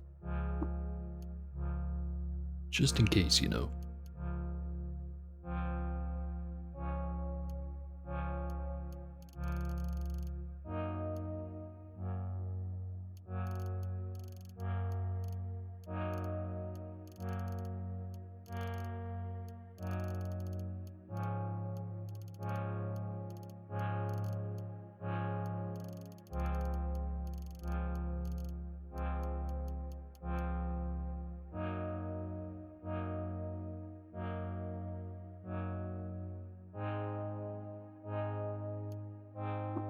And now, right back to the Freehold.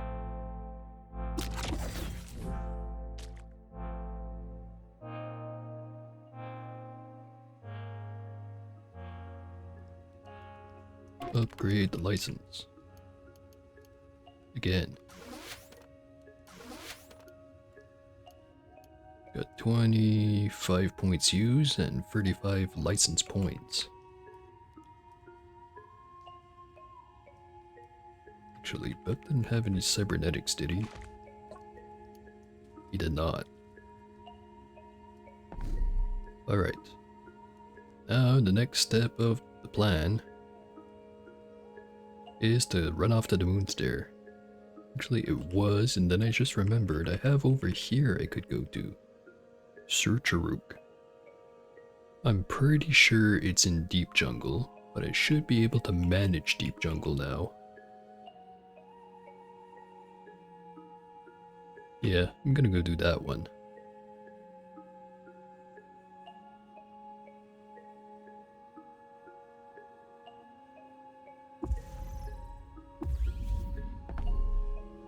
Here we are.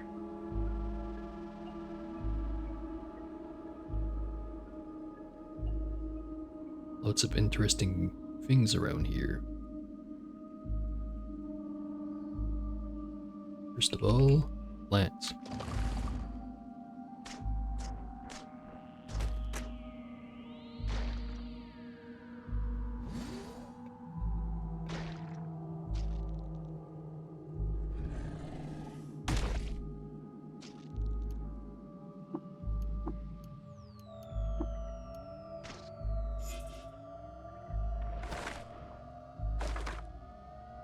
What's up with that guy? Warden of the Sanctum. What's he doing out here?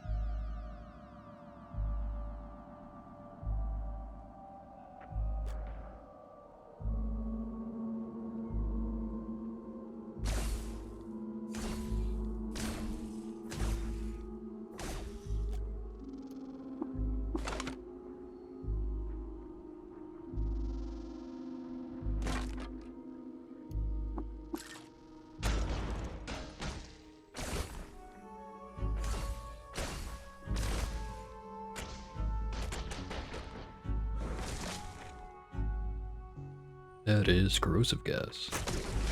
We'll breathe that in.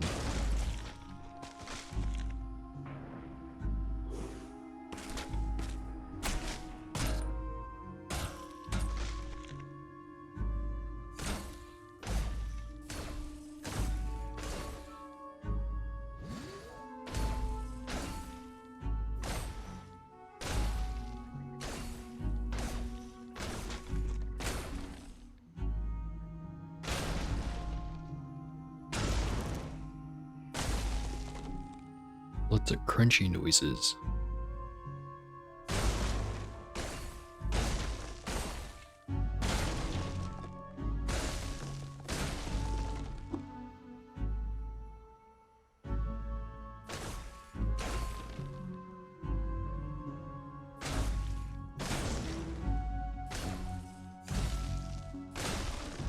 Just realize I never took the antimatter cell out.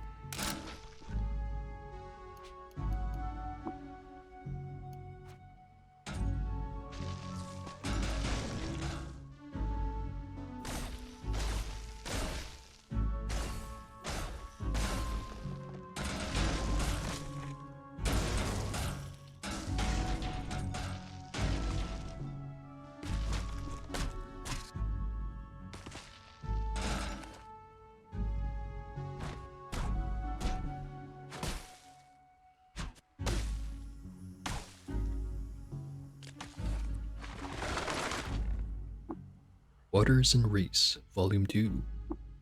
There are pools of convalescence there. Intriguing. Illuminated air. This town lies at let me try that again. This town lies a goat folk village. Laser rifle blueprint. Already know that.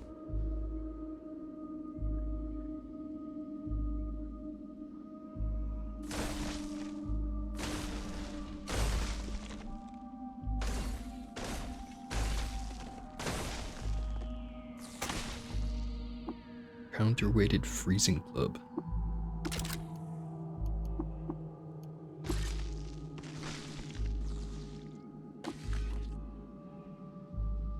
First level down. But you know what? I think I've been going long enough. It just so happens that Skull Frog is also tired.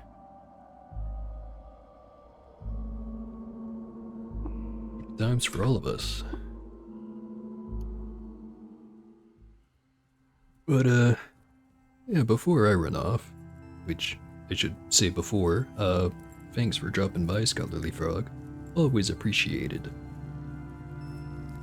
Yeah, like I was saying, this week's schedule is gonna be a little bit different, and by that I mean usually Friday and Saturday I do more streams. This week, however, I'm gonna be busy with other stuff. So, no stream. There may, potentially, no promises, be a stream on early-ish Sunday, so like noonish my time. But again, no guarantee. Otherwise, it'll probably just go back to a regular schedule next week, assuming nothing pops up again, which who knows. Either way, there should still be one upload every day on the YouTube channel, assuming that I don't just decide fuck it and pass out on my keyboard or something while throwing everything together tonight. But I've been rambling for long enough. That's gonna be it for today. Thanks again for watching the stream. See ya.